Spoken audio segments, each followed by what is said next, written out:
Yo, it's Big Ant, man. We back. Another edition of Urban Politicians TV, UPTV. Make sure you stay on your pivot at all times, man. Had to come tap in real quick. Y'all know what's going on. Y'all know what's going down. Hit that like button, dislike button, however you feel. Make sure you hit that comment section. We on it. We got a lot to talk about today. We back on that bullshit like we was last night. We talking that shit. If you don't like the facts, this ain't the motherfucking chat for you, nigga. This ain't the live stream for you. This ain't the broadcast for you. We keeping it all the way solid. We talking the real. We speaking the real. And we doing it in a respectful way, man. In a player way. Go get back into the Breakfast Club interview situation. That still got some shit we got to touch on. I put the City Girls and Sweetie in the thumbnail when I said, do black women against us now? Do black women have a resentment toward black men now? Or black women being pushed to disrespect black men now? I use those girls because they're examples of entertainers. They doing what they supposed to do. Their job is to entertain. Sweetie, City Girls, any of these girls that talk about fucking on niggas and breaking niggas and they entertainers. But we gotta learn how to separate the entertainment in our community as opposed to trying to make the entertainment real life. This is some girls' reality. This is some girls' reality. That's what they do in their life. But now it's crossing over to where a lot of women are starting to do that now. The traditional black home is broken. And I ain't talking about, let's be clear here. You don't see white women on TV talking about fuck the white man or fuck a man. I don't need a man. You don't hear white women saying that. You know what I'm saying? You don't hear white women saying fuck a man. You don't hear Mexican women saying fuck a man. You don't hear Asian women saying fuck a man. It's only black women from our culture saying, fuck a nigga, I don't need a nigga. We're going to talk about how that came about. We're going to talk about how that came about. Yeah, shout out to Kanye, for sure. We're going to talk about how that came about. We're going to talk about that. They successfully done it again, nigga. They done successfully did the motherfucking bullshit again and separated the black women and made the black women lose respect for the black man, man. Understand that, man. They done made the black woman lose respect for the black man once again through imagery, marketing, promotion, and what women think. And you got a lot of delusional women out here. And I'm talking to black women.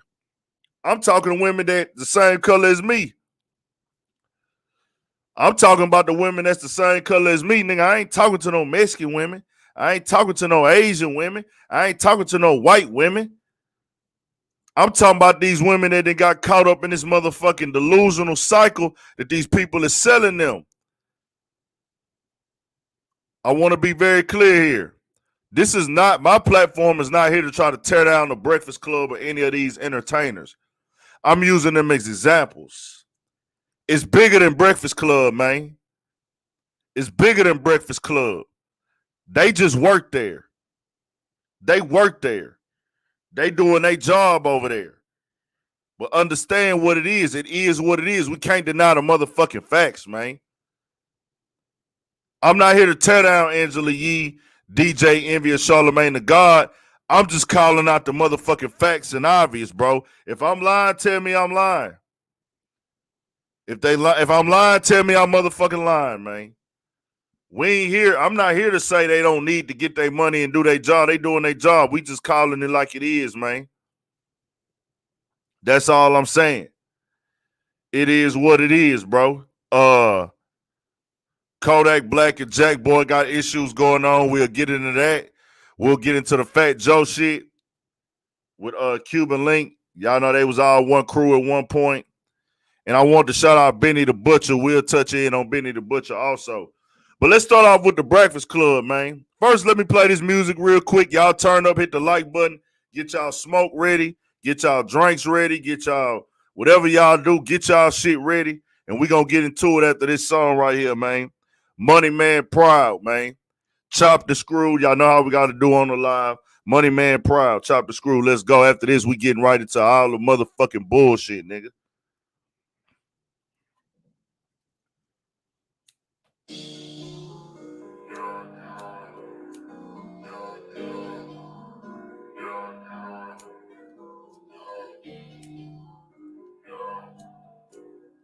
Walking the room, everybody's staring. Fucking on my just go buy the clear.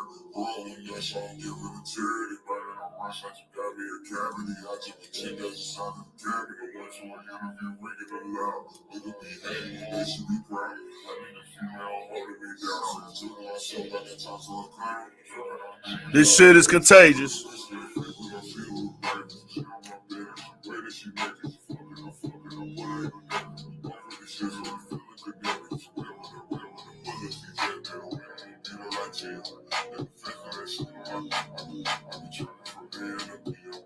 Let's get it. We here. We finna get started.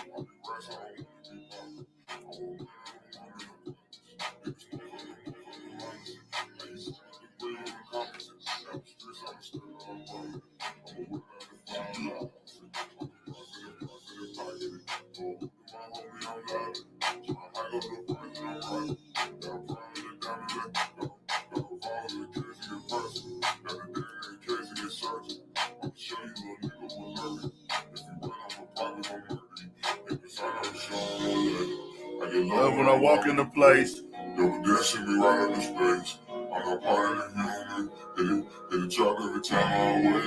Fuck around with the rules to get aid. I'm a killer, cause shit up and wait. I'm supposed to be a nigga I hate. But I keep a drink.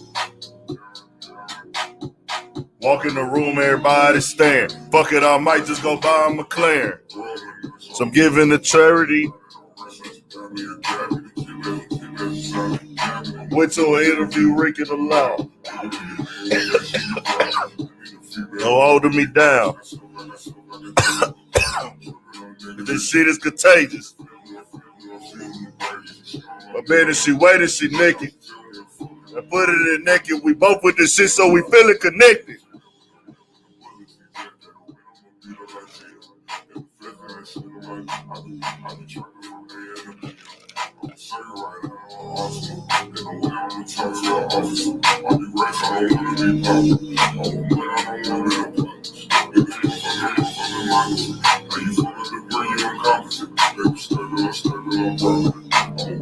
We finna get to it, nigga.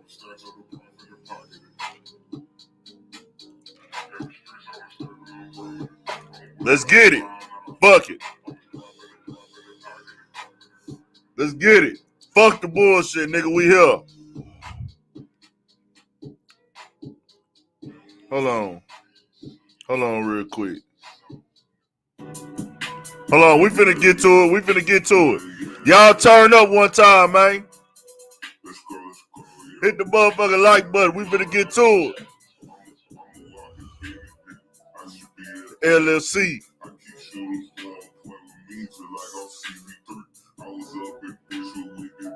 Like I'm 22 G's.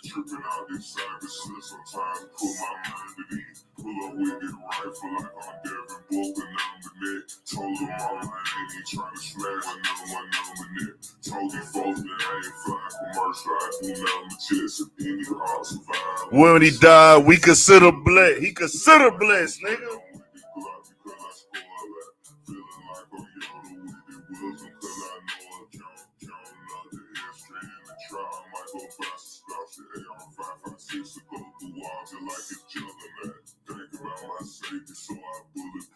Yes, you see it.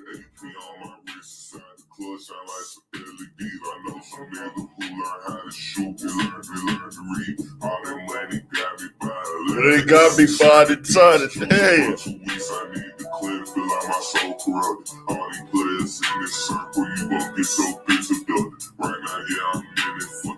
You see the murder porn.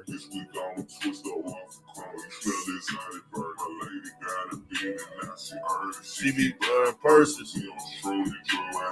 natural, we not doing purpose. All I do is hit you like I'm savage, we not doing verbal. All my niggas loyalists, no squares, we gon' do the circle. Put him on the crib, cheap, but he ain't wanna listen. Put him on the money, he was broke, but he ain't wanna fish it. Put him on the fraud, he was scared, he ain't wanna risk it. It's a competition where I'm from. Who gonna be the richest?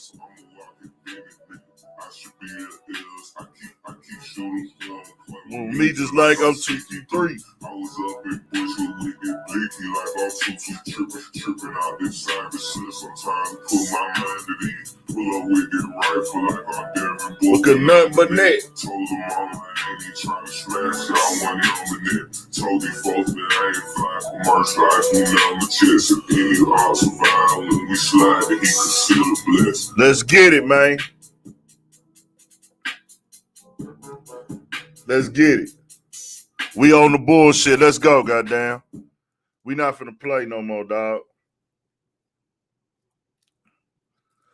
What do we think the agenda is on Breakfast Club? What do we think the real agenda that's going on now, bro? And people keep asking me, why am I comparing it to black people? That's exactly what Charlamagne did on the Breakfast Club, my nigga. If you look at the Breakfast Club, Charlamagne is the one that kicked this conversation off. That's why I went with that topic. They were comparing the negativity that comes from rap music to niggas saying it's negative for them to push this agenda onto kids.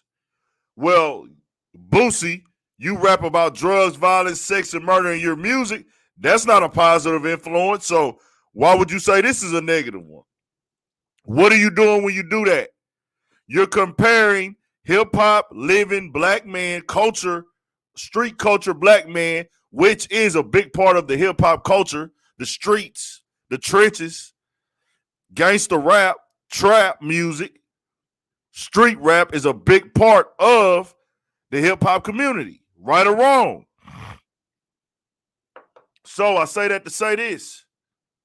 If you're going to compare those two, then, hey, you're comparing the black lifestyle.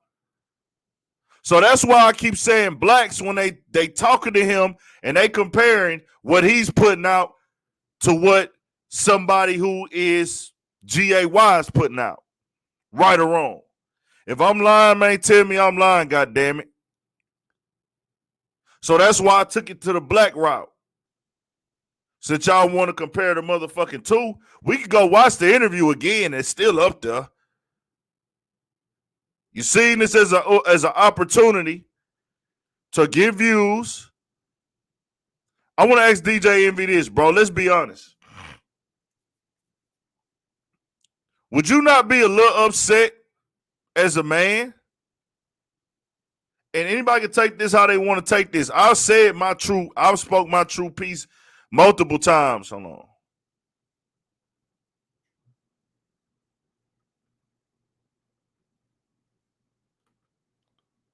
Hold on, y'all. My bad. I can't see the comments. My bad. Fuck. Oh, damn, there you go. Yeah. I spoke on this several times, man, and said I don't have a problem with nobody's sexuality, bro. What you do in your bedroom is what you do in your bedroom. How you live your lifestyle, that's how you live your lifestyle. But let's be honest, me being a human and me being a man, if I have a son, am I not going to try to steer my son to be tough? Part of raising a son is raising him to be tough, especially if he black. Right or wrong? Think about it. If the niggas up the street is picking on your son, what you gonna tell them? Hey, son, one of them niggas put their hands on you, you hit their ass back. You can't be soft. That's how you raise a son. Do y'all get what I'm saying now?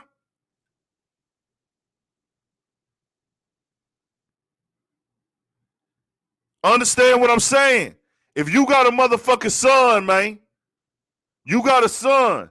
Your little son come home crying at 7 years old saying the little boy up the street hit him. Or, fuck that. You in your garage, you and your homies in your garage chilling, drinking beer, whatever. You look up the block, you see another kid the same age and size as your motherfucking son, put his hands on your son. Push your son on the ground, nigga, and your son start crying. He come in the garage crying, Dad, he hit me. What the fuck you gonna tell your son, DJ Envy and Charlamagne the God? It's okay, son. Don't worry about it. You don't have to play with them. Or you gonna say, hey man, you better stop all that bitch ass crying and go hit his ass back. And then you sit your son down and you talk to him. Hey, son, you got to defend yourself in this motherfucking world, especially with your with being black. Nigga. Charlamagne, DJ Envy. Y'all got kids. Angela Yee, no disrespect to you, sweetheart. Like I said, this ain't about tearing y'all platform down. This is about tearing the fucking message that y'all pushing down. The twisting of Boosie's statement and words down. I'm not here to tear down the Breakfast Club. If you are a rapper, if you are an entertainer, you got any business, any of these platforms that's big that call you and want to do some business, you need to take your ass up there. The media controls the game. The media controls the conversation. The media is the influence. One of the most influential things in the world. So if Breakfast Club call you, you need to tap in. If DJ Vlad call you, you need to tap in. Anybody with a platform that got a following on it, you need to tap in if you're trying to push a product or a brand. If you're in a position where you can turn them down, that's you. But if you want to come up, you need to go to these places. Maybe do some media training or have somebody prepare to ask you some tough questions. Expect tough questions when you go to these places at all times. Just understand that. Understand that. That's all I'm saying. That's all I'm saying. Boosie told Yee, you can't say nothing because where you at? For sure. But that's my thing. They was pushing that shit. They was trying to push him and like force him to change his mind on his thoughts. And he like, no, I'm not changing my mind on my thoughts, man. I'm standing firm. Fuck that. Why the fuck I'm finna change my mind on my real feelings? I'm not finna change on how I feel. That's all it is. Like I said, DJ M. Charlamagne, let me question this. If y'all got a son, you see your son get pushed on, you gonna tell him quit being soft. You a man. So you raising your son to be a man.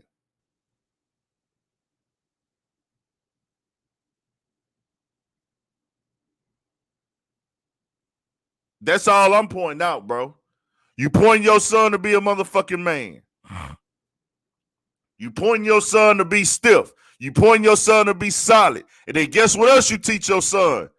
All these things align with being a man. Hey, son, yes, ma'am, no, ma'am. Yes, sir, no, sir. Hey, you a man. You the man of the, you know what you tell your son? You know what you tell your son? Hey, son, when I'm not here, you the man of the house. You don't tell your son you the girl of the house. Boosie saying that he wants to push and stir his son to be a man is the realest shit ever. But they trying to turn this to being homophobic? What? He being homophobic because he's saying he want his son to be motherfucking alpha and stiff? You was born a boy. It's my job to make you be prepared for what's going on in the real world. Later on, SAG season. Later on. It's your job. So if your son come out pronounced as a boy, It's your job to raise him into a man. He has your last name. He's going to carry the last name if he has kids. You have to teach him responsible. To be responsible, you have to teach him responsibility. You got to teach him discipline. If he's a man, he has to take care of his sisters. If he has little sisters, he got to protect them in the real world. He can't try to be a sister. He got to protect his sisters.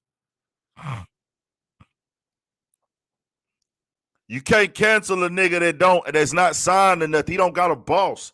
Niggas his own boss. They control the platforms. They control the this and the that. But see, the difference is Boosie go get checks directly out the streets. And when I say that, Boosie pull up to a city, who want a feature? Oh, you? Okay, I'm gonna need 10,000 a piece. Boosie go to any major city and get 3 features in a weekend. That's $30,000, my nigga. Even if he only do one, that's $10,000, my nigga. 95% of America is not making $10,000 in a day.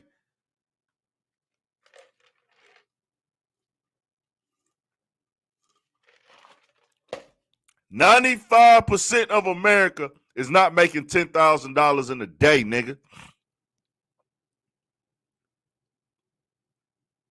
Boosie pull up to a city on the weekend and say, who want features? I got them, 10,000. Let's go.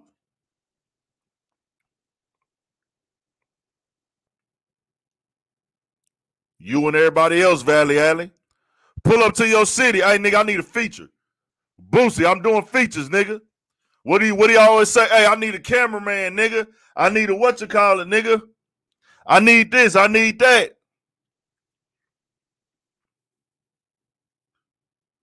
I need this when I get in the city. It is what it is, bro. We can sit up here and play stupid. We can sit up here and play dumb. We can sit up here and play crazy. But I'm not with that. We gonna speak the reality over here, bro. I know I pissed some people off, but I don't give a fuck. If you don't like the truth, get the fuck on, nigga. Keep selling yourself a lie. Keep telling yourself a lie. They get mad when you say living this lifestyle is not normal. Just because we saying living that lifestyle is not normal does not mean that we disrespecting you. We speaking on what's really going on. You can't naturally reproduce. You can't. I'm not judging you for what you've been through in your life or your preference, but that's not the normal way. It is what it is. You can't organically and naturally go and have babies. That means it's not normal for humans. It is what it is.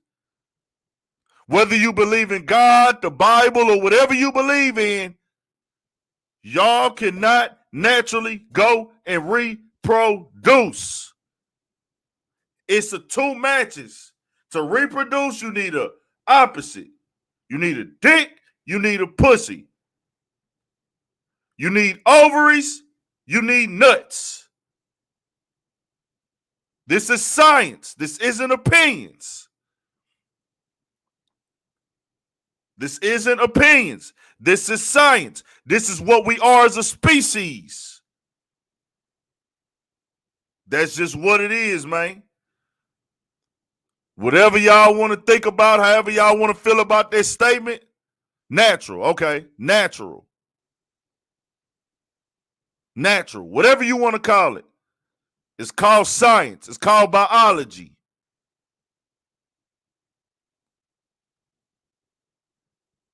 It's called natural. It's called biology. However you want to title it. It is what it is. These are facts. Niggas can sit up here and say whatever the fuck they want to say, think whatever they want to think, feel however they want to feel, type all your fucking opinions. You can form this and form that and say this and say that. It still don't change the fact that we were not created to be together the way that y'all want to make it. It is what it is. Nobody is judging you for your decision. You have a right to make that decision. But don't fucking lie to yourself, my nigga. Breakfast Club, don't spread the motherfucking bullshit. Spread the motherfucking real. But y'all can't. They can't. They work there. They in their pockets. They getting a check from the motherfuckers. It is what it is. It is what it is, man. Just understand what's going on with the bullshit. Understand what's going on with the bullshit. I understand that people got to get their paper. I might not ever get to be a millionaire because I ain't going to do certain shit. I'm cool with that. I'm cool with that. I ain't going to do certain shit, bro. You can't pay me to downplay and disgrace myself as a man. Shout out to Nick Cannon, bro. Nick Cannon turned down the... Not Nick Cannon. Shout out to DC Young Fly. DC Young Fly turned down that motherfucking bag, bro. DC Young Fly turned down that bag, meaning he chose morals, respect, and loyalty over money, which is so rare today. When the Breakfast Club spoke on that, they looked at each other because they all know if we had an opportunity to get a climb in our job for that bag and we had to sell one of y'all out, we not loyal to each other. Y'all remember Breakfast Club was finna break up a little bit ago. They all left for the motherfucking check. Do y'all? All I'm just got to say, we got to speak the real as viewers, man. And I'm still going to tap in. I still got respect for Charlamagne as a personality. I still got respect for what Angela Yee done brought to this game. This ain't downplaying what they done brought to the game. This ain't downplaying the sacrifices. This ain't downplaying them as what they do outside of work. But I'm saying in them 3 seats, in that Boosie interview, this is what y'all did. Y'all got to wear that. I ain't perfect, my nigga. Big Ant ain't perfect at all. Far from perfect. This ain't what this is. This ain't, well, let's go pick out your flaws. Nah, nigga, we talking about the message. Big Ant, no, he ain't perfect. Big Ant, no, he ain't always done the right thing. Nigga, the fuck is we talking about?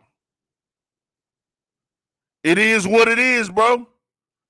Y'all put that information out there, stand on it. And y'all know what it is. Y'all know it's money driven. But like I said, I understand y'all in a position where y'all got to do and say certain shit. Who idea was it to schedule, no disrespect to Flame Monroe? Clearly you and I been hurt before. Just kidding somewhat. Nah, fam. This ain't got nothing to do with nothing about being hurt. What the fuck they got to do with anything? I don't know if you're talking to me, but nah. Comedian Monroe brought him on. Why am I supposed to believe this is a coincidence that the transgender man is on the same day as Lil Boosie? That's a coincidence. Y'all just accidentally scheduled them at the same time and same day, where they cross paths in the hallway together, and then they eventually became part of it. So Flame Monroe just accidentally was part of 2 interviews on the Breakfast Club. Exactly, B-Lo. Come on now.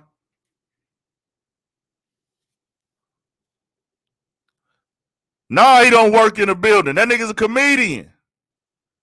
He's a comedian, fam. Like I said, they planned all that shit.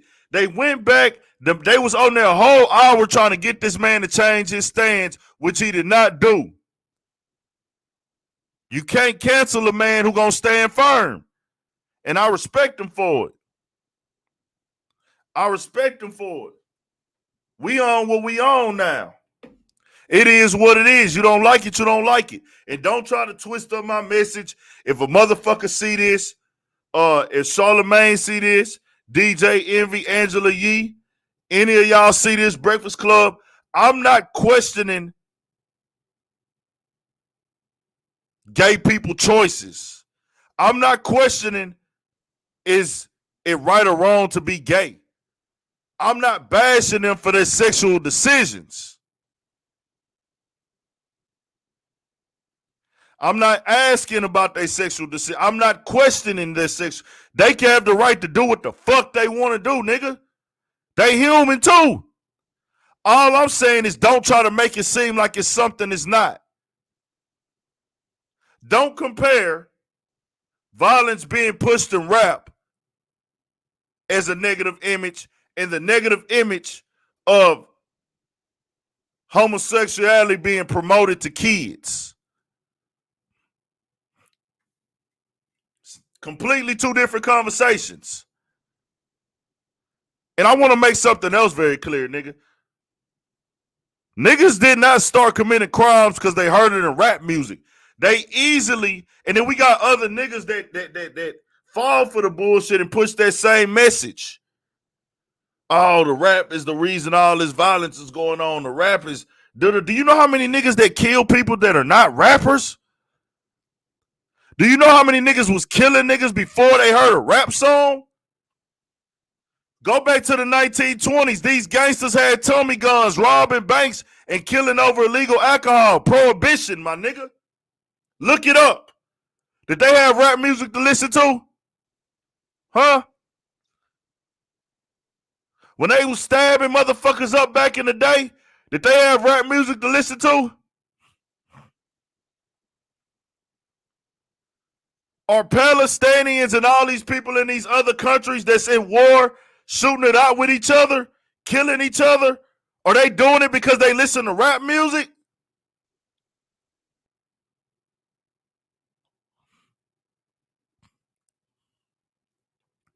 Boosie wasn't pandering to the pride community when he said he had a gay manager. Boosie was letting them know I work with gay people. I deal with gay people. Myself as well. I have no problem with nobody gay. And if you take it as that, nigga, if you take it as that, then you just ain't being honest with yourself. If you think I got a problem with gay people, then you ain't being honest with your fucking self.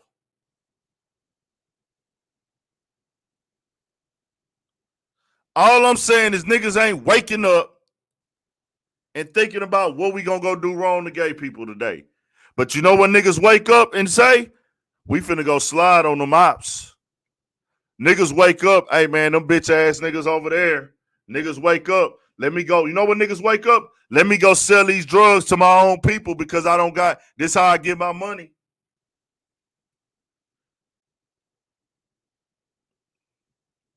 Let me wake up and go sell this issue to my people because this how I eat. This is the way that I found that I can feed myself in this bullshit ass country. This is what they passed down to us. Before rap music, niggas was in the streets selling crack.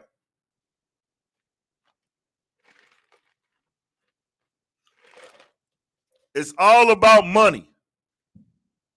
At the end of the day, it's all about money, power.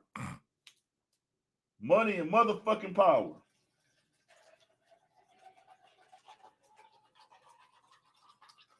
Money, power, and influence, man.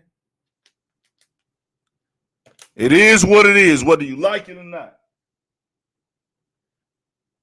Like I said before we go to the next topic, this ain't no disrespect to Breakfast Club. This ain't no disrespect to nobody on that platform. If you have an opportunity to go on Breakfast Club, you should go. Because I'm damn sure gonna go. Why wouldn't I? This is a top media platform in the game. Why wouldn't I go to Vlad when it's a top media platform in the game? Why wouldn't I go to DJ Academics? Why wouldn't I go to any of these motherfuckers?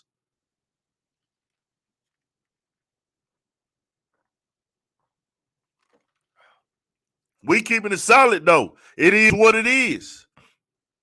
It is what it is, my nigga.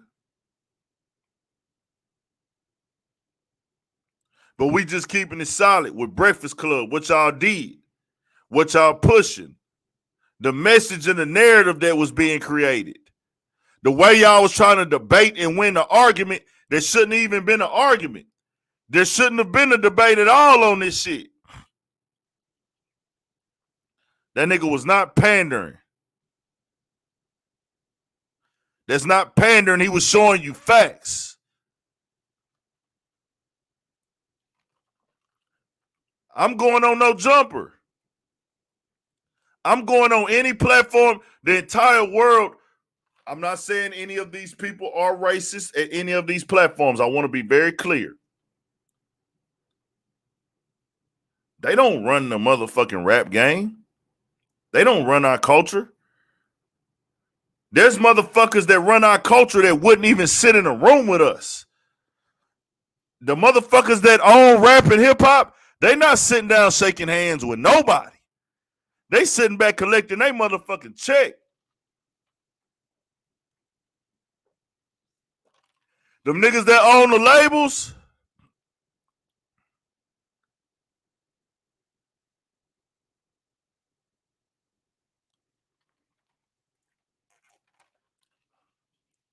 no, we don't. We really don't. And I'm not trying to be a dickhead.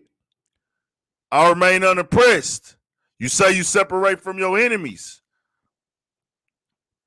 I thought you got a job, fam.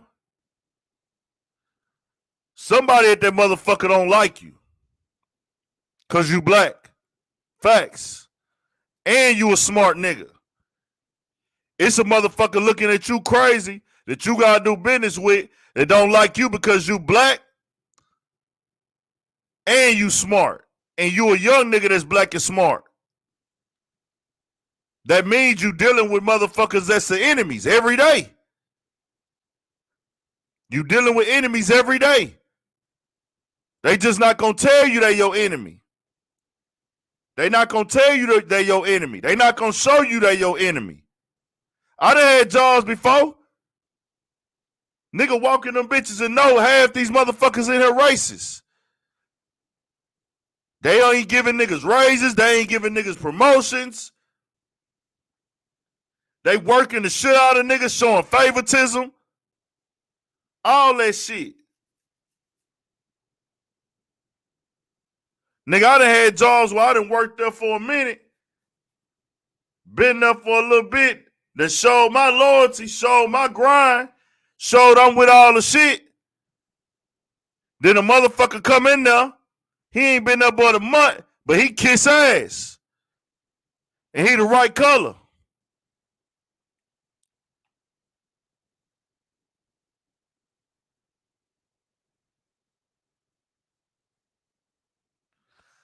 Like I said, though, bro, this is what the world is based on. I remain unimpressed. Whether a nigga telling he your enemy or not. So I'd rather a nigga that tell me he an enemy than a nigga that hide being an enemy.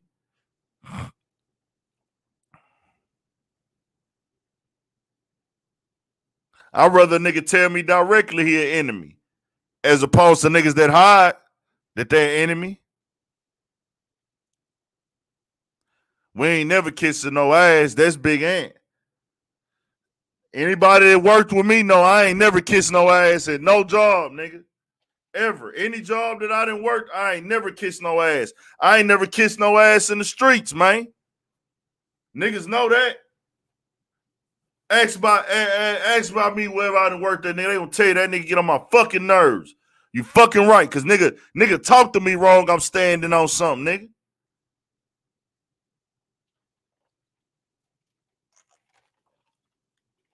All I'm saying is, I ain't saying you gotta be friends with these motherfuckers that's racist, but understand, we in the world where they run this shit. Or the other people run our shit. In the culture that I work in, which is rap and hip hop, this culture is not ran by black people, dog. This culture is not ran by black people. The culture that I work in is not ran by black people. We are the creators. We control the conversation. We are the people of the culture. We are the consumer.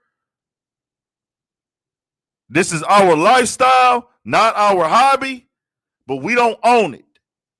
At the end of the day, I'm going to always be working for these motherfuckers. I don't even know how much I get paid for real off of YouTube. All I know is the check that they cut. If they cut me a check for $2,000, $1,500, $500, I'll never know how much they made.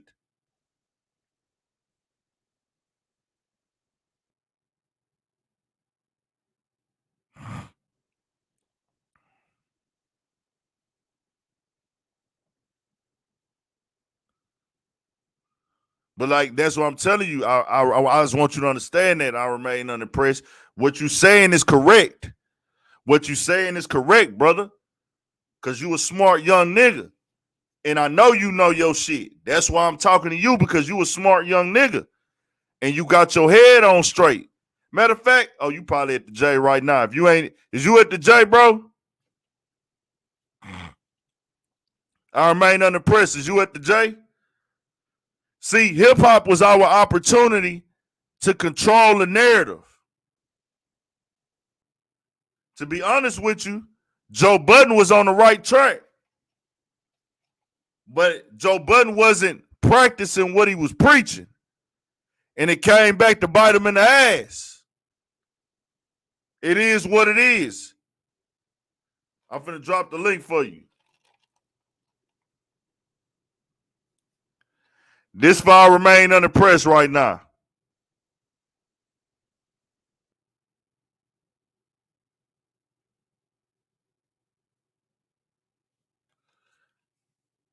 This file remain unimpressed. Look, what I want y'all to understand,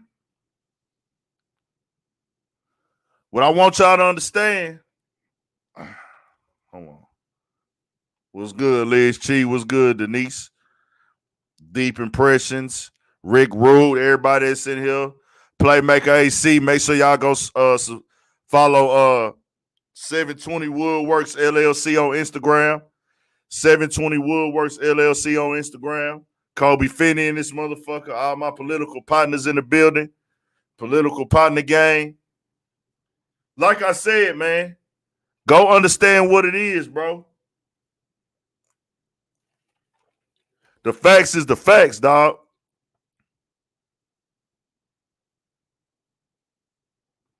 Big Ant, think he's slick. We saw you in that Babyface Ray What the Business Is video, homie. Where you see me at in there?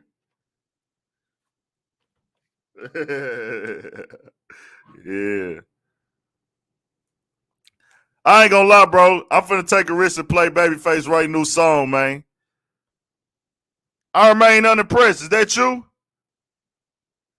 Put your camera on, nigga. I don't think that's you. That's somebody else behind the scenes, bro. 720 Woodworks, man. Y'all go there. Okay, that's you, bet. Yeah. You can hear me? Hold on, gang. Hold on real quick. Yeah, my headphones up here. It's all good. Let me hit this shit Hey, one more y'all go time. run that new Babyface video up right now, man. Dog say I think I'm slick. I'm in that What the Business Is video. You Yeah, this shit got. said what? I'm smoking some shit right now. Oh shit. What you blowing, dog? Oh man, this some cherry pie. What are you from Oakland, huh? I remain unimpressed. Nah, I'm from Sacramento. We don't really call ourselves the Oakland like that. Yeah, y'all not the Bay. Yeah, we around the corner. Huh? Yeah, we around the corner. No, I was gonna say y'all ain't the Bay, huh? Nah. We Yeah, around the yeah. corner though. We fuck with them. Yeah, y'all got the same kind of sound, just a little Yeah. bit. Them really are big brothers, but you won't hear no sack nigga want to say that though, cause they want to be too hard on that shit. But nigga, we know what it is. Real niggas fuck with the Bay heavy. It's a lot of money out there. It's a lot of traffic out there.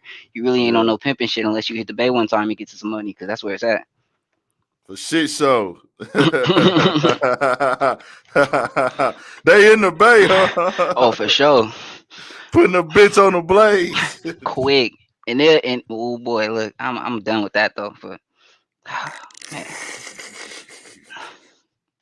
Why y'all be trying to put a bitch on the blade, man? I don't be trying to put a bitch nowhere. Bitch, show me where she wanna be, and I help her get there. Boss player tactics, man. Man, For it's just some sure. ism one time. Put the ism down on the bitch, man. Okay, dog. Hold on. Yeah, I went to the strip club with them niggas. I didn't throw $1 in that bitch either. Hey, them Detroit niggas gonna leave it in the club, bro. Detroit niggas do not lie in they fucking raps, bro. Detroit Man, niggas do not lie in they raps. They gonna keep it all the way real. If them niggas say they gonna leave their pocket in the club, they leaving it in there. man, I ain't throwing $1 in that bitch, nigga. that's all good. They like, nigga, we away from the hood. We finna blow something tonight. They gonna blow it, nigga. They gonna throw it. They gonna blow it. Man, Them niggas don't give a motherfuck or shit. They will leave it in the club, nigga. yeah, they really different. I got a Detroit homie out, and he blow money. He make it though. That's why he blow it like that. He make it. I told him I ain't never mad at that, bro. Yeah. Nah, so this is what I was saying, bro. All I want you to understand. Yeah, I didn't see that part, bro, when I was on the video, but I know that I was I was there with them niggas that night from that video, cause I was there when dog was, getting his hair cut and shit. Um, I was there when they was getting his hair cut. I went to the club with them niggas and shit.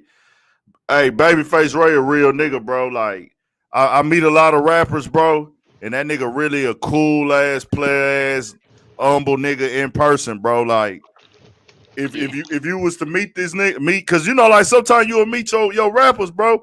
Yeah, they'll be right out and about. They be everywhere. Niggas don't like to admit it, bro. But our rappers are like our superheroes, bro. Oh, for sure. Rappers are our superheroes, bro. Like for real, nigga. Our rappers are our super. For me, I don't give a fuck. I say it, nigga. Bro, where I'm from, all we got is music and sports, bro. If you ain't looking up to someone like that, you tripping. Facts, nigga. But the older nigga get, nigga be wanting to compete with the rappers. Oh, I get more money than these rappers. Fuck these rappers, nigga. Got to. Fuck a rapper. One. Man. Fuck a rapper. That. I respect every nigga doing this shit to do him. It's just about nigga moving the right way. And a lot of rappers don't move the right way. They be frauding.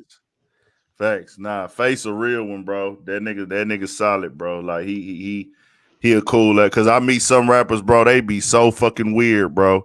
And it be like, I ain't gonna drop no names in here because I'm gonna keep the motherfucking peace. Bro, some of these older H-Town rappers that's older than me, oh my God, them niggas is so fucking fake, boy. I don't give a fuck. It is what it is. Niggas fake as fuck, man. Niggas fake. I respect what you saying, but I would never, bro. I have so much love for H-Town, I wouldn't even say nothing like that. But I respect what you saying, though. Them niggas fake, dog. You. Fuck that shit. Niggas real live dick eaters and fake, man. Man, you from where you from? You know better than I do, for sure. Man, I meet these niggas in person, bro. 100. And I respect niggas who ain't trying to be gangster 24/7, bro. You can meet a nigga on a day where they just ain't being cool or they ain't friendly. It ain't like that, bro. But it's like I done seen you enough. I done see how you move enough. I see how you play enough. Like, bro, your whole goddamn play.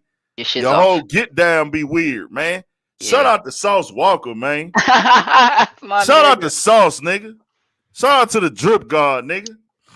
You feel me? Shout out to TSF, nigga. Shout out to OTB Fastlane. Shout out to Lil Jeremy, man. Shout out to Maxo Cream. Shout out to Guapo. Shout out to D Flower. Shout out to Brick Wolfpack. Shout out to Know Your Chapo. Shout out to O&B Bloodbath, man. It just, bro, see, a nigga where I'm from, and how I move, bro, the way you move in front of me, I ain't gonna judge you off one time, bro. I'm gonna give you a couple chances for me to be around you and see how you interact and how you play. And I can tell that shit that you put out there is who your persona and all. Nigga, you. Nah, I'm not like that, to be real, bro. I'm mad judgmental, and I'm gonna be real. When I meet you, like, I come real as I am, like, and I'm always the nigga I am. So when I meet you, I want to see you be that nigga you are. Don't fake it with me. Because if you're not that nigga you are, and one time it called for you to be that nigga you portray to be, it might be the next time I see you, and you could put my life in danger because I don't move on no weak shit. So if I just Okay, can't have that nigga well, around me. let me say this. I might not even be around you one time long enough to get You feel me? a vibe of who you is as a person. Cause nigga, I might see you this day right here, right? Today is August. True. And all it is, we around each other for 5 minutes. Nigga can't really, I don't even try to get to know niggas in a matter of time because if I'm not dealing with you like that, I'll never truly know who you are anyways. That's real as fuck. You right. You right. So that's me. I'm not finna judge. Oh, I was in a room with him for 5 minutes. He did this and this and did that. No, I can't judge you off of that. You right. You right. You know what I'm saying? Hell nah. Hundred But percent. all I can say is if I'm around you today for 5 minutes, and then 3 months from now I'm around you for 5 minutes, and then I'm around you again for 5 minutes I'm gonna get the or gist of 10 minutes. Okay, I'm gonna get a gist of, bro. You displayed this same shit every time I'm around you, my nigga. it. Yeah, And then I'm gonna see how you act with other people and what you display in the world, bro. that's real as fuck. And I've been having to really like relax on my judgment of people and jumping the gun sometimes because I jump the gun when I make judgments and shit, and I be realizing like as a man that's hella weak, and I gotta check myself doing shit like that. So you even saying that puts another check on my head to like get in focus. Yeah. I Yep. mean, hey, if a nigga raising the flags, though, we ain't denying no flags. Yeah, If a no, of nigga course not. raising, if a nigga raising that flag in front of you, you gotta, hey, bro, nah, nigga, you raising the red flag, nigga. I'm not finna fuck myself off and keep giving you chances, and you done already showed me you on some bullshit, man. You know that's of course. I'm not. You know what I'm saying. I'm not saying Yeah, like yeah, that. for sure, for sure. I'm just telling them. I'm Oh telling them. yeah, I'm forgetting, bro. You got a But whole like, other but platform, bro. You yeah, but like I say though, the thing is, what I say is something, bro. We gotta deal with these niggas sometime because in the field that I work in, we don't own this field. We trying to get through the top. You gotta play chess to wiggle through the cracks. It's fucked up to say, that's but real though. That's real life.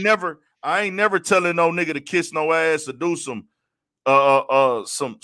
funny shit or some pussy ass shit or some fuck nigga shit to get in position. Hell nah, nigga don't. Your soul should never be for sale, man. Your soul should never be for sale, man. I don't believe in selling no souls. You should never put your soul on the motherfucking your soul should never be on the dice table, or you should never put your soul put your soul on the cash register. You know what Ever, I'm bro. saying? You too valuable. You You way can't, more yeah. valuable than anything they'll offer you. You can't put your soul on the motherfucking on the cash register, dog. Niggas do it all the time, though.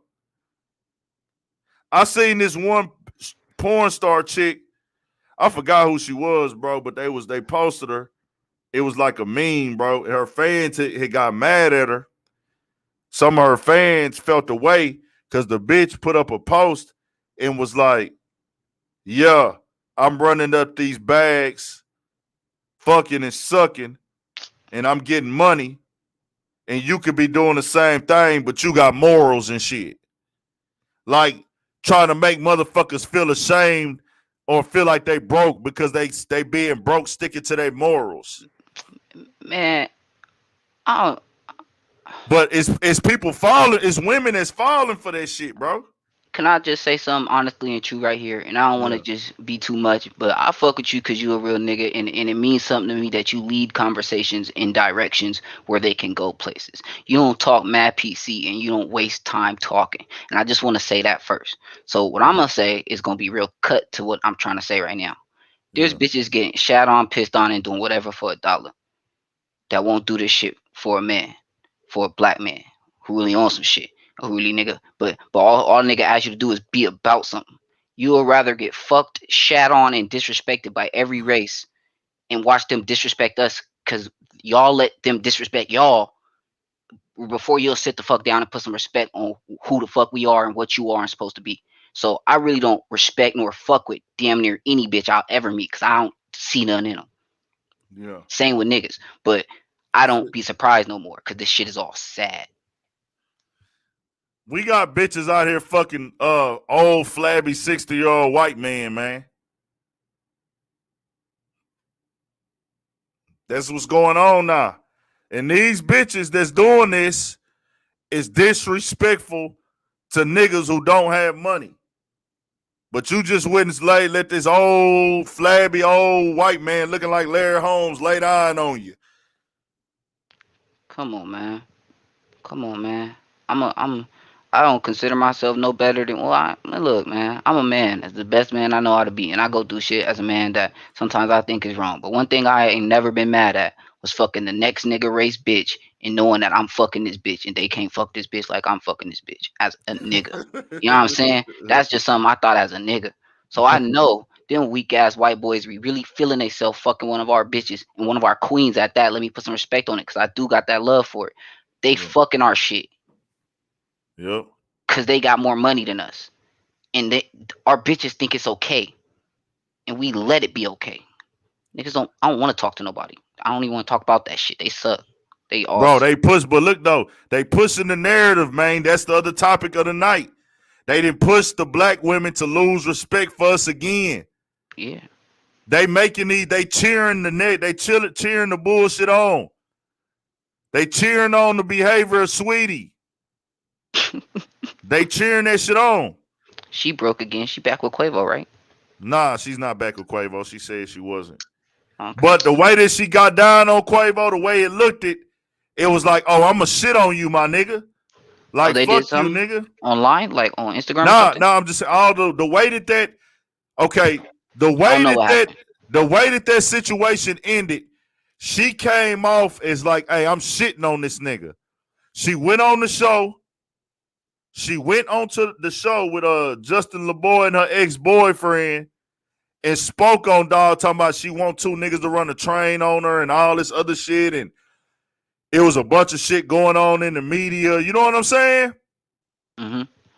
Like, so at the end of the day, it looked like, so Quavo went to the internet and was kind of like, damn, man, I done just really lost all respect for you. I'm like, damn, I'm really disrespect. I lost respect for you. But she was happy about it. She was smiling, all on social media, smiling and happy, all that shit. Because it's marketable. That's what's marketable now. Dog a nigga out, fuck over a nigga. That's marketable. I don't see no black women with none of these rappers. I see mixed, I see other race, and I see foreigns. And I'm not judging nobody because maybe a couple do. I don't know all these niggas in their situation. But No, what no, I'm rappers, seeing, rappers be having rappers got black girlfriends. okay, well, I know they got black baby mamas and I know they fuck these black women, but when they get wifed up, it's always with some bitch that don't look like us, is what I'm trying to say. But I think they like, I don't like it. And I think that we need to do better at choosing who we really want to choose. Because you can have as many babies as you want, but at least choose the best type of women to have them with so that you know shit gonna be straight and put something better here. Like you choosing these women that like, come on, bro, do better. You could lead us right now. And I'm not asking you to or saying you have to. But if you want to be about something when it all said and done, be about it. Don't just rap about some shit. We all could rap about some shit. That's how I feel. I'm really from what y'all like. Y'all nothing new to me. Like I'm what? We could all rap about some shit. We from this shit. But what we not gonna do is like take what we rap about and then involve it with what they make money about and call it the same thing. Because what business is business. But when you in the streets, nigga, them white people on the sidewalks. So you can't come talking to me about you in the streets and tell me you shaking hands with these people on that sidewalk. Cause nigga, some man adding up. We in the cars in these streets. We ain't on our feet on these sidewalks. You feel me? Y'all in these offices and y'all sitting down, y'all on your ass. That's But what's really going on. that's what I'm saying. Paco, if you want to get in, that link is right there. That link that I just dropped. Cut your camera on and your thing on because I ain't seen you before, so I got to make sure you straight. But that's what I was putting out there, that we don't own our own industry, bro. It's sad to say, but our ownership is the bottom of the totem pole in this country as a whole, in this economy as a whole. Yeah, It's sad we built this shit up yeah, and gave it away. for we Sold it. never had it. We had it, Never had it. Oh, not on business. Not when it come to business. but it was never nobody business but ours. And that's what I'm saying. This culture and what we do as a lifestyle ain't nobody business but ours. We sold that away. You feel me? That's the But that's the you feel thing. me? But that's the thing. We wouldn't have been able to sell it unless we didn't have access to record companies and we didn't have our own distributors. Hey, we had And us though. every time we try to go through and get distributors, they come through and shut the shit down, man. They do that shit, bro. Every They time we do. try to go get some distributors, when They do. when when Rap a Lot, when Rap a Lot, Murder Inc., Dame Dash and them, and I forgot who else was involved. They tried to go buy a distribution company so they could cut out the fucking middleman. Guess what happened? They got shut down, dog. They do Feds that. came in. The feds came in and snatched up and got Murder Inc. out of there. They do that to us a lot.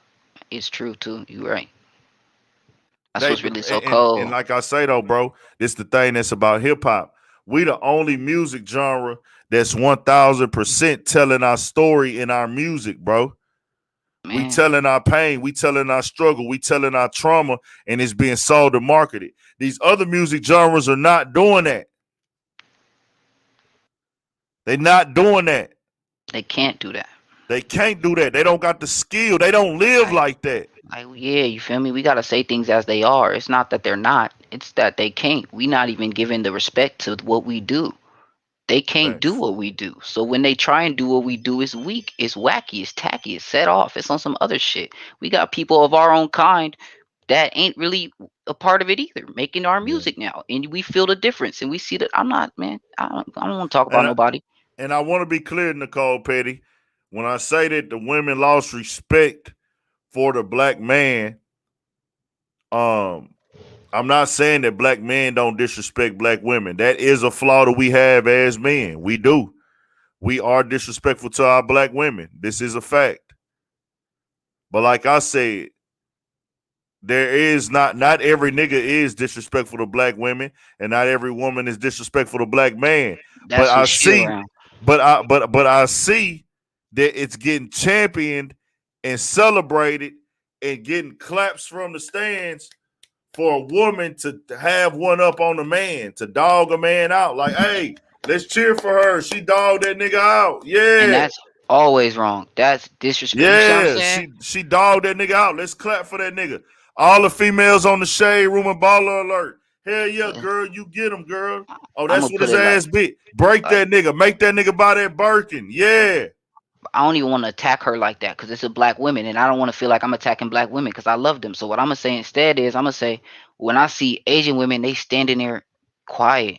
And it's not to talk about being quiet. I'm just telling you how it looks to me when I see these people together.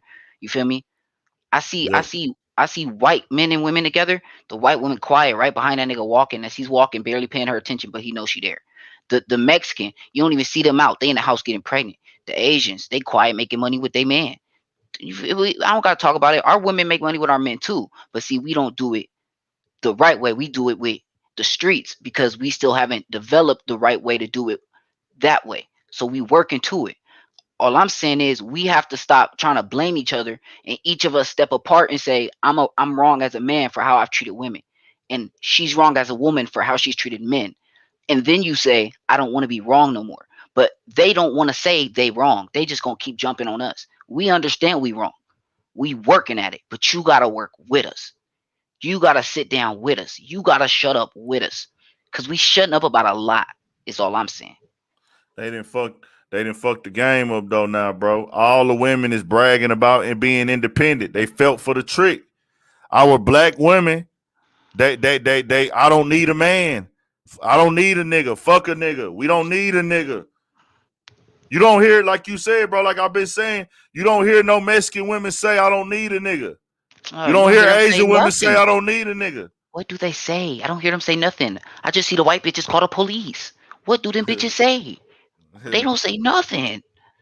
Our bitch is loud. My women is loud. I'm upset because you loud all the time. We gotta move because you get noise complaints from all the neighbors all the time. That's not me. That's you. They always got to talk back. I, Always got to have the last word. and that's two experiences. I've been put Yeah, out over loud company. That's yeah. real shit. See what I'm saying? This is a problem, bro. And It's you ain't the only nigga that went through that shit, man. Yeah, it's that's money. Like, and it's like you don't understand it because it's only the part of money you chunking in.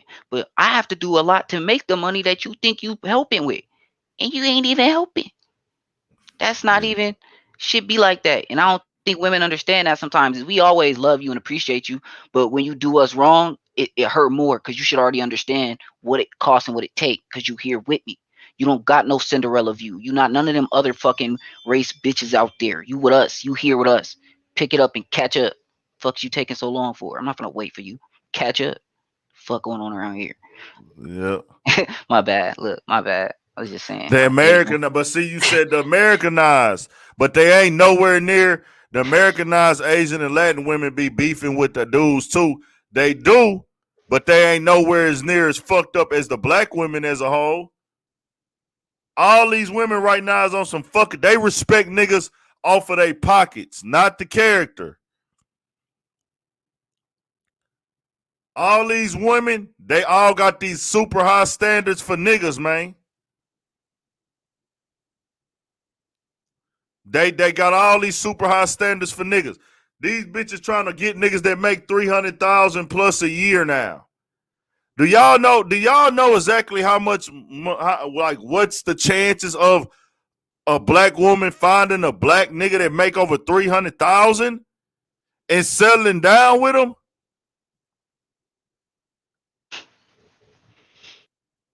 Man, come on. That's all I'm saying, bro. Most men in other countries don't even know what broke look like. Their country's been around. Their parents been had money. Their family got money. This a new niggas don't under. We not everybody else. That's why I tell people stop putting yourself with everybody else. We gotta isolate in who we are.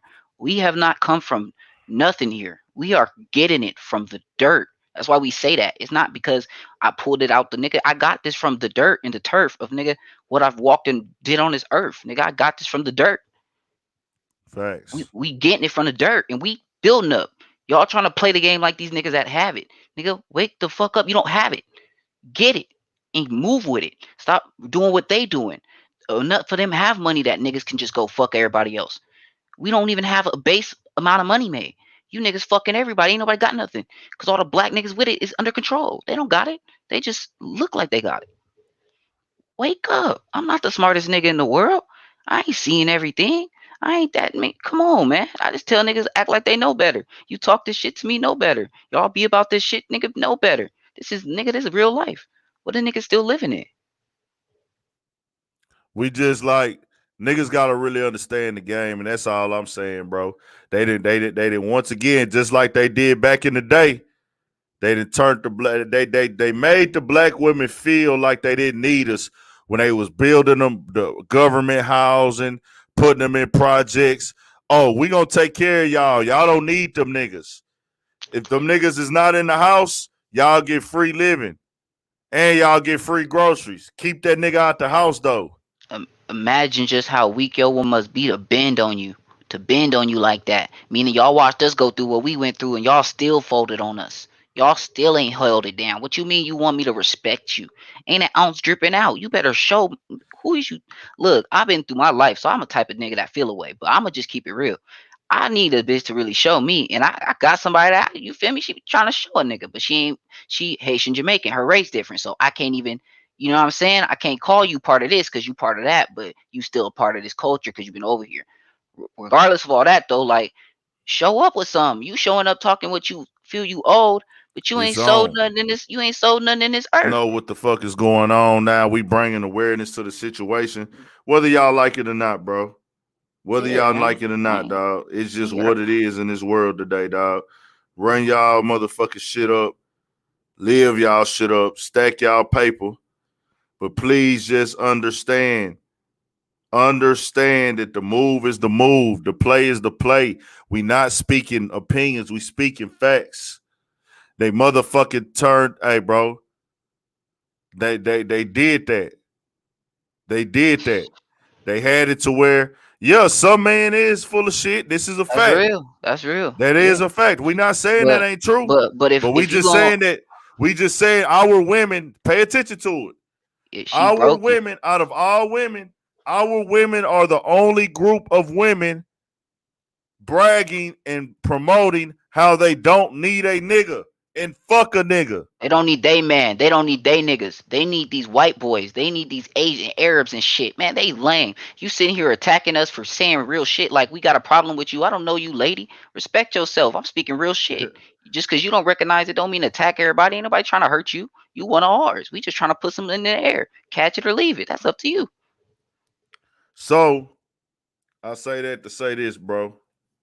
The game is fucked up, and I want to just before I go on to the next subject, I just want to put that out there, bro. That's what I want to attack today. They pushing the women are very, very supportive of the LGBTQ. Can we all agree that black women are the most supportive to the LGBTQ, I think, vocally, through social media, all that shit? Yeah, man. All that gay best friend shit. Fucked everything. That's out. It's just a lot of Yeah. shit that happened. It's just a lot of shit that happened. All our women got gay best friends now. It happened too fast, too out of nowhere, All too our weird. women got gay best friends all of a sudden, man. What the fuck is that about?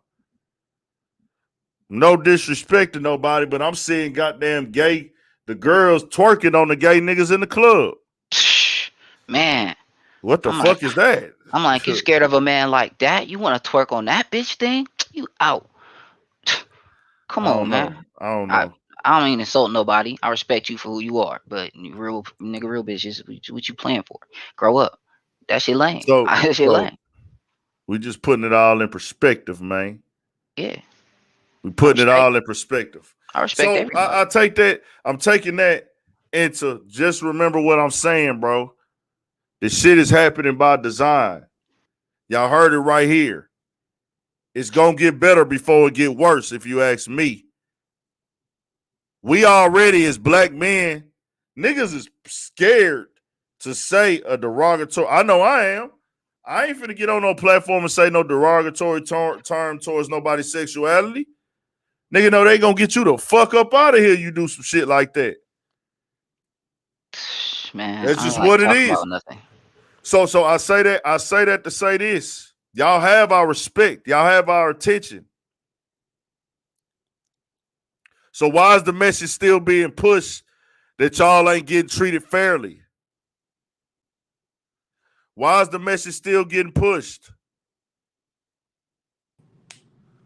Why is the message still getting pushed that people ain't getting treated fairly? What's the deal, man? Again, what's up, man? What's the deal, G? The political partners out there, UPTV. For sure. Your pivot for shit show. Y'all check out homie business, man. Give them the Instagram, dog. Oh yeah, at the Wimbledon. Hey man, I just joined, so I don't know what the topics are. But the first thing I gotta say is I saw that you saw Baby C-Mac 5-5 Crib on Hood Street. Oh yeah. Can you talk about that? Yeah, I met him out there in LA at the concert. How is he a real one? How was it? He is exactly who he is on the No Jumper interviews and every other interview. That's what's up. Yeah, that's him. He was down to do an interview with me, bro, but we didn't get it done. It's a beautiful world. You got to do it, man. You got to do it. Man. That guy is funny, bro. If I would have known that it was right there, I would have had to do it right there in that moment because I thought I would be able to do it after.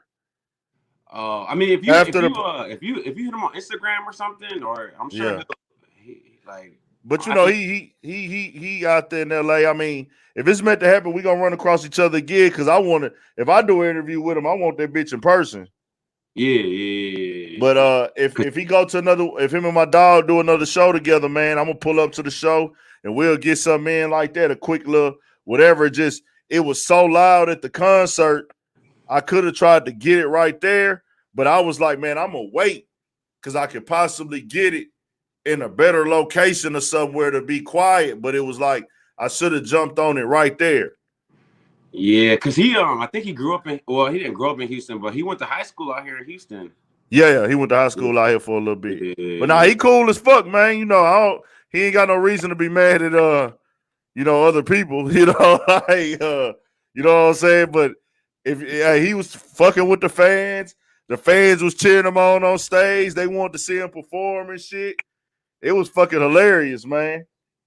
Bro, he's a viral sensation, man. I don't think he's doing it the right way, but I mean, I ain't I gonna think lie, everybody's bro. giving him a chance. We like Him not doing. If you feel like he not doing it the right way, that is the right way because he just being his goddamn self.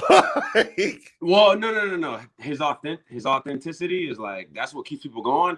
But like we know he can make better videos. Like you know what I'm saying? Bro, Like but he not. That's not who he is, though. He's not a creator.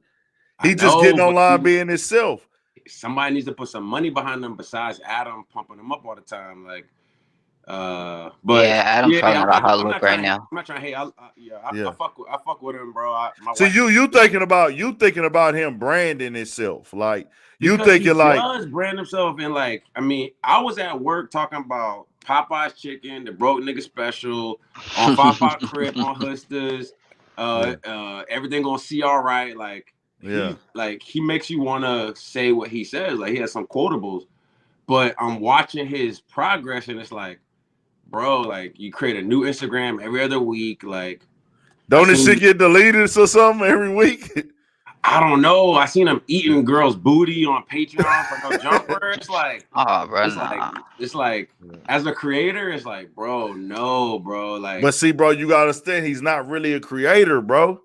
But he is, bro. He is. He's drinking what is 40s and hey, for no bro? reason. That's the difference. You gotta understand. What is a creator though? Because everybody say they a creator. I could make video. I could be funny. I want to know what a creator is though. That's what a creator is, to get some content and put yourself on the content, and you create content. Like, hey, what I'm doing right now, we creating content. I'm creating content here. This is content for people to tune in and watch. Okay. And I'm on here, so this is original content. And I agree with you 100% and respect what you're saying. Now, if I could offer a deviant to what you're doing versus what they're doing, yeah, I feel like what you're doing is creating. You're creating a page with an overall focus with themes interwoven of real shit for real people in a real place. That's what I would call what you're doing. You're creating a space and a zone. But what other people to me are doing is exploiting the stupidity and ignorance of young children and people and disabled people. Look, what people I feel like people don't respect. I see a lot of disabled people around the world on a regular now, and I want to just say they might use phones and shit too.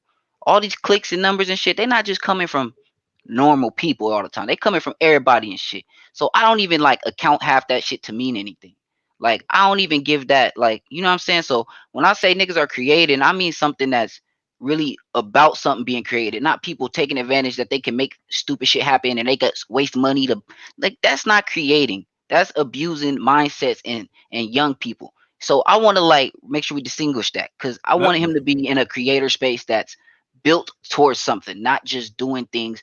Because I feel like a lot of people that be on Adam shit now, because I don't really tap in. I never really was heavy for it, but I seen some. It's not really tailored to some type shit that I feel like he should be working on right now. Nah, Adam bounced back. Adam's tapped into all the LA gang culture. He's like he's pulling up some real street dudes. I was gonna say you're right about the whole creator thing. To use Big Ant as an example, I love YouTube. I follow so many YouTube pages. I consume a lot of content. 99% of people consume, only 1% produce. Big Ant's a producer. I notice his shirt every time he wears a different urban politician's t-shirt. We all notice his background. We all know he says UPTV. We all know he says for shit show. We all know that he can give an opinion on something and he's not going to he's going to be objective about it. He's going to say I'm not from the he said, you know, I grew up in the hood or the ghetto or the streets, but I'm not from the streets. My perspective is based on this.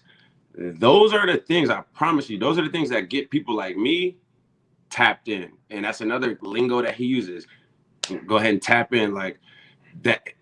Big Ant's a creator.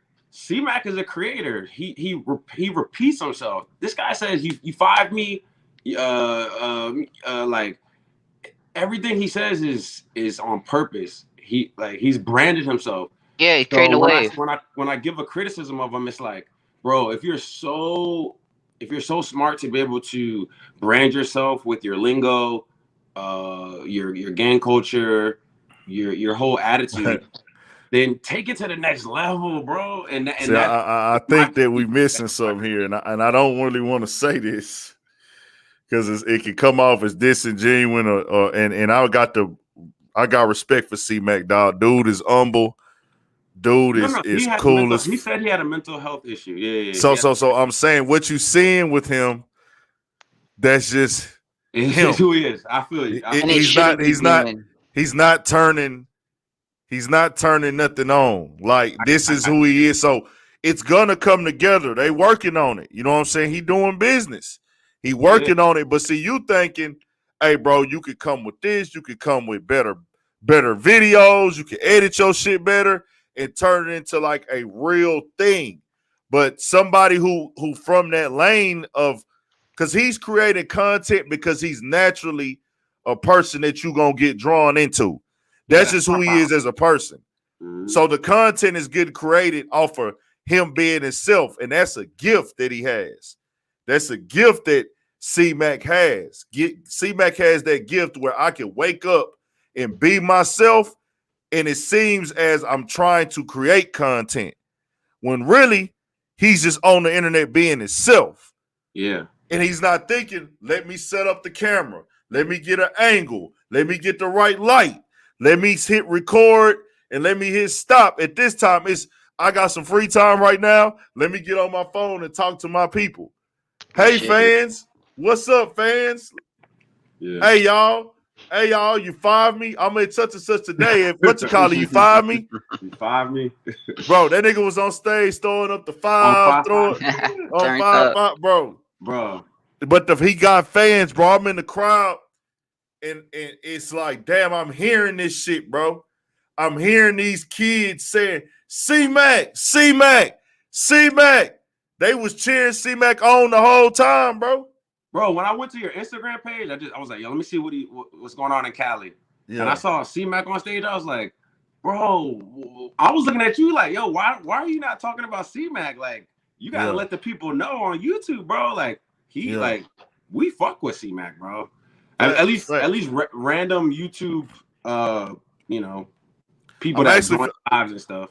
I'm gonna actually post the performance they did. Him and my guy. Shout out to my guy Tiny Gun, man. Y'all probably heard him say a few times in interviews on that song called Dessert when he say TG, Tiny Gun. Yeah. Tiny Gun is my guy. And Baby and Infant. Yeah. Oh, okay. That's Tiny Gun. Yeah, Tiny Gun is my dog. That's my boy. Yeah, that's solid, bro. I see you been out here hella tough lately, bro. That's dope, bro. That's dope. Tiny Gun is my guy. So Tiny Gun, he got the song with C-Mac. That's how I even went to that show. Okay. I got to go on. I could go backstage, whatever. But I was like, I wanted to get the performance from the front. You know what I'm saying? Yeah. So I got in the right at the crowd and recorded the performance. You know what I'm saying? Yeah. Big time. And that's what I wanted to do for that. And I put some of Chief Keef. I put Chief Keef performance up. I think I got V's performance, but I didn't really get to tap in with everybody like I wanted to. But it was still a hell of an experience, still a good time. But that's how I got linked in, and then I end up linking up with other people who, like you said, who are infants or tinies or things like that. Link up with C-Mac, bro, because he's big on his YouTube subscription, and that hasn't been deleted. And you show him your page, bro. Like I want that for the political partners out there, man. You deserve it.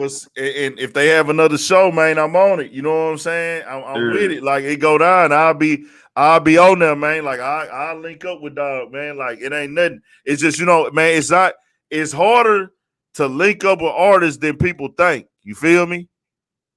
Like C-Mac cool as fuck, bro. I fuck with C-Mac. He cool as fuck. Humble dudes, cool as hell. Dog was walking around drinking a 40 the whole time. Had the 40 in his hand, everything, nigga. OG type shit. He really that nigga though. Program time 5. Yeah. Hey, nigga, he on his damn Popeye's chicken, walking, doing his thing. So that fish sandwich from Popeyes, man. That nigga be doing his shit, man. He doing his thing, but it's like linking up with people for interviews is harder than y'all than people think. No, I Like believe you, because you get it's good hard. ones too. Can I say one thing for you, man? Yeah, yeah. So I was watching one of your videos and you were talking about Megan Thee Stallion Yeah. and Carl Crawford. And you Uh-huh. had mentioned like, oh, I heard they did an interview with Carl Crawford back in the day. And, you know, the topic was hot. And I saw you hesitate. You're like, should I hit him up? Nah, I ain't gonna hit him up. Okay, nah, I'll hit him up. Bro, just shoot your shot, bro. Like, shoot your shot, bro. Just keep knocking on doors. I don't think you understand, bro. You have a big platform. I'm sure there's people that are trying to get on your platform, and you know, you give them the time of the day. So, I just wanted to say, like, I was like, man, I'm glad that you finally went through and still sent it because, like, don't ever hesitate, bro. Don't hesitate because all it takes is that one opportunity, and then you know. And you know what I've been on lately, and you know, like the stuff of like me hollering at C-Mac, cool as fuck, told him I was from Houston, everything, solid. All the tiny gun homies, all the people from their neighborhood and shit.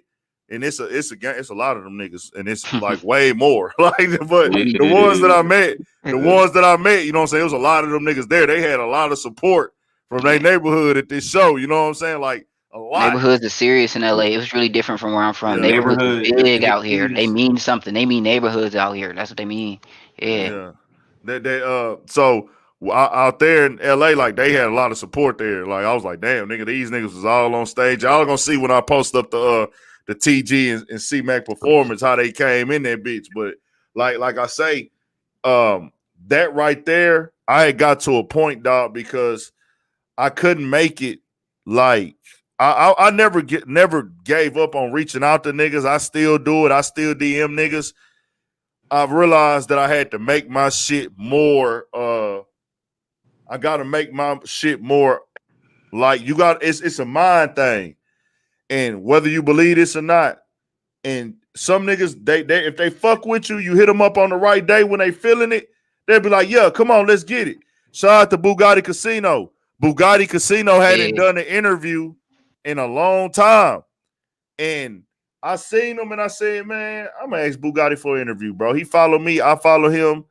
He cool with me. He cool with me. I met him. I've been in the studio with him a gang of times, and I'm pretty sure like he knows how I move and everything. So when I hit him up, he was like, I was like, hey, bro, I want to get an interview in with you after your video shoot. Bugatti was like, pull up, nigga, let's get it. And that was that. But I know that became because he been following me for so long. He know what I've been on for so long. He knows like, okay, man, fuck it. You know what? I'm in the mood today. Let's do it. Cause it's a lot of people that hit Bugatti up for interviews. You know what I'm saying? Of course, big name. But he just haven't been doing them lately. You know the situation with his baby mama, and I asked that tough question in that interview. I didn't want to. Yeah. And I didn't ask him about it directly. Like some people might ask him that more. Like, you know, so your baby mom was da-da-da-da. And I was just like, damn, bro, this is a tough question. But I knew I had to ask it. Of course. But I know the more and more people that see me grinding and working and staying consistent, they'll be like eventually like, man, I hit them up. Let's get it in. Because you know what attracts people? Numbers. Believe it or not, the numbers are what people attracted to. So if they look at your Instagram and your shit got under 10,000 followers, the world we live in is so cliche, they don't respect that. You know what I'm saying? They like, okay, bro, I ain't hating on you. It's no issue, but I don't think this is worth my time. You see what I'm saying? I feel you, but can I say one thing? Yeah. So BFB the Pac-Man is one of my favorite rappers, right? Yeah. I found out him through Free Joe Exotic. Mm-hmm. Bro, he shops at my neighbor works at like Neiman Marcus. He was like, bro, some rapper came in and I'm his personal shopper. I was like, bro, that's BFB the Pac-Man. I was like, yo, next time you see him, yo, call me. Don't you know, like a month ago, he FaceTimed me. I was talking to BFB. He followed me on Twitter, all based on just genuine, like, bro, I fuck with you. I fuck with the fact that you, like, grinding to the top. You don't mind paying for videos. You put notifications on all the tweets. You were the first one to post. So I say all that to say, like, I think, in my opinion, if you were like, you know, you get like C-Mac's phone number, you get their phone number, be like, yo, my fan base loves you, bro. Like, I'm gonna bring you onto the live. Like, I'll give you a shout. Just a quick, like we're doing right now. I personally think you can get anybody on here, bro. Like, it seems like everybody fucks with you, dog. So just, I fuck with BFB the Pac-Man. I done been to his video shoots and all. Bro, yeah, your content man, is he's solid. humble. He's a real one. Your quality, your scene is right. It's nice. It's fit for the culture. Like, it's not something that feels like injected in. Like, if you, bro, you in Houston, so you gonna see the niggas. Like, you gonna play it right, bro. You gonna get there, bro. I could already see it, bro. And I understood that I had to be. I was like, hey, bro, I got to be patient, man. Like, I got to just keep working and stand down. I got to keep dropping content. You know, the YouTube, and you know, I've heard it.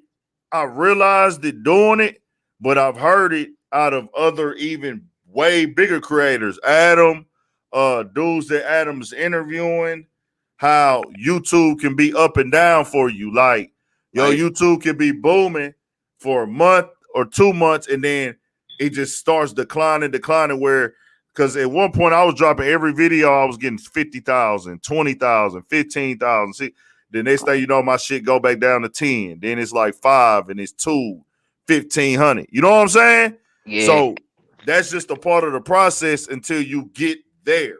That consistent group. Yeah. So I'm building that. I'm still building. So I know I ain't got nothing to do. I got nothing to. Can't nothing happen but grow. What you say? Yeah. I was gonna say what are you trying to stay in your own lane with what you got going? Because I don't feel like anybody's like you. But I know you follow Hassan. You know, he talks about all the celebrity stuff. So people tap in. You know, you got the Adam 22s who are doing interviews. You got the Say Cheese, the Vlads. Like, what do you think? Like, do you model your style after anybody, or what's your goal? Like, because the difference. Okay, if I had to put myself next to anybody, if I had to put myself next to any rap and hip hop platform right now, it would be No Jumper. Interviews, not even the interviews. The fact he does more. He's really a personality.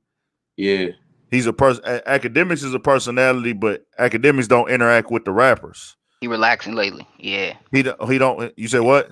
Yeah, he been relaxing. He ain't really been No. He's on Twitch every day. Not relax. He ain't relaxing. No. I mean on the hip hop hunt like he used to be. Like he's more. No. When I say interact with the rappers, be in the same room with the rappers, create content with the rappers face to face, interview the rappers. You know what I'm saying? Academics doesn't do that. Like, he's more of, hey, I speak on what I speak on in the culture.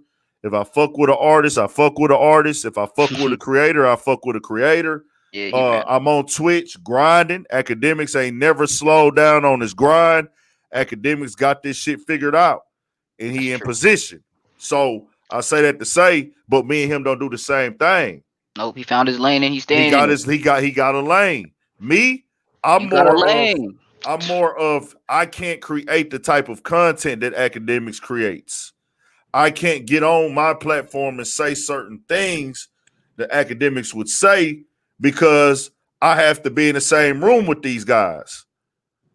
You know what I'm saying? And understand, opinions are opinions, but Academics wouldn't say those things about the rappers if he knew he had to see them the next day. And that's his choice. There's nothing wrong. That's what he chooses to do. But me, I actually want to be an interviewer. I put myself in the lane of like Big Tigger, Sway. You know what I'm saying? And that's why I say you building something, because you gonna be seen soon. See, you gotta understand. I can't get on there and do a voiceover and never show my face. I can't do that because I was this guy. The way that I dress, the way that I act, this is how I grew up. So I can't get on here and be somebody else. You see what I'm saying? Yeah. So question, because we love you like letting the video play while we watch you smile, laugh, and then you give your commentary. you don't want to give more commentary on like all the hot topics because we're clicking on everybody else's stuff to see what they have to say about it. Well, like the other, you mean like more videos?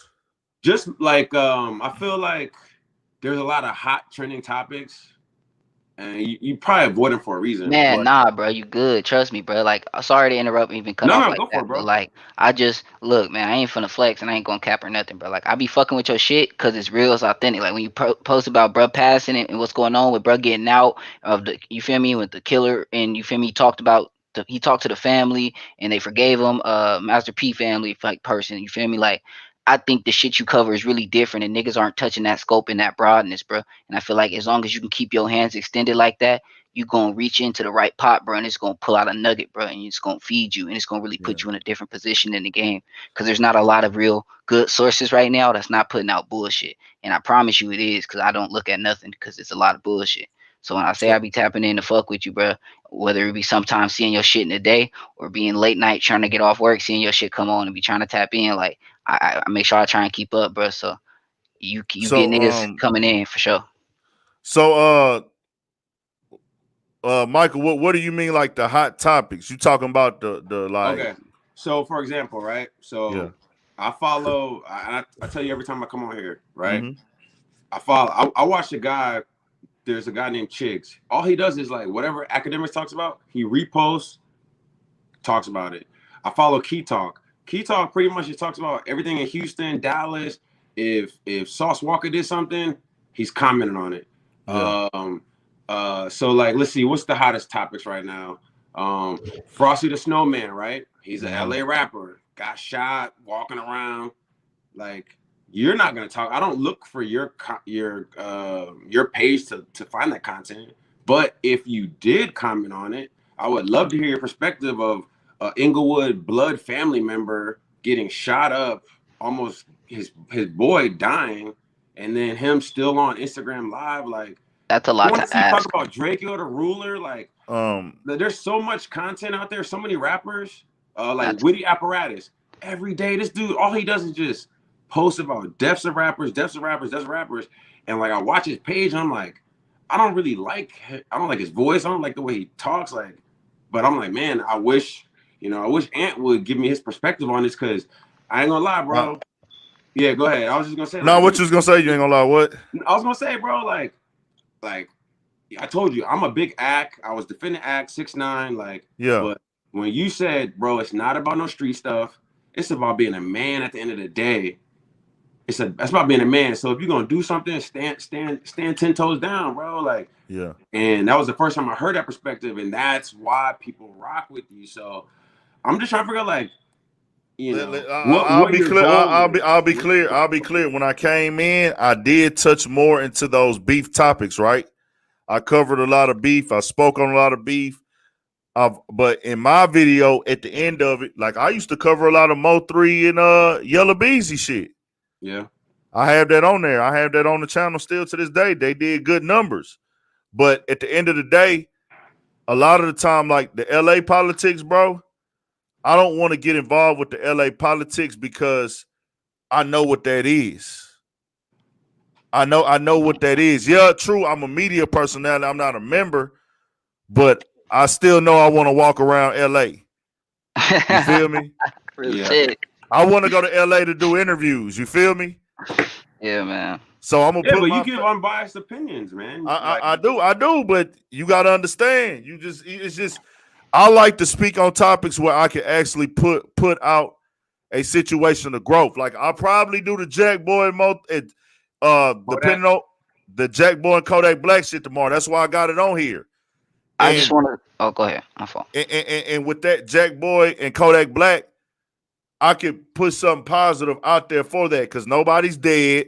They don't have a history of 40 years of gangs killing each other. You see what I'm saying? Yeah.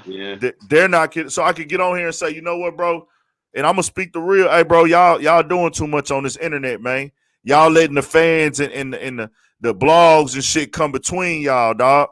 Yep. Y'all letting the fans, the blogs, and everybody come between y'all. Y'all egos in the way, man. This ain't what the fuck supposed to be going on with y'all, Kodak and Jack. Come on, man. Jackboy, I watched you become the most improved rapper in 2020, and I will stand behind that statement. He's one of the most improved rappers in 2020. I'm talking about creativity, style, image, hustle, Nah, Jack work is ethic, hard. He hard. everything. From G to And the to A to see, today, he hard. we thought that once Kodak Black came home, we was finna see these two niggas link up and create and do some shit. And that would have elevated Jackboy even more. But instead, Kodak comes home and these niggas don't fuck with each other at all. Yeah, that was strange. Very That strange. fucked up Florida. That shit would have impacted Florida more if they would have all linked up. If him and Jackboy would have linked up, that would have made most definitely like The impact would have been the different. impact would have been different because Jackboy and Kodak ain't never been out together, and then Jackboy ain't never been this lit in his career. So what you do when you do that, you start building an empire. Taking two forces, making a You bigger got force. two forces to get. It's just like how Young Thug did with YSL, where he brought up Gunna, and then that time when Lil Keed and Lil Gotti first hit, and they was super hot, and then it was like, okay, nigga, we got a whole YSL movement going on right now, nigga. Like, you know what I'm saying? Yeah. That's what I felt like Jackboy was about to do when Kodak came home. I thought they was finna get that type of vibe kicked off, but these niggas wasn't getting along. Yeah. So I can speak on that because it ain't no blood, there's no death. Some of this shit that goes on, bro, it's no positivity to be spoken. And I do touch on some of it at times, you know what I'm saying? But I don't want that channel like, bro, okay, just like you just named homie name. The one that only does the death, violence, who got killed in the shot, right? Yeah. I could do those same type of topics every day, right? Cause somebody dies every day, bro. White people don't post that shit. White people don't do that shit. Why are people gonna do that shit? You gonna abuse our deaths now for some coin? No sacred shit. And like I say, you gotta understand, bro. My face on this though. You feel me? Yeah. Yeah, his face, and I never seen what he looked like. You right? Okay, I don't know if his face is on his stuff or not. I've seen him before though. I think I might be subscribed to. I'm talking about Witty Apparatus. He's like followed the Diamonds Live and the academics. Yeah. And it's a lot of those channels. It's a lot of those channels out here that are like that. Let's follow the academics Diamonds Live blueprint. It's a very successful blueprint. But see, with me, when I started creating, I don't want academics to be able to call me a kid. Did I watch academics? Yes, of course. Have I maybe looked at some of academics' content and said, you know what, I can do it this way, that way? Of course. I would be lying if I said I didn't. But guess what? Academics can't call me no kid because I do things that are different than him.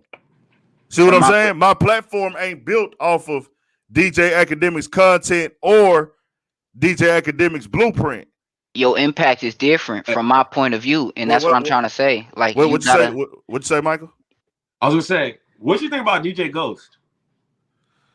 I'm not really a reaction fan. Period. That's just me. Like, okay. I fuck with DJ Ghost though, because I seen him before I even started YouTube, and I was seeing him working, and I'm subscribed to him on the TV, so I was seeing his videos. But at that time, bro, I wasn't even knowing about what YouTube subscriber numbers meant. I didn't even give a fuck about the views, bro. I was looking at it. If your content got pushed to me, I'm gonna just watch it off of the title.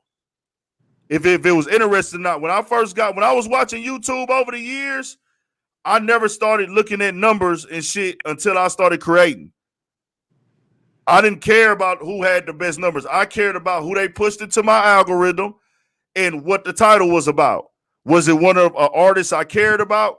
Right. And DJ Ghost would react to a lot of artists that I fucked with. So I was like, I fuck with this nigga. Like, he doing some shit. He getting money, it looked like.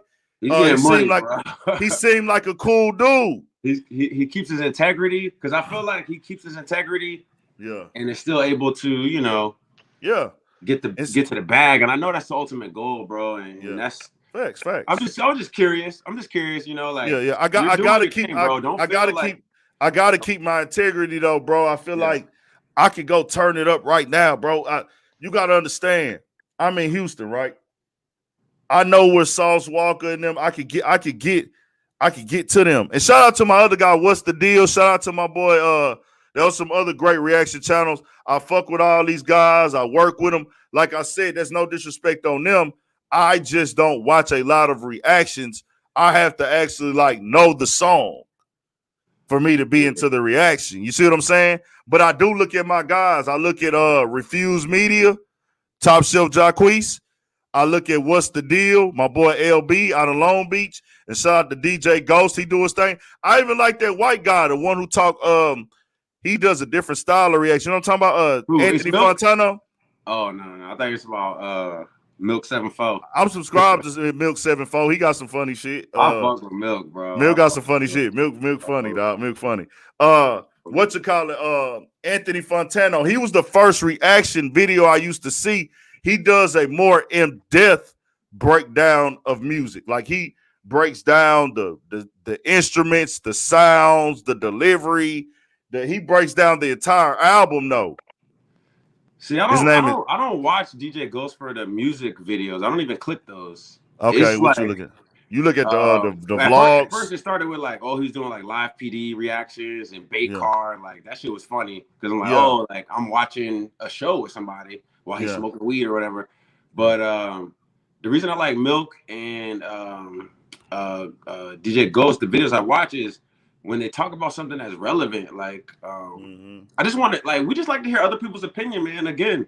Yeah, you know, people are interested in what your thoughts are on things. So I mean, I think you can give an unbiased opinion on anything. And that was my thing too. I don't want to be known as somebody who, in no disrespect to nobody else doing that, I don't want to be known as a person who just screen recording shit and uploading it. Like I tried that when I first came in because I seen other channels doing it and they was getting views.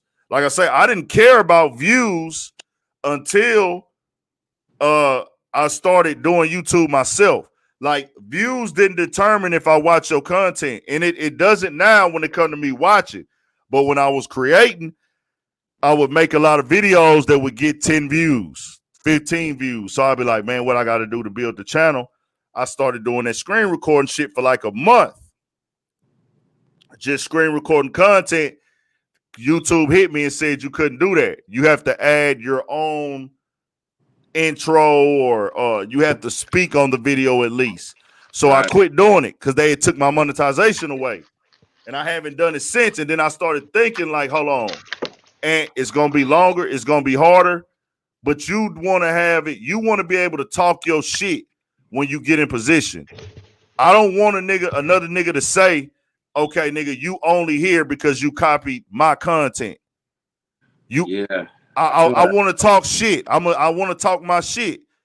Just like if I was a rapper. I don't want another rapper to say, hey, nigga, you only got on because you copy what I do. Yeah. Or you sound like me. Like, hell nah, nigga. When I'm Big Ant when I walk in the building. I don't hide behind no title. I don't hide behind no titles. Like, that's why I won't let people call me a blogger. And what I'm gonna do is I'm gonna keep building a platform to where it's on a level where you know not to call me a blogger. You're going to be your own thing. It's going to be a personality because they don't call Charlamagne the God a blogger. Nah, they don't call Joe Budden a blogger. People don't even call DJ Academics a blogger no more. Really.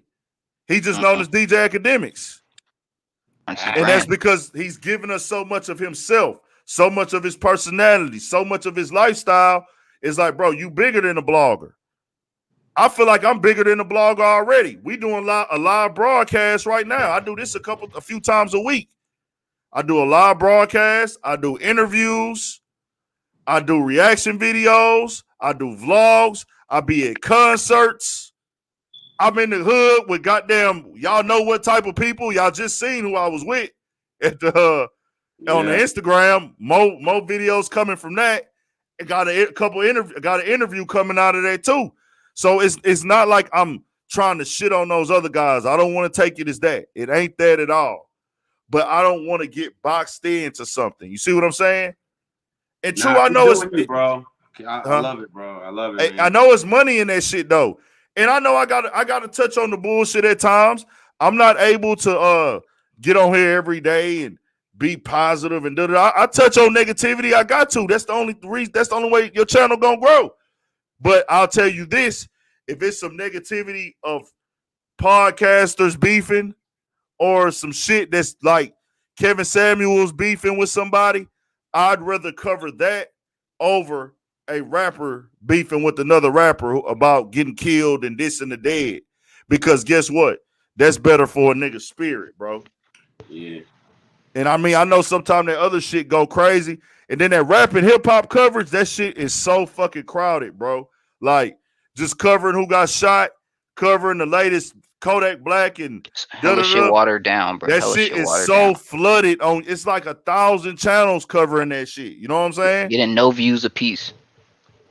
You got the one. So how come you didn't cover the Fresh and Fit versus Alvin Preach? Excellent. I didn't really get to because I was in LA when it kicked off. For one, I was in LA. I was in LA when it kicked off and got serious, and then I haven't really been all. I know who they are with Fresh and Fit, but I wasn't really tapped into Alvin and Preach like that. Nobody was, bro. Yeah, I'll tell you this. Yeah, I ended up watching. I was like, I try to avoid Fresh and Fit for as long as possible. Like, I was like, man, and these dudes, like, I've been on Kevin Samuels for the last year. Like, and I watched them on the Fresh and Fit pod. But then, like, I was like, I kept seeing so many videos, like, so many of the people I subscribe to, like, commenting on it. Even Brandon Officer Tatum commented on it. And I was like, okay, let me watch a couple of their videos. And then I literally sat there for like 2 hours watching the dude Myron kick out girls. There's like 10 videos where he kicks girls out of his. Bro, I was so entertained, bro. I subscribed. I watched. Like, yo, this shit is hilarious. Like, I watched 2 episodes of that. I watched one for 45 minutes and turned it off, and then I watched one for 15 minutes and turned it off, and then said I didn't want to see that shit no more. But YouTube be on their bullshit. So the next day they brought up the video he talking about, where they was kicking them women off, them black women off. And this is what I'm saying. You was entertained by another race man treating our black women like that. Because I don't think they did nothing wrong. And no, I'm a real nigga. No, I'm going to say something real, though. Because all she did was say, you talking all this shit, explain something. Because you saying a lot with nothing behind it. And that's why I don't watch them. Because to me, what I see in them, I see some men, I see some young men that probably wasn't too cool or worth nothing. They went to college, got smart, and got played a lot, and got hurt, and start peeping game. And so now they try and act like they got some game and turn all these vulnerable idiot people into some dummies and think they cool. Because a lot of dumb niggas don't know no better. But I look at them and I feel bad for niggas that'll follow them because they talk nonsense. And real niggas would never even, you don't see them around nobody because nobody that even is about something with ilk next to them. They weird. And so I get mad when that shit even a thing. I don't know Auburn Preach either, but I've seen some of their content and I'm not against nothing they doing, but it's not something I'm every day in. Regardless though, like this whole thing was men attacking each other for no reason. So I don't know what they going on about. I ain't following. That was some bullshit. Like he but I know him. The Fresh and Fit weird. I ain't like. Okay, yeah. Break down the Albert and Preach and Fresh and Fit, and I want to get your take on that, and then we'll talk. Let's get into that right now. Yeah. If you got time, yeah, of course. Yeah. So long story short, right? The Fresh and Fit podcast is a guy named Myron Gaines and Fresh CEO. They're cornballs. I'll agree with you, bro. I don't see your name or whatever, but they're cornballs. But with that being said, they come from a perspective of the manosphere, right? And me personally, I'm 37 years old. I'm married. I've listened to Kevin Samuels. Bro, that's the information that Kevin Samuels put into my life I never heard before. The things they're talking about is like, are y'all familiar with Patrice O'Neal? Bruh. I've heard that name, but I don't really know who that is. I ain't gonna lie. Can I say that I'm a man and I don't share the same perspective of all the men that run this manosphere? Because I don't understand what that is. First of all, I heard about it. I guess it's something that is running around on YouTube. It's a YouTube group, like a YouTube. It's basically a YouTube category now. Just like you got rap and hip hop, it's basically a YouTube. It's a YouTube category now of dudes who kind of basically pushing for alpha male or uplifting of males. You know what I'm saying? Yeah. That's what the manosphere might. From what I'm taking. Right. From what what I I've take. seen is, hold on, I'm sorry. Let me just get this out Go real ahead, go fast ahead, because go I ahead. don't want to stop you. No, I you feel like good. from what I've seen of that, I haven't seen too much to really give it nobody who I see running it. But from the clownish shit I see pass me by on YouTube, from the one Derek Jackson dude to these dudes now, I don't think this manosphere is very strong and full of real men that can lead it. So I feel like anything they doing right now is not constitutionally correct. I think Kevin Samuels stands alone in his own area, and everybody trying to jack his little wave is doing it incorrectly. And I feel like they missing a lot of the age and wisdom that he has, and they not respecting that he's already gained that over them, and they need to wait their turn. It take wisdom to do certain shit and talk certain shit, and I don't feel like all these men have the wisdom and know to do that. So when I'm on here and I'm running into videos that I gotta keep passing by and scrolling by and don't recommend this, it's not because I don't respect what people are doing. Like I think it's amazing that y'all are making something out of this because everything's something that can be made into something. It's beautiful to see people craft. But I feel like we got to put more responsibility in the words that we give to a group of people trying to make a message and what we let that message be. Because I don't feel like that message is anything. I feel like all that is craziness. I'll say this, right? So yeah, Kevin Samuels, The Godfather, everybody, like they give him credit for this whole mindset of, you know, high value men should have, you know, exercise their options. And I heard you guys talking earlier right before I tapped in, like, oh, you know, other race of women don't, you know, pretty much what Kevin Samuel says. An Facts. immigrant can come over here, sell oranges, stand outside of Home Depot, come home to a home cooked meal. A black man can work all day, come home, and He being cheated he on. might have to cook dinner, right? Met to So boil some hot dogs. you know what I'm saying? Man, I'm not going to defend anybody in that manosphere, but I will say this: what Kevin Samuels is talking about is not new. Kevin Samuels has yeah. brought it to the light. Yep. There's a show called The Black Phillip Show. It's by Patrice O'Neal. There's certain men out there that when a woman like steps, like she crosses the line, and women cross the line, bro. Like I'm one of those people, right? I love my marriage. I love my wife. I would never talk down, but I'm one of those people that, you know, If she a shit. black woman, I I give her, understand, bro. I If she, give I her, understand, bro. she gonna take a mile, bro. And Yeah, I was, I and you understand. know, I I deal with it. understand, bro. I deal with it, bro. I deal with it. And I thought it was normal, right? Yeah. Oh, hey, babe. Oh yeah, it's 2 o'clock. We about to leave the club. Like, no, these No, dudes on YouTube. The reason that they're so like sensational and so popular is because they're like once they see any sign of disrespect, it's over. They cut you off. It's done, and that's what they're trying to teach men how to do. And that's what again, if you listen to the Black Phillip show, Patrice O'Neal, he's telling you. And I only listened to one episode. He has 8 episodes on there. It's classic material. He pretty much in the first episode was saying, "Yo, when your girl, your woman says something, you you got caught a bluff, bro. You got to be like, okay, well, this is how it's gonna be. Like, I'm doing what I'm gonna do, and if you're gonna leave, then leave." yeah. And he just, I guess what I'm trying to say is like, you know, He talking about standing as a man, and I standing as a man, understand that. Yeah, I yeah. respect that. Yeah, that's And big. I and I respect that. don't think that's taught a lot. You know, well, you know, I It's don't know not how people seen a are. lot. People don't know what it. They trying to tell you what a man ain't real. They trying to change a lot of perspectives and views right now. You got to remember that. So a lot of people ain't seen it. All they seen is these. They seen streets. They seen real niggas. They ain't seen men though. Real men that do manly things. That be men of accountability and sustenance and all these like things that are more than just I'm hard and I'll beat you up. Like, and I didn't see a lot of it either. So coming into this age of trying to learn and be better to craft into this world that's becoming something different, I have to take heed to what I've learned that I maybe didn't put used to and remember upon the teachings that aren't going to be taught anymore because there's nothing to really see now for our generation. We ain't teaching nothing. We got crate challenges for God's sake. I was just telling somebody, my mom used to tell me to get my ass off them crates. And even my little cousins when they was 2, 1, whatever, learn how to walk, crawl, and getting on top of them crates, get your ass down before I whoop your ass. I got a little cousin, lost his front teeth, didn't have teeth till he was about 6 because he fell off them motherfucking crates. So to see grown ass adults doing that shit, what the fuck is happening here? Ain't no manosphere. Take accountability first. We can't tell our women what to do till we tell ourselves what to do. We can't let another man tell us alpha men that are supposed to charge and lead what we supposed to do for a group of women. We all men. We lead our own way. You gotta find the woman that's gonna let you lead and gonna follow correctly. Because a bitch might try and follow but not know how and fuck it up. Or you might get the bitch that really know how to follow and keep you in suit and put you on everything harder. They all different. I ain't gonna say one bitch is another bitch. That's disrespectful. But what I'm gonna say is every man is his own man.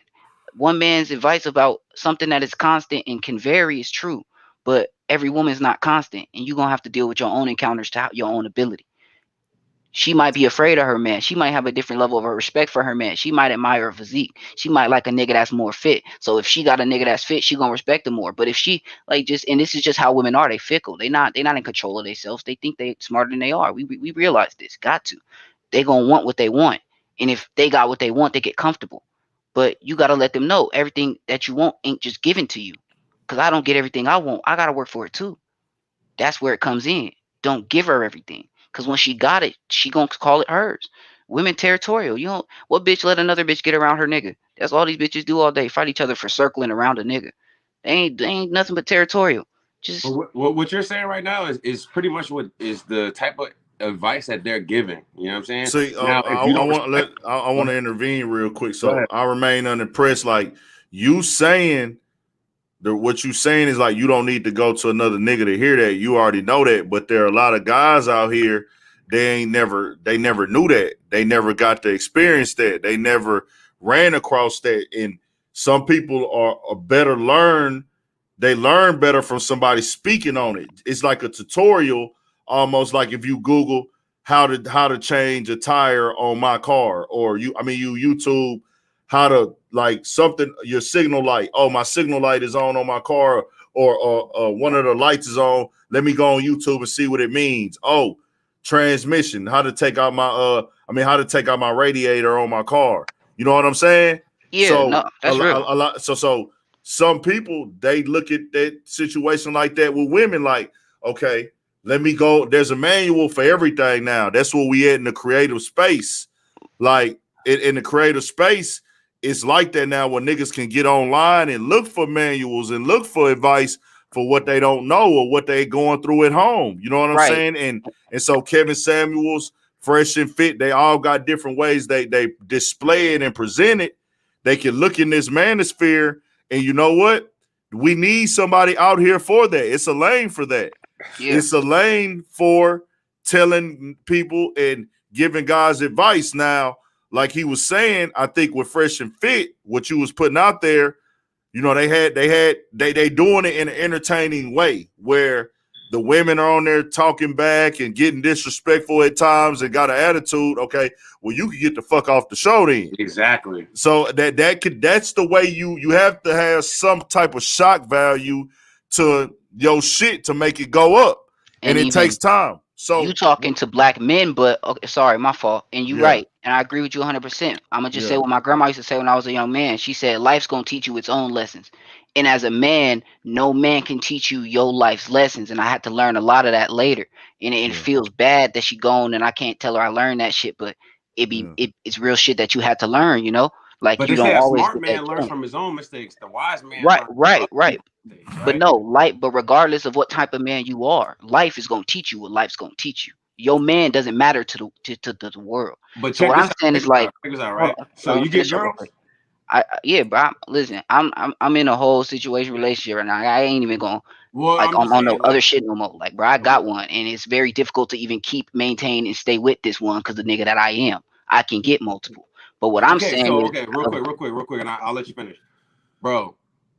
The stats that they post, bro, like Big Ant, you, me, bro. I'm 6'5", 200 pounds, bro. Like I play college football. Like bro, I'm 10%, 6'1", like 180, bro. Nah, I hear you. 10% of the men get all the women, bro. Like Because, we but don't that's know not what it's we like not. because it just That's not comes our so focus though. naturally, bro. It comes. That's true. Like Hold on, real quick. you It changing the comes. goal though. I don't want to shoot that though. That's not my shot. I don't No, want no, to no, shoot no, that no, shot. no, no, no. Hold on. hold Let me on, just say this real let quick. him Let me get say his this shit real quick. off. G, let him get his shit off. Here you go. 10% of the men, right? And if you're one of those men, it's like, bro, when I come to the club, like I move over here, the girls start coming over here. You have personality, you got charisma, bro. We don't know what it's like for the other 90% of the short niggas, the little like, bro. they don't get girls, bro. And all the women, you know who they want? They don't want them, bro. They will sacrifice everything to be with a baller, the rapper, the nigga with the It's not chain, the nigga with about. a nice smile, the nigga that can talk, the nigga that can present himself properly. So what I'm trying to say is, bro, there's a lane and there's people out there that have no chance, no game, no nothing, bro. And they need this kind of information, dog. They need it the right way, learned though. so much from Kevin Samuels, bro. So much, But bro. that's what he's saying. He's saying that, bro, like that those like he's saying like, bro, he understand that, like, okay, bro, there's certain things that stand out in men that women be cliche women, and more and more women becoming very, very cliche through social media. And like what I said, what they actually pushing and marketing to our women now. Fuck these niggas, get this type of nigga, da-da-da. Every woman now wants this makeshift nigga. She's learning to adjust into a world. Okay. So that's what I say. Like, they want this nigga, tall nigga, funny nigga, perfect smile, 20-inch dick, 20-inch dick, over 500,000 a year. Like, oh, he's a gangster, and he's a gangster, but he's corporate too. He has tattoos, but he has a Wall Street job. He flips real estate houses, but he's a gangbanger also. He smokes weed, and he wears designer clothes every day. And he has a Rollie and an Audemars Piguet. You can't have all of that in a man. Of course not. But these women, they sit back and they want to have all these things combined. You're gonna have to give and take. But it's a big group of guys, a large group of guys who don't have any of these attributes to offer. So they getting stuck out, or they having a hard time. That's why these guys are thriving on YouTube, because what they touching on reality, bro. That's real, but reality's always been reality, and the niggas left out always been the niggas left out. That ain't nothing that's ever changed. You can't be mad at. I'm not. Well, okay, but I'm saying they teaching. They teaching though, bro. They teaching. I hear what you teaching. I don't gotta use it. I don't agree. I don't agree that all these Kevin Samuels is the only teacher that I feel should be out there teaching right now. These other dudes should not, in my opinion, be teaching on this from what they've said and what they've shown. I can't judge the men. I don't know them, but from what they've given me to know from them, their voices, their platform, their words, their statements, their beliefs, and where they stand at, a lot of them ain't in position to be teaching nothing. Yeah, and that's just their audience. That's wait.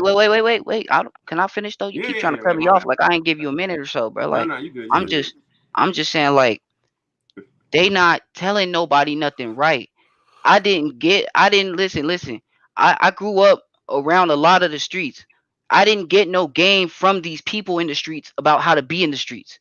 I was in the streets, and so I learned how to be in the streets coming up. And so when I had to get out of the streets, I had to learn how to not be in the streets. Y'all grew up learning how to be in the books, how to do this. Okay, y'all want to get bitches now. Y'all don't know how. Okay, you can be taught how. There's nothing wrong with that. But if you gonna get taught how by some niggas that know how to teach it. You listening to niggas that's living in Miami where hoes is abundant. You can pay these bitches $30 and some attention. They gonna come up on your show. I ain't worried about them bum bitches. What I'm talking about is you go get you some real game from some bottom bitches making money, some real niggas knowing something, and somebody that could teach you the impressions of what it means to look like something to a woman, stand as something to a woman, and be something as a man. They don't even know how to do that. That's what I'm saying. You not teaching nothing if you teaching wrong. You have to be correct. Come correct. What is we talking about? I'm not gonna let these niggas facade me and try and call it teaching. That's not teaching. And you trying to teach black men. Bro, you Hindu. They teaching, I wanna tell all my guys in the chat. I want to tell all my guys in the chat. Take it from a nigga. I've dealt with women. I've talked to a lot of women. I've had bad experiences with women. I've had good experiences with women. I am single. I'm choosing to build the platform over a situation with women. Fucking with a lot of women can be very time consuming. Yeah. Fucking with women can be stressful. A lot of women can be stressful. With me, I'll tell you this, bro. Don't nothing beat the best way to get a woman is being honest, creating conversation rule the nation. Always know that. Conversation rule the nation. Being honest and showing a female a good time, bro. That will get you more pussy than you know. Trust me. Man, bitches tell me just shut up. They like, as long as you shut up, you gonna get it. I be But like, like I cool. say, be honest. This why I tell niggas. And before we go back into the topic we was on, this is what I want to tell niggas on my platform, bro. You know, you got to be presentable, bro. Keep a haircut or keep your hair done, whatever your hairstyle is. Be yourself, my nigga. Yeah. Some niggas don't. They don't like to smile at bitches, man. Smile at a bitch. Bitch wanna see a smile, man. Charm a bitch. Who else these niggas smiling at? Smile at these hoes, man. Niggas be all stiff on hoes. I be peeping that shit, bro. Don't be so stiff on the hoes, man. Smile on them hoes, man. Show them hoes you got some confidence, bro. You know what I'm Give her a saying? reason, bro. Give her a Show a bitch, reason. hey, and get a bitch alone. Hey, man, pull a hard dick out on the bitch and she gonna bite. Give her a Am I reason right to or love some wrong? season, man. Let her know. Pull up, you know, smile, show a good time. Conversation rule the nation, bro. Understand conversation and communication will take you further than a lot of other things, bro. Cause look, if a bitch fucking with you cause you got money, guess what? You gonna eventually have to spend some of that money, or she gonna have to feel like you spending some of that money. Fuck with the bitch, and also fuck with the hoes that fuck with you. Don't chase no bitch who not fucking with you when you ain't got it, bro. Chase a bitch. You got to take a bitch out, show a bitch a good time, in my opinion. I'm grown though. I like taking. That's my chill shit. Let's go grab a bite to eat. You know what I'm saying? Let's go grab some drinks. You know what I'm saying? Get a bitch in her comfort zone. Tell some good jokes. You know what I'm saying? Have a good conversation for her. Fill out her personality. I like fucking bitches who got good personality. Sex is better to me. That's just I'm being honest. Like, I like to fuck bitches. I'm more attracted to bitches who got good personality.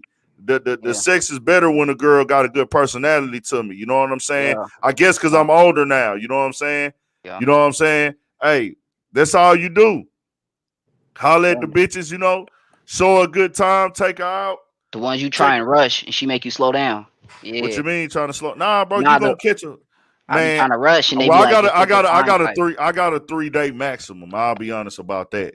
Oh, Bitch, we got 3 dates. Most of the time we ain't making it past 2. But if you a bitch I'm really after, maybe we'll do 3 dates. You know what I'm saying? On some cool shit. After that 3rd date, if I ain't fucked, you not feeling me, I'm not feeling you, we moving on. Fuck that. You know what I'm saying? Yeah, for sure. We done. For sure. But like I say, bros, you can't lose if you're not losing if you can't fuck her being yourself, having an open conversation and communicating, and talking to her and spending time and kicking it. Just, you know what I'm saying? Yeah, Show her that's you real shit. interested. Show Being her a you real person interested. with her. They Show people, her you bro. interested. You know what I'm saying? People. You gotta come with some little sauce though. You gotta drop some sauce. You gotta drop a little flavor, bro. Bitch don't want you to be all, you know, whatever. You gotta work all day and you I gotta just put a come home. you gotta put a little you gonna have to put a little Look at the flavor. You smalls gonna have to tonight. tell her, you know, you gonna have to tell a bitch you like her and you think she pretty. You gonna have to do that. You know what I'm saying? You You have to can't work just the 1-9. yeah, you got to display some player shit. You know what I'm saying? So just understand that's how it go, bro. And you can get what you want, bro. And I tell you like this: if you can't get it with that, then it ain't meant to be. If a bitch fucking with you, you gonna link up with it. Y'all gonna get solo together at a spot. You know what I'm saying? Hey man, you niggas know how to go for the gusto. You know what it is.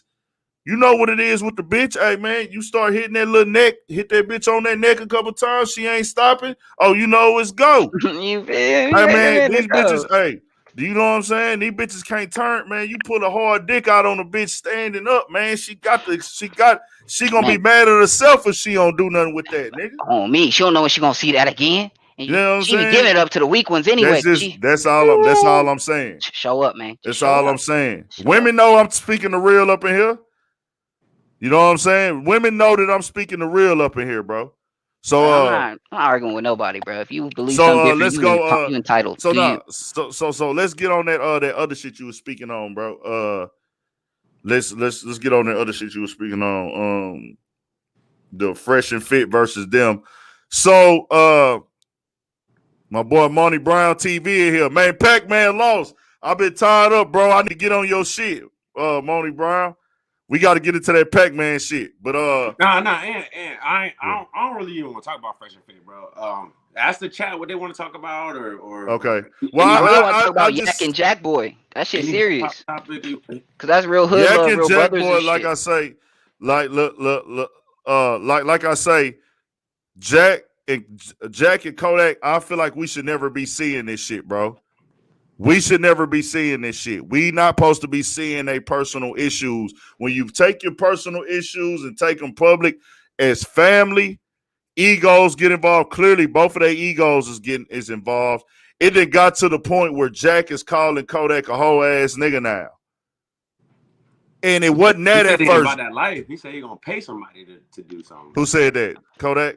No, that's what Jackboy said. He said Jackboy said that. You gonna have to pay somebody to Yeah. I was shocked, because I assumed from the outside looking in that Kodak was about that life. Well, your boys always know who could win out of your boys. So it might not be like he not about that, but he might just know that, bro, you know we done fought and I got the hands on you. It's nothing like that, but they just brothers and they gotta relax and remember what got them here, remember why they here, remember them times that made you want to get here. Now Kodak then put out this information that Jackboy had his password and he started beefing with NBA Youngboy on his own. And the way I saw it was Jackboy jumped out there for Kodak Black when that nigga got into it with Youngboy over that girl. That Kodak is saying Jackboy was mad over a girl, so he jumped out there beefing. And I'm not gonna lie, man. What Kodak has been displaying, and I fucking love Kodak music, bro. Same. Kodak is an inspiration, bro. Kodak got an old soul. Kodak, bro. Y'all get on the phone. Jackboy, y'all get on the phone. It ain't even my place to speak on it, bro. I'm not choosing no sides. It's for them two ain't niggas. No sides. Ain't no choosing no sides. It's for them two to work it out. But it's like Kodak then, bro, he done damn near downplayed this little bro. He done dogged this little bro out online and put him in the corner to where he like, damn, bro, like, now I got to get on my bullshit because you just keep dogging me. You know what I'm saying? That's why I'm so down on it, because I never thought Kodak would be doing this, especially not fresh out. And to be honest, I expected him to get out, them to do some hot shit together, because Jack had just been on the run up. Like, to me, this is just serious heartbreaking shit, and I feel like they got to work together because this is powerful black men in music right now. That's free black men. That's able-bodied, moving forward black men that need to come together and really win, not do all this extra shit to hurt each other. This ain't what Florida supposed to be on, bro. This ain't what Florida supposed. These niggas doing a motherfucking thing, bro. You know what I'm saying? And you know what I'm saying? It's crazy, bro. He already fixed everything with NBA Youngboy, bro. They already fixed that situation with Youngboy in the NBA camp. I guess Kodak Black, I guess Jackboy, because Jackboy jumped out there when the shit was going on between them. Jack jumped out there. So it made it like, okay, nigga, well, Jack got an issue with us too. And I guess because Jack is not a brown young boy right now. And I'm speculating. Right. And this is never good to do. This is what I'm doing right now is something that I don't believe in, but we'll do it. Let's just speculate. Yes, put a thought on the situation. But at the end of the day, they all need to get on the fucking phone and talk and get past this shit, bro. Ain't nobody lost no life. It ain't been no beef. Yeah. Ain't nobody got shot. Man, let's not let that shit go on, bro. Y'all Niggas family. starting to call each other out their name. NBA Youngboy, we know, is a top talent. I'm tired of seeing these multi-million-dollar niggas go to the motherfucking hole, bro. I know some beefs can't be fixed. Some beefs can't be stopped. Some beefs is already blood on them. Ain't no patching that up. That's just what that is. But the ones with ain't no blood on them, fuck that ego shit, bro. If y'all just got to agree to disagree, let's do that, bro. We done lost some good niggas in this rap shit these last few years, dog. Too many. We watching our hottest upcoming rappers getting killed on camera, bro. Come on now. We watched King Bud get killed on camera, right or wrong? Man. Sad. We watching niggas put niggas on graves on camera and make songs about it. We watching a lot nowadays. We watching niggas get killed on camera now, bro. We watching niggas getting fights on camera. We watching niggas have drive-bys. Niggas in Chicago was recording themselves going on drills. and putting this shit on YouTube. What we on, man? We got to work on ourselves, bro. So that's just that with me, dog, and that's just why I met with that. I want to talk about Benny the Butcher too. Shout out to Benny the Butcher. He's a real nigga. You watched the No Jumper interview? Yeah, I didn't get to finish watching it, but I liked the part when he spoke on the chain. Oh, when Houston? Yeah. I watched the whole thing, bro. I saw that. I saw that. Low-key excited about Rick Hyde. I was cleaning up. I saw that. Yeah. He said some real nigga shit right there. Karma's a bitch, and a real nigga know that it is. It's gonna come get you. You just gotta wait for it. I ain't gonna lie. When he said, Adam, what you think happened? I was like, oh shit, like, nah, you didn't get your chain taken. But then it was the exact opposite. Like, yeah, nigga, like, they got what you gotta understand is he already had said he had got taken, that it got taken in the Big Facts interview. I don't think they went as in depth to it, but he had said that, you know, they did rob him. I want to be clear about that too, bro. And I know the internet paints this persona like rappers ain't humans and they these wrestling characters who or comic book or your fantasy characters, like they can't get robbed. They should always be ready to shoot it out. Bro, gangsters get killed every day, bro. They be paranoid as a bitch. Street niggas die every day. Real gangsters, real dope boys, real trappers die. They get killed, bro. That doesn't make you less of a gangster because you got killed. Nobody is a fucking walking around 24/7 goddamn agent who can dodge bullets. Niggas is watching too much Matrix. You feel me? Niggas ain't superhuman, nigga. Niggas ain't superhuman. So when Benny the Butcher came out and said that, it was real because it was like, bro, he still kind of didn't go all the way in depth on it, and he watched how he spoke on it, which he a nigga from the streets. It's not normal for a street nigga to get in an interview and talk about getting robbed. You see what I'm saying? Like, niggas don't really talk about that on camera. They don't get on camera and talk, but he knows that he's a rapper now, and this is part of the game. So I like how he got out there and owned it. Bro, he tried to avoid it like 3 times. I ain't gonna lie. Yeah, he did. I didn't see the whole thing. I don't know. And I'm like, bro, it's like pulling teeth. Like, bro, you know what he's trying to ask you. Just tell us what happened, my nigga. Because that's not something you talk about like that. But see, bro, a street nigga really not supposed to speak on that. Keeping the streets like, you supposed to keep that type of shit in the streets. He should have had a message already ready to go. A canned message like, yo, I pulled to Walmart. I didn't go in.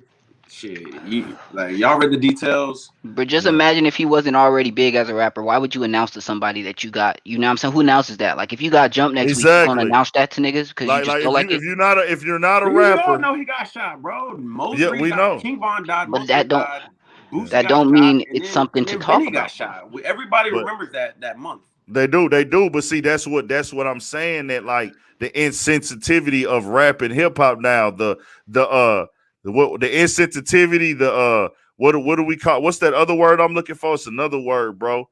I guess the dilution of feelings and respect, like, hey, bro, you got robbed. Let's talk about that. Like, let's talk about getting robbed at Walmart and these niggas shot you. The people want to know. And people want to know, but I'm saying we know that it happened. We need a butcher. Yeah, you know what happened. Like I'm saying, we already know what, but this is what I'm trying to tell you. We already know what happened, right? We know what happened. Why does he need to come on here and tell us what happened? Desensitized. I wanted more details, bro. And that's what I'm saying. That's because you've been desensitized to just getting the news. Now you need more. And this ain't just you. This me. I'm also guilty of it. We all have became this because rap and hip hop has become the fan base has become so desensitized that, okay, it's not enough for me to read the announcement. This man got shot. They took his chain, or they tried to take his chain, or whatever. The main thing, the main headline is supposed to be he got shot and he survived. It should stop there. We should be good with that. If we a fan of this man got shot and he survived it. He good. He took a picture the next day smoking weed, sitting in the chair. That's it. We good now. We seen him on the cane for a little bit. We good now. But because hip hop has became the media, the reporting, the news, the fans, everything's became so desensitized and so disrespectful. Oh, nigga, you got shot, nigga. We need to know where. We need to know how. It be looking like high school. This bro. nigga's talking about I'm from Buffalo, I'm from Montana. I done sold more dope than every rapper out here. It's Griselda. I come to Houston. I got all my chains on. Everybody's like, nigga, I've never seen a rapper in Walmart. The last time I heard about a rapper in Walmart, the baby killed a nigga. So like, you seen a rapper in a Walmart? Everybody go to Walmart. Everybody go to Walmart, bro. No, everybody got baby mamas. What you talking about? Man, trust me. Trust me. I've seen niggas in Targets. I've seen niggas in 7-Elevens, bro. I've seen niggas. My best I'm in LA. Got See drafted all to the the time. league, bro. Like, hold on. What'd you say? I said I don't want it to get lost that I'm like I told you the last live. My best friend I'm here because my best friend got drafted to the Texans. Like, I understand celebrity culture, bro. Like, but what I'm saying is, nigga, to hear a rapper is going to Walmart with his chains on, and then, you know, the internet, social media, when people get their chain taken, nigga, that's a part of the hip hop culture now. We expect to see it floating around on the internet, nigga, like a billionaire black chain. We seen Almighty J in the hospital. His chain got took. Like, it's just a part of the hip hop culture, whether we like it or not. It is what it is. So when we hear that the Butcher was the 4th person to get shot within the last couple of weeks, it's like, what the fuck happened, nigga? Why are you in Walmart? That's the first question that we had. Why are you in Walmart? What are you doing in Houston? We didn't even know you're in Houston. Like, it was just, you know, people are and that's what I want to explain to you. I'm not putting that on you. I'm not putting that on nobody personally. I'm just saying us as a hip hop culture. Like you said, we are used to seeing shit going on as academics started their lingo, greasy neck tour. That's who started that lingo. That became a part of hip hop, right? Bro, do you know how fucking stupid it is to rob somebody of something and go online and say you robbed them? You're a fucking dumbass. To wear the shit and post it? Sick. You're a fucking that is weird to me, bro. That means you committed a crime for the sake of getting clout. Some people code it better. Some people code it better. Like, oh, I'm not gonna put it out there that I took the chain. I'm a joke and allude to some shit or da da da da. You know what I'm saying? But just ask yourself, when you go to sleep at night, does it make sense that I committed a crime as a street nigga and I went to the internet and said, hey, I committed this crime? Okay, real quick. Yeah. I don't think it was so much like, for me, from my perspective, when I was watching it, I was like, okay, did they know he was at Walmart? Were you moving around? Were you like going from place to place? Oh, like, this is Houston. No. In Houston, they plot on niggas. Well, those are the questions that I wanted to know. But he can't tell. He not finna tell you all that. I know. Why would you want to know that though? Why don't you want to know other things? Like I say, he could have let us know. Like, I'm gonna tell you like this, nigga. I'm gonna tell you how wicked this game is, bro. In Houston, it's niggas that I went to elementary school with, middle school with, high school with. If a nigga get the right type of bag and them niggas is hurting, if they think, okay, bro, that nigga ain't up right now, or I know that nigga got 100,000, I will never walk around with cash like that on me. You won't see me holding the money to my ear. Fuck that. I'm never doing that shit.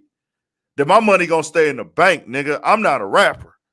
My rack's gonna stay in the motherfucking bank because I'm not taking no L's, nigga. Fuck that. Like that, you ain't finna take me for my cash. So I say that to say this. When you go to these motherfucking places, niggas that look at this shit, they is like, okay, bro, I've been knowing this nigga my whole life, bro. But he up right now. I need that money more than him. Yeah. Niggas will know you your whole life and come rob you. Of course. Oh yeah. So I say that to say, do you think that robbers, because the robbers are running around, that's what niggas do in Houston. They rob. It might be more Houston. Were niggas just waiting at Walmart for a nigga? Because that doesn't. No, they weren't waiting. They follow you on the them. freeway. They follow a nigga from the mall. Like I don't even like talking about this. It's exposed. Let me not because he just asking how it working. This is good? This is how it work. Nigga might see you at the mall, nigga. My nigga, you might be in the Galleria. Nigga see you at that Galleria. You got that shit on. Oh damn, that's Benny the Butcher, nigga. That's really how it be. Okay, so hey, where that nigga parked there? Okay, bet. Some niggas is hey, we gonna sit by the valet and see what celebrities we see going in and out. We gonna see who looking like they light. We gonna see who looking like they prepared. You know what I'm saying? Mm-hmm. It's a lot of niggas that got robbed in Houston last year, bro. A lot. Okay. A lot of niggas that were rappers. Huh? You said what? Let me be ignorant. Okay. So let's say that happened. They're following Benny the Butcher through the city, and they're like, "Oh, this nigga went to Walmart." Don't Walmart have cameras in the freaking parking lot? Like that. They have. But they're not going. He not going. He can't. Okay, but I'm saying, even if they got cameras, I'm not finna press charges on the nigga. No. But I'm saying okay, maybe I'm just really naive, but it's like if somebody randomly saw Benny the Butcher in Houston, it was like, oh, he doesn't look like he's, really prepared. Maybe we should trail him. So you have your mask in the car, you have your gun. Okay, maybe you have your guns already, but you have masks ready, and then you just pull up at Walmart. Like, aren't you driving a car? Can't they see your license plate? Like, bro, these niggas do. I'm trying to tell you. Do you not understand that these niggas live this type of crimes? I come from a robbing and stealing neighborhood. Like where I'm from, niggas been robbing and stealing since they were 14. No, I understand that, but these are the. So I'm saying this is the life. This is the. But this is what I want you to understand. A person who's a robber, this is what they do for a living. So they move around in cars that's not in their name. They ride around with their guns, they mask, they look for what they think they can get away with. They're not doing it. They not finna do nothing when they think they gonna get caught. Listen, man. Like he said that they was prepared. Like them niggas was prepared. And I think something was going on that weekend out here. Yeah, don't be at an event. Don't be in a small city where we know it's only a couple hotels. Don't be where we know it's only one or two malls where everybody come. Don't be where we know all the bitches at and you gonna be with but see, Houston is a big city, bro. Houston is a big city. Houston is spread out as fuck. Well, I don't mean just in Houston, because like LA too, like that's how they catch niggas up. Like LA, Houston. Atlanta, nigga, these robbers everywhere, bro. These gangsters is everywhere. It's really simple to sit at a location or at an event or something, and they do it. And it's like, it's not about, isn't it impossible and cameras and nah, fuck all that, bro. They're going to do it.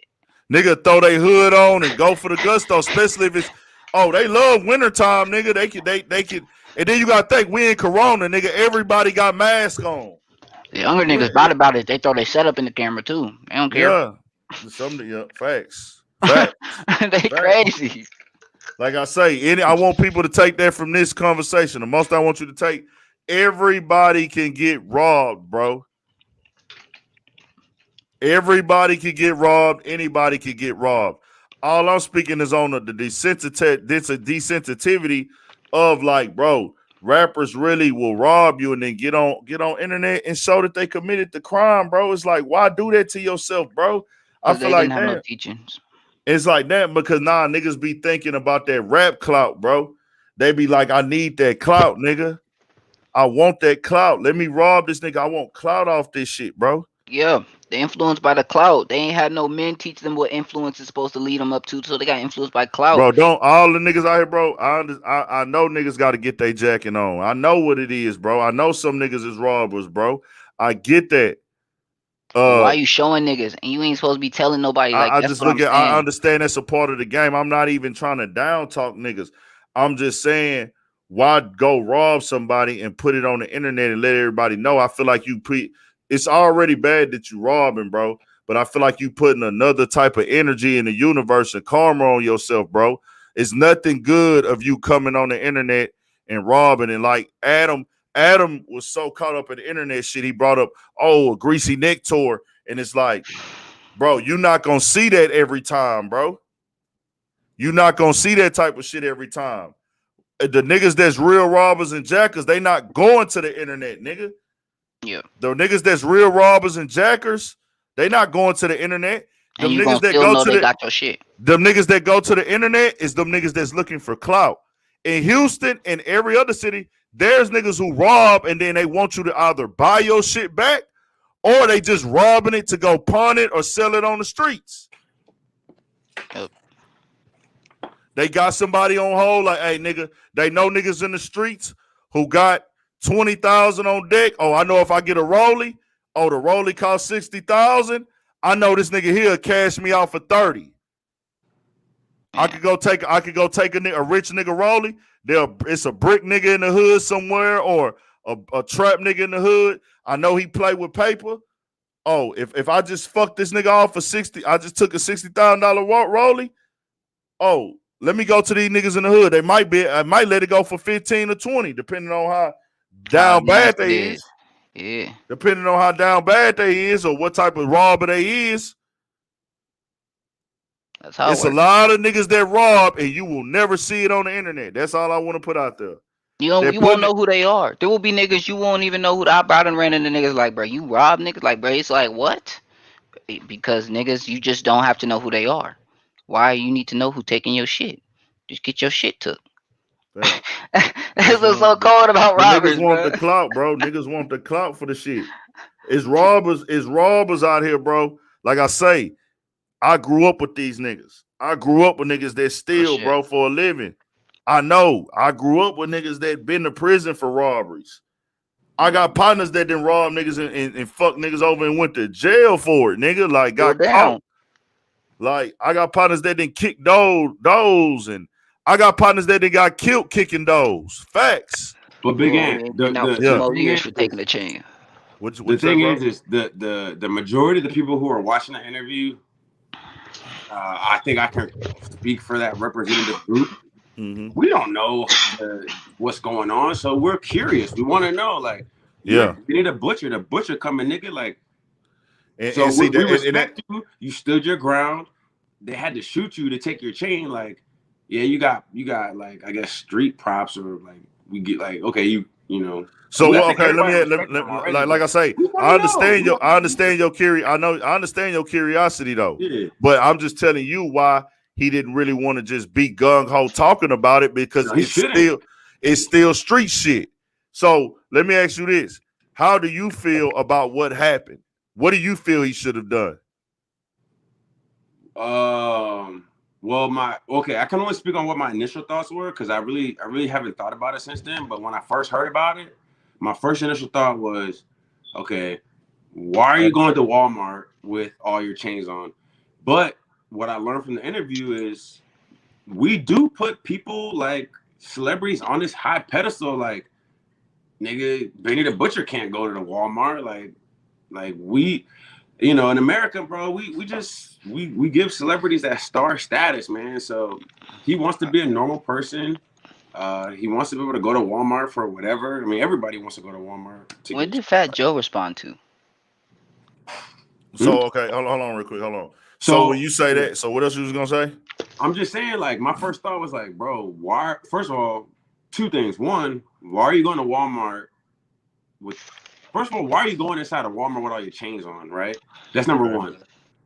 Not that you can't, but it. You know, hindsight's 2020. You got robbed, so it's like, nigga, probably shouldn't have did that. Number two, it's like, nigga, give up your chain, nigga. Did you not see what happened to Triple X? Like, bro, give up the chain, bro. Like, you don't like. I mean, it's just who he is, bro. I mean, that's who he is. You know what I'm saying? That's who X was. Like, nigga, I'm not giving my shit up, nigga. You have to kill me, nigga. So shit. You know, shit happens. But my thoughts are, bro, is like I'm sick of seeing rappers getting killed left and right, bro. It's sad, bro. Like it seems like at least once a week, every 2 weeks, bro, some rapper that whether we know or don't know is getting killed, bro. Like shit's ridiculous. But at the same time, with like the ability to stream and like put your music out there, it's so many rappers now. That it's like and like half of my favorite rappers already passed away from either drugs or gun. Like Pop Smoke died, Mac Miller died. Like it's like it's kind of like you said, man. I'm definitely desensitized. Like I feel like all my favorite people that I ever like started liking, they died, bro. When I was born in '84, bro. I remember when Biggie died, bro. I'm crying. First Pac died, then Biggie died, and it's like, then it was kind of like it went away for a while where nobody really died like that. But now it's back with a vengeance. Triple X died, Juice WRLD died, Mac Miller died, Nipsey died. That's when I was like, damn, I just started getting on Nipsey like 6 months before he died. I heard Blue Laces 2 and I was or 3, I don't know if it's 2 or 3, but I heard it, I was like, damn, this nigga's nice. And just like consumed all his shit. And you know, it's just sad, bro. And then Mo 3, I'm like a big Mo 3 fan now, but it sucks because I'm one of those people that's like, oh, you only like him after he died. Like, yeah, I gotta admit, like, I didn't really even know who Mo 3 was. I saw him in the Mike Tyson Boosie interview, but I didn't know who he was. I just like saw him chilling. And then I found out he dies, and now like I can't stop listening to Outside, nigga. Like Outside is like my shit right now. Like Outside is a hit for sure. Bro, I can't stop listening to it, but it's only because he died. And that's sad. Yeah, you know? It's the world we live in. And you being honest, bro, that's one thing I respect about you is your honesty, bro. A nigga can never take that away from you. You know what I'm saying? Is that you be honest when you speak and when you talk. And that's what's most important. I think that's what this game lacks a lot of. So I look at it. I look at it like this, bro. You know, the internet. And you know, some of the creators of the internet and everything too kind of create the tone of desensitization. You know what I'm saying? You know, the blog pages, you know what I'm saying? Yeah. The news, the hip hop media, the fans, other rappers. It's all of us. It's not, and that's why I always want to say I'm not pointing the finger, bro. It's all of us as a culture. We all contribute into the desensitization of our deaths and our robberies and our trauma. We don't respect trauma. Like people think that it's normal, or people look. I see when niggas' cars get shot up, right? Or niggas get shot. When a nigga gets shot, it's like, okay, that shit is news. It's shocking for that day. But then it's like, oh well, on to the next. But bro, that is, you got to think about the family of that person that got shot. You got to think about the nigga that got shot, bro. Getting shot is fucked up. Bro, it's a big deal, bro. It's a big deal to be shot, bro. That is not like some, oh, it's under the rug shit. It's only like that if it's not close to you. It's going to leave a scar. It may fuck something up. It might take a child. I done seen, man, like I just don't. I've been with rappers, bro. I've been with rappers who done got shot at, bro. And I done been with them while they got shot at. So I say that to say that, like, bro, when you getting shot at and you don't know that shit is coming, that's the worst. I done seen shootouts happen where it was already like an argument, a fight, or niggas did a drive-by down the street from a nigga, and you like, damn, that shit was crazy. But when somebody try to hit the person up that you with, or the person you around, and you know, like, damn, this was a hit, like they was coming for like to take a nigga life on some hit type shit, that sends a different feeling, bro. And that makes you look at the game whole different, bro. Like, can I tell you something? Like, when I was in high school, like my junior year, like I was working under the table at this barbershop, you know what I'm saying? Just chopping game, making money, doing little store runs and trying to get my own little money off the ground. But point being, like, before I started working there, maybe literally 2 weeks before I got there was a shooting at the barbershop, and a woman died shielding her baby outside the barbershop. And inside the barbershop, one dude got shot, and my niece had almost got shot coming out of where my sister did hair. But I said all that to say, when shit like that happens, it's not a thing we want to explain. It's not a thing we want to elaborate on. It's something that we didn't expect to happen, and that happened, and we want to move on and get relief from. So I don't feel like it's wrong for you to want to know what they're saying, because I mean, what happened, because of course we all inquisitive and we would want to know some information on things that we just don't know. That's the human mind. But it's about having the understanding and the compassion of a person to say, if this happened to me, maybe I wouldn't want to say what happened, and maybe I wouldn't want to tell you yet. And it's not about it has happened, but could you imagine being a person? Could you put your life with it? Could you take your ego off of your life and put it in someone else's path and see if you could take that? You know what I'm saying? It's a toll to bear. So I would just ask for sensitivity, because that's really a lot of stuff sometimes.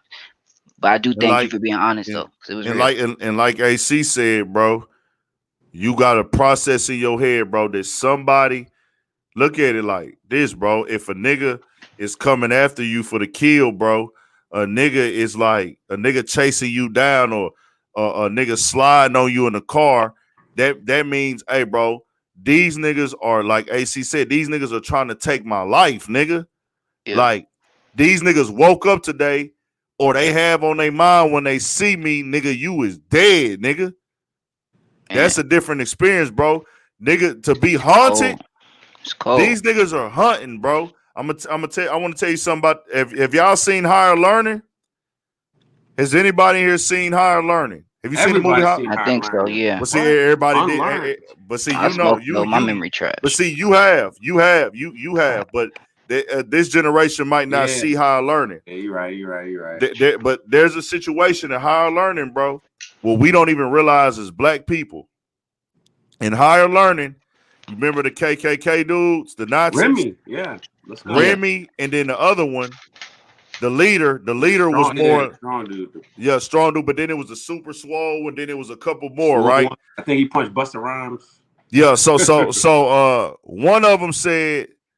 one of them said, let's go to war, man. Let's take these niggas to war, like da da da. And then the leader was sitting down on his couch with the ice pick on his hand, and he told them, like, shut up.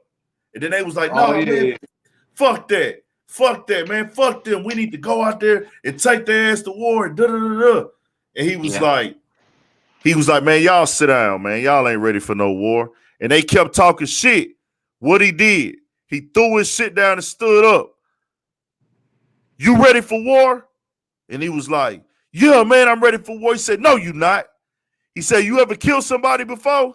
And he was like, they all looked around like, no. He said, them niggas in their neighborhood training for war every day, killing each other. Man.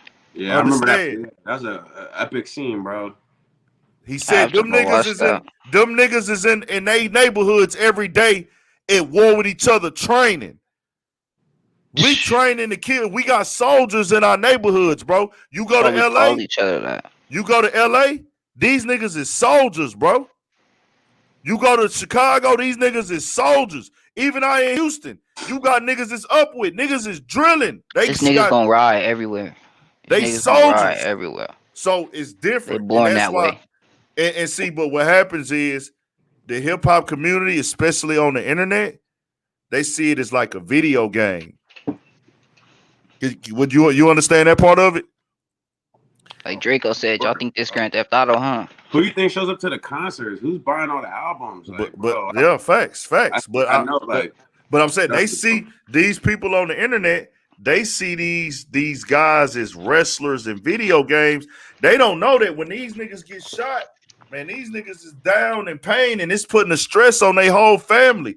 It's traumatizing their whole family, bro. Like, why do you think I know everything? Why do you think I was able to mention Tiny Infant Baby, bro? I just watching Bosco 100, It's Milk, nigga, Wack 100, bro. Yeah. I've learned so much about, like, now I know about Neighborhood Crips, Hoovers, Inglewood Bloods, bro. That shit is addicting, bro. I ain't gonna lie, like, y'all thought academics was the problem, starting off with Chicago. Nah, bro, none of that matters, like, bro. Wait, what'd you say? Not a lot of that matters, bro. The hoods have. This is what I'm saying. These people have problems going back beyond a generation. These people have problems going back. Hold on. Let him say what he's gonna say. What you was gonna say? This is what I'm saying, bro. Like I respect everybody's opinion, bro. Like I understand you have your perspective, bro. What I'm trying to let people know, and just like Big Ant, he speaks his truth, bro. Like, why am I infatuated with King Von and gang culture, bro? Why do I know every person that he allegedly killed, bro? Like, why do I know about the Woo in New York? Why do I know about why am I watching Treyway gang interviews? I'm learning about Billy's, and why am I learning about why am I listening to Jacksonville rap and Fulio and Young and Ace? Why do I know about like St. Louis drill music? Why do I know so much about California gang shit? Because it is like WWE, bro. It don't affect me. I understand it's detrimental to the black community, and you can blame me for wanting to watch it or even being excited about talking about it. But it's like, nigga, don't blame me, nigga. That's y'all doing it, and then somebody reporting on it. And I'm then, no one to judge or blame nobody, bro. I promise. I That's say not what we I'm gotta trying to take do. we gotta take a blame.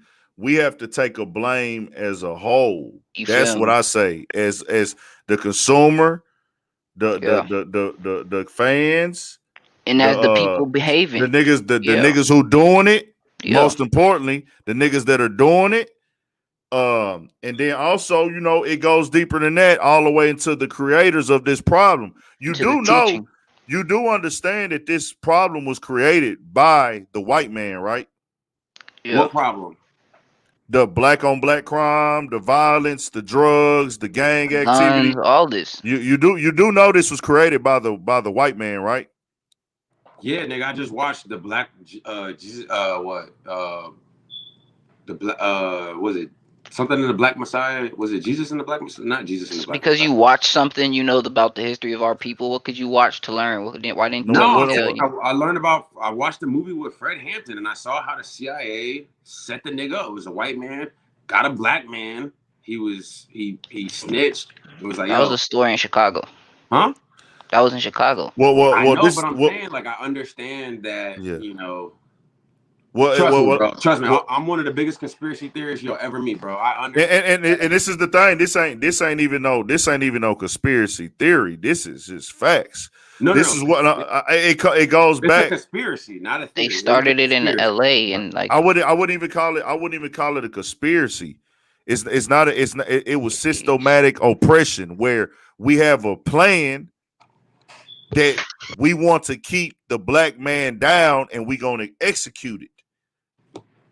The original thing that started this was basically making black people slaves.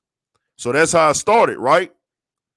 So then it went into, hey, let's turn these slaves against each other. They have a thing that's documented and known called the Willie Lynch letter. You heard of that? Yes, real quick, I'm gonna let you go. But a Yeah. conspiracy is a secret plan by a group to do something unlawful or harmful. So it is a conspiracy, bro. Okay, it's a conspiracy. I just Okay. want to get that clear. It Okay, is it's a a conspiracy. conspiracy, not a theory, for sure. Yes, it's So a they conspiracy. did that, right? They got that off. Where they turned the slaves against each other. They made us compete. They made us get in the field and work. Who gonna work the hardest? Y'all don't like each other. Y'all don't know anything about y'all history. Y'all don't know what y'all real last names are. We done fucked your mothers in front of you. We done fucked your daughters in front of you. We done fucked your grandmothers in front of you. We took your kids and sold them right in front of you. You and your wife crying. You know what? Y'all crying too much. We gonna bring her in the big house tonight. Oh no, you know what? We ain't gonna bring her in the big house. We'll just fuck her right in front of you and let you watch. You know that's what went on, right? So they made us not have pride in ourselves and not our people. As time went on, they gave us a few privileges, as you want to call them, maybe privileges, things that we should already have. Okay, we'll let you niggas do this now. Okay, we'll let you niggas do that now. And over time, it got better and better and better.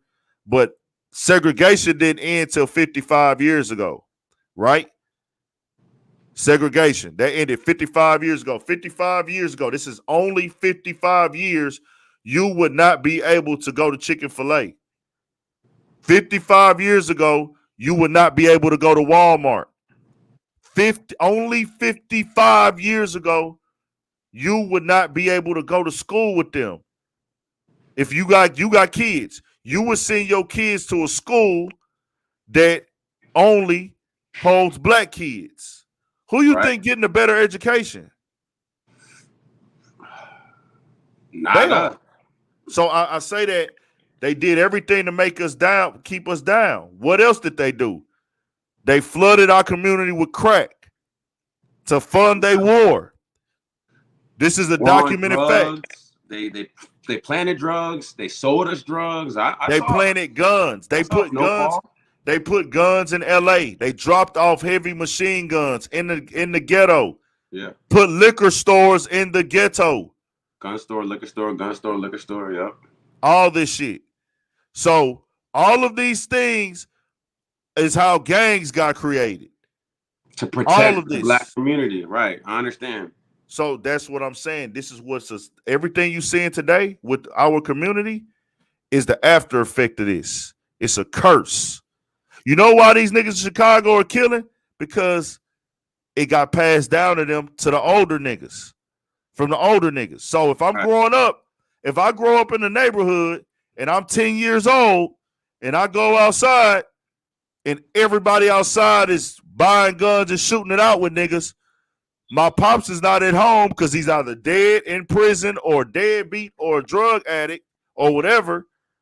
Or even if he is at home. Even if my pops is there. Fuck. Usually they're the ones that are passing it down. But yeah, the pops are passing it down because guess what? This is where they at. But look, some pops ain't passing it down. But at the end of the day, when I let my son go to school, this is what's in the neighborhood. The teachers are, I watched the Jap 5 interview. The teachers are banging on niggas like.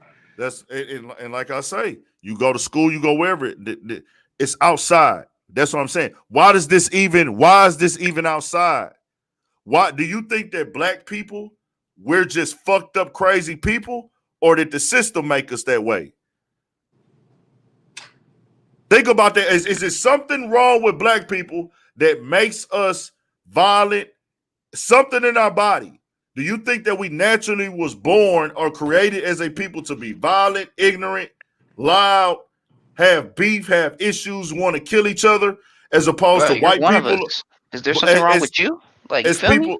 No. I'm saying this as opposed to majority of the white people are just they smart. They making good financial decisions. They making good investments. They have connections. They learn about credit early. They parents have generational wealth.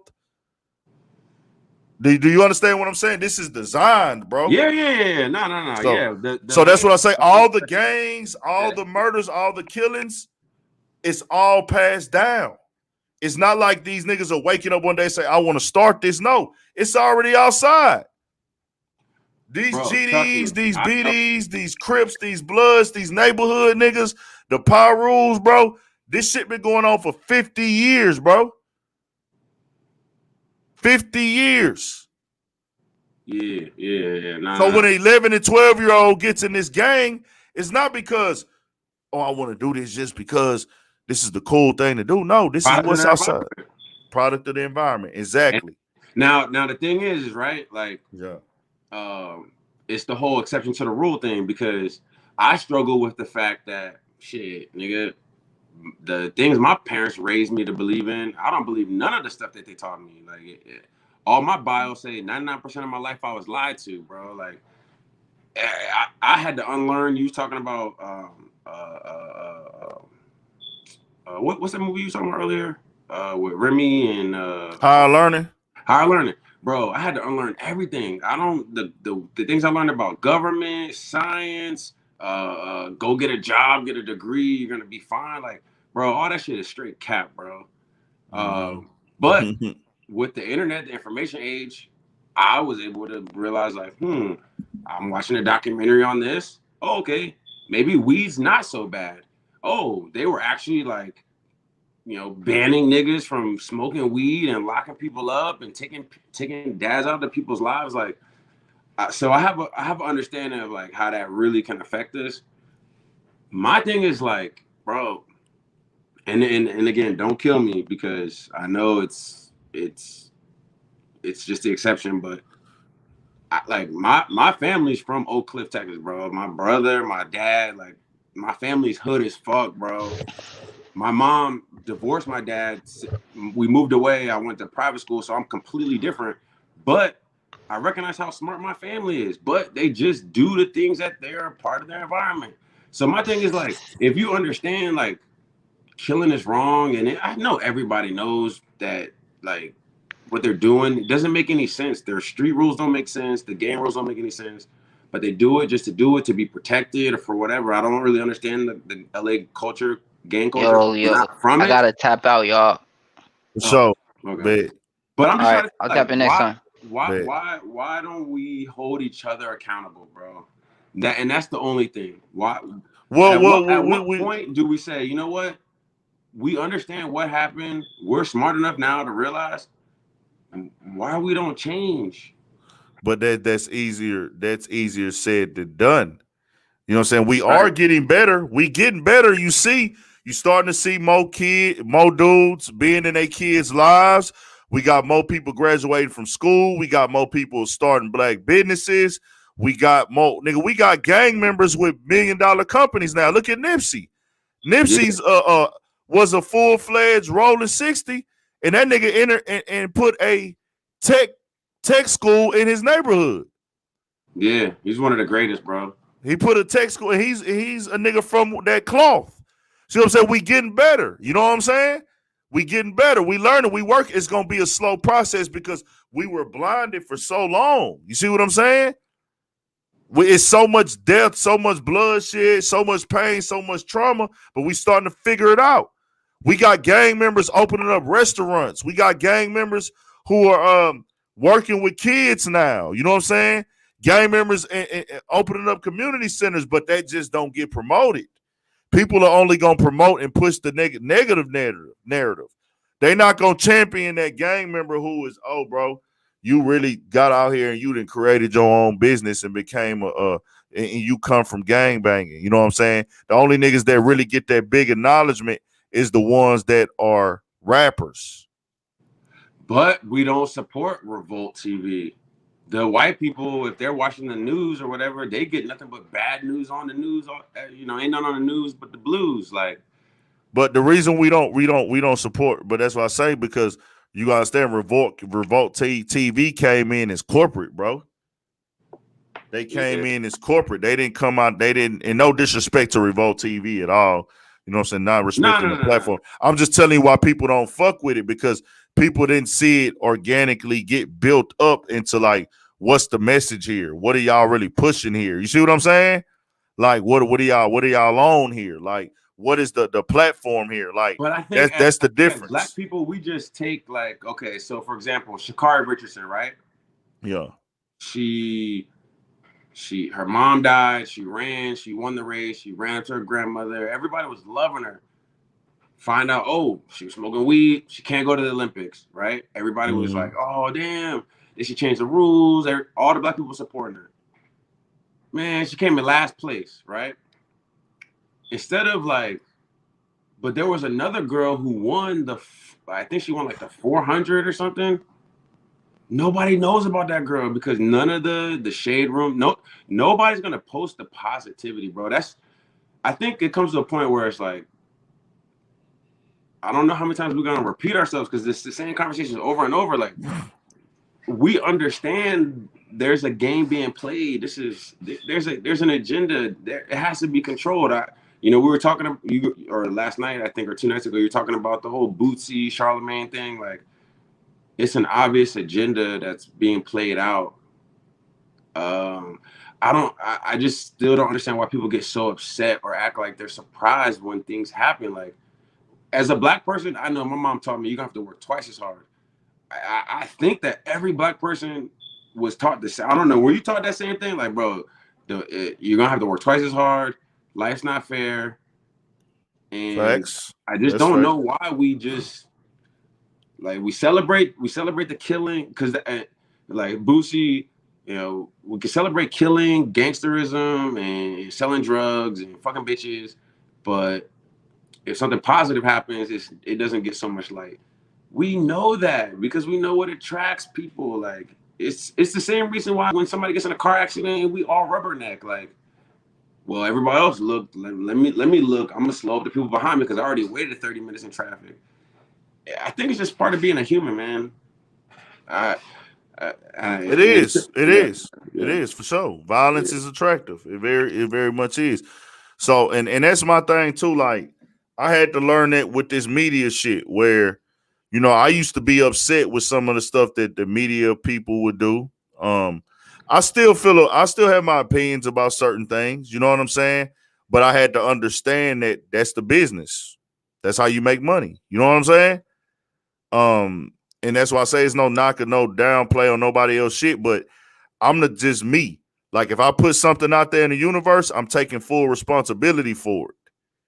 And a lot of the content creators or the ones who put out certain stuff, they do this and then they don't want to take responsibility for it. They just, oh, well, you do this and you do this and you do that. So it makes it to where I can do this and do this and do that. But what about what you do? Are you going to take responsibility for what you do? So, but I understand now. You see what I'm saying? At first, I was kind of resenting a lot of these people because I would see them.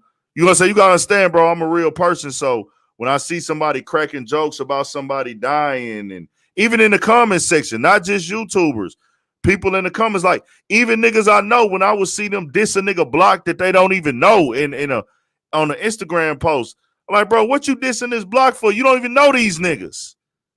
I'm like, that shit is lame to me. Like, you know what I'm saying? Or why you laughing at such and such dying on the internet? Bro, King Von got me hating 63rd, bro. Like, I'm saying, and that's what I'm saying, bro. And that's what I'm saying. If you the type of person, if you a fan, you gotta know where to be a fan at, and then you gotta know that it's some niggas that really live over there that lost their life. Yeah, I know. He talking about real people. Would you want somebody to talk about your family member like that? Would you want somebody to laugh and joke and disrespect your family member or disrespect your neighborhood that you be outside fighting for every day? You go on the war for your block every day, and it just so happened that a nigga got on the song and disrespected it? And this go for both of the sides. Whatever they do, what those rappers do, that's what those rappers do. But guess what? They're ready for the consequences of that. They know what their fate can possibly be.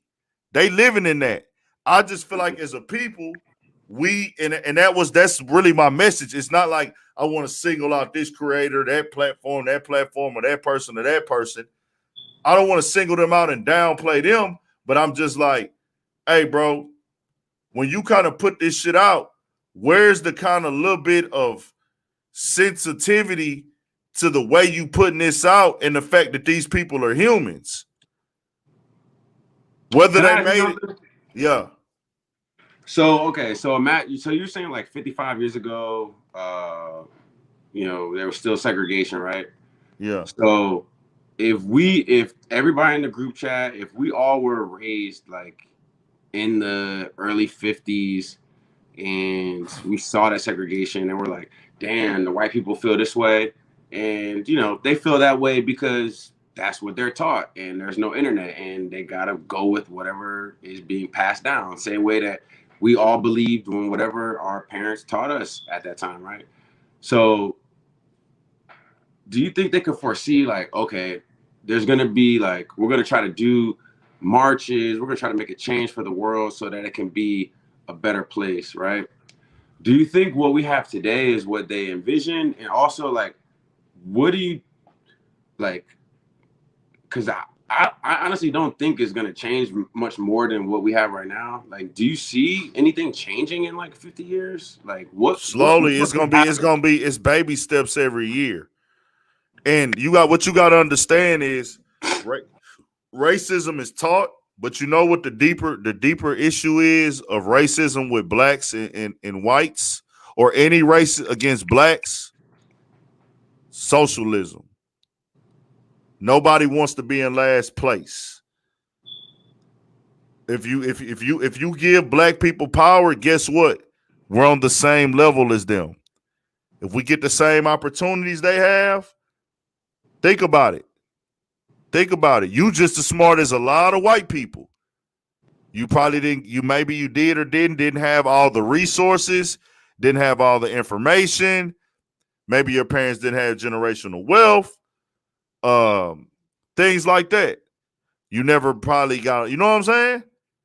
There's factors. So if and not just saying your situation, it might not apply to you, but it apply to some black people. Like, damn, bro, I was born in the ghetto. I was born poor.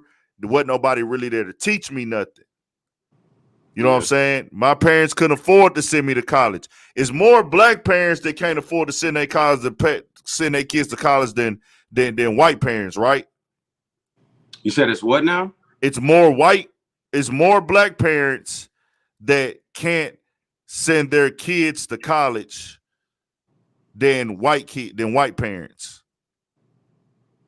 Yeah, in America, yeah, for sure. So that already puts you in the mindset like if nobody above you knew anything about credit. My parents didn't teach me about credit growing up. My parents didn't have a trade to teach me to say, hey man, this is a way that you can survive in the world. Like if you go do this and you're not gonna even have to, whatever. You know what I'm saying? Like a lot of these people they established and they already know what their parents and their kids are gonna do. Have I been granted opportunities as I got older? Yeah. I found ways to get opportunities, and then some opportunities came for me, but it didn't work out. But it's one of those things where at the end of the day, I understand the difference because I've worked at jobs before, dog. And like I say, I've worked at jobs where I know that I'm the nigga in here working the hardest, right? I'm the nigga in here that showed he's the most dedicated in this department. In a machine shop or wherever I done worked. I'm at a machine shop working. I showed these niggas, hey, bro, I'm here every day. I'm doing the motherfucking job, but a white dude comes in. He only been here for 3 weeks, but he been kissing ass every day. And y'all like, hey, we want to promote you. We're going to promote you real soon. You're doing a good job. But I'm looking at the nigga like, bro, I'm doing the same exact shit this nigga's doing. Every day. We got the same numbers. Only thing is y'all like him more because he kissing ass. 2 months in, he gets promoted. And they tell me, well, they been giving me the runaround why I can't get promoted.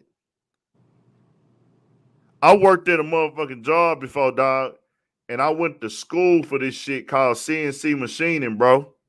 As a matter of fact, hold on. Hold on real quick. I'm going to show y'all something.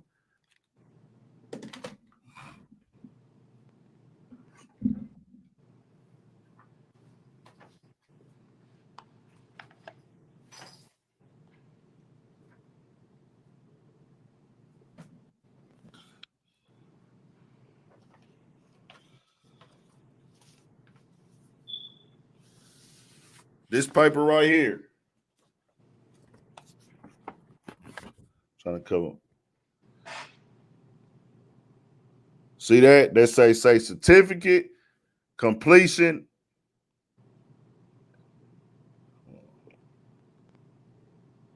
This is from a little college out here. I took a trade thing. I took this little trade. Right?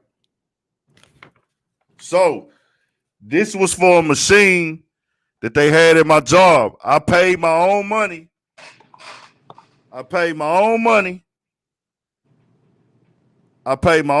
Sacrificed, worked hours, wasn't getting no sleep, getting 3 hours a night some sleep to go to school to do this because I thought that they would give me a promotion at this job, right? I'm working there and I'm like, let's go do this shit. Let's turn up. Let's make myself be more presentable for this company. And then guess what? Let's get some experience. And then maybe we could go out and get some more money. Yup, pounds at CNC machining. And I said, man, if I go to school, this company I'm at, they will give me an opportunity to be on this CNC machine. You know what they did? Had me run the machine for a couple days when they needed me to, and then told me, well, nah, we don't have anyone, we don't have any machines open right now. And I'm steady asking them every week, like, man, I feel like I can learn the machine better if I'm working on it while I'm going to school. You know what they wanted to do? Keep me right where I was at. because they don't want to pay you no more money, and then you already showed them you can work hard doing what you're doing. They looking at it like, well, nah, let's keep that nigga right there because we getting so much money, we getting so much hard work out of him, and we ain't got to give him no more money. See what I'm saying? And this is how it works, bro. This is how the system works. And this is for a nigga who tried. This is for a nigga who tried. Hey, see, BP, fuck with them hoes, bro. BP, fuck with them. Hey, see, it's a little process. We'll tap in. We'll tap in, AC. It's a little process. So I did that. And this was years and years ago. I ain't did that shit in a long ass time. But I was just letting niggas know, like, I've been through there. So I understand it. And then they give you these bullshit ass excuses. And if you smart, you know it's bullshit. You know what I'm saying? Like, what? Like, this shit don't even make sense. This shit here don't even make no fucking sense. What is y'all talking about? So that's what I'm putting out there, bro. Like, that's all I'm putting out there. You know what I'm saying? Word. It's just what it is. But you can't let yourself get caught up in the in it and let it get you trapped, though. You can't let these reasons be excuses. You got to turn these reasons into reasons to go harder. You feel me? Just like you said, everything you was taught, you realized, okay, well, nah, this ain't it. This ain't it. Let me figure this out. Same thing I did. Okay, this ain't it. This ain't it. And you love rap music, and you love the culture, and you done tried to do everything under the sun to make money. Why you didn't try to make money in something you love? You done got out here. You done tried some goddamn street shit. You know what I'm saying? You done tried some street shit knowing you weren't raised like that. Ain't why you out here trying this street shit? Why you even getting your hands dirty? You know what I'm saying? Yo, real quick, can I ask you another question? Yeah. So you know how everybody says, like, oh, find something you love, you'll never work another day in your life. Mm-hmm. Right. But doesn't this feel like work, or no? It's like, because I know it has to still feel like work. Well, at least I think it still has to feel like work. Can you give us your opinion? Like, what is you doing something that we all are like, dang, I wish I had 70,000 subscribers and was posting videos every day. Well, it's work, but at the end of the day, it's easier to work hard when you know you're working towards something that you want. You see what I'm saying? Like Kobe Bryant had to work to play basketball. That was work. This nigga physically, Floyd Mayweather. I model my work ethic after those guys. Floyd Mayweather, Kobe Bryant, LeBron James, the mixtape Lil Wayne. You want to be good at your craft because it's something you into, right? So if you love your craft, it's like, to be great at my craft that I love, I have to put work in. But at the end of the day, if you love the craft, nobody gonna love the hard work. You love the progress that you get from the hard work. So if you go work a regular 9 to 5, right? And no disrespect to nobody with a 9 to 5. The difference between, unless you love your 9 to 5. Some people love their 9 to 5. They like their job. They love their job. So if I'm working with the goal in mind and I can see the results, that's the motivation to keep going. Just like for a person who works out. What's going to drive you to work out more? Oh, I'm starting to see the muscles come in. Oh, I'm starting to feel better. YouTube, hey man, subscribers are going up. My supporters are telling me they love my content. My supporters liking the videos. My supporters commenting on the videos. My supporters telling me that they fuck with what I say, and you know what I'm saying? All that is motivation, even though I'm working. I'm working right now. This shit is up and down for me. I'll be honest. It's not like people can look up your numbers. They do. I never look up nobody's numbers. I don't give a fuck. Like, I'm gonna do what I'm doing anyways. I'm grinding for it out the mud. So I'm not looking at people's numbers and what they make and money, but the money be up and down. It don't be like, oh, it's consistent. Oh, I'm rich as fuck, but I'm not working just for YouTube. I'm working for more than that. Shout out to Wayne's World, man. Appreciate the donation. I'm working towards, hey, I'm trying to build a whole platform, a whole media thing, because I love rap and hip hop. This the only thing I ever loved growing up. I grew up with a pops who been jamming rap music my whole life, bro. I was the kid that listened to curse music when I was 5. My people never heard curse words from me. I was that little snotty nose nigga with the Jordans on, with all the CDs and all that shit. So this shit, I grew up in this shit. You know what I'm saying? Like I say, I had a chain and all this shit before I ever made a YouTube video.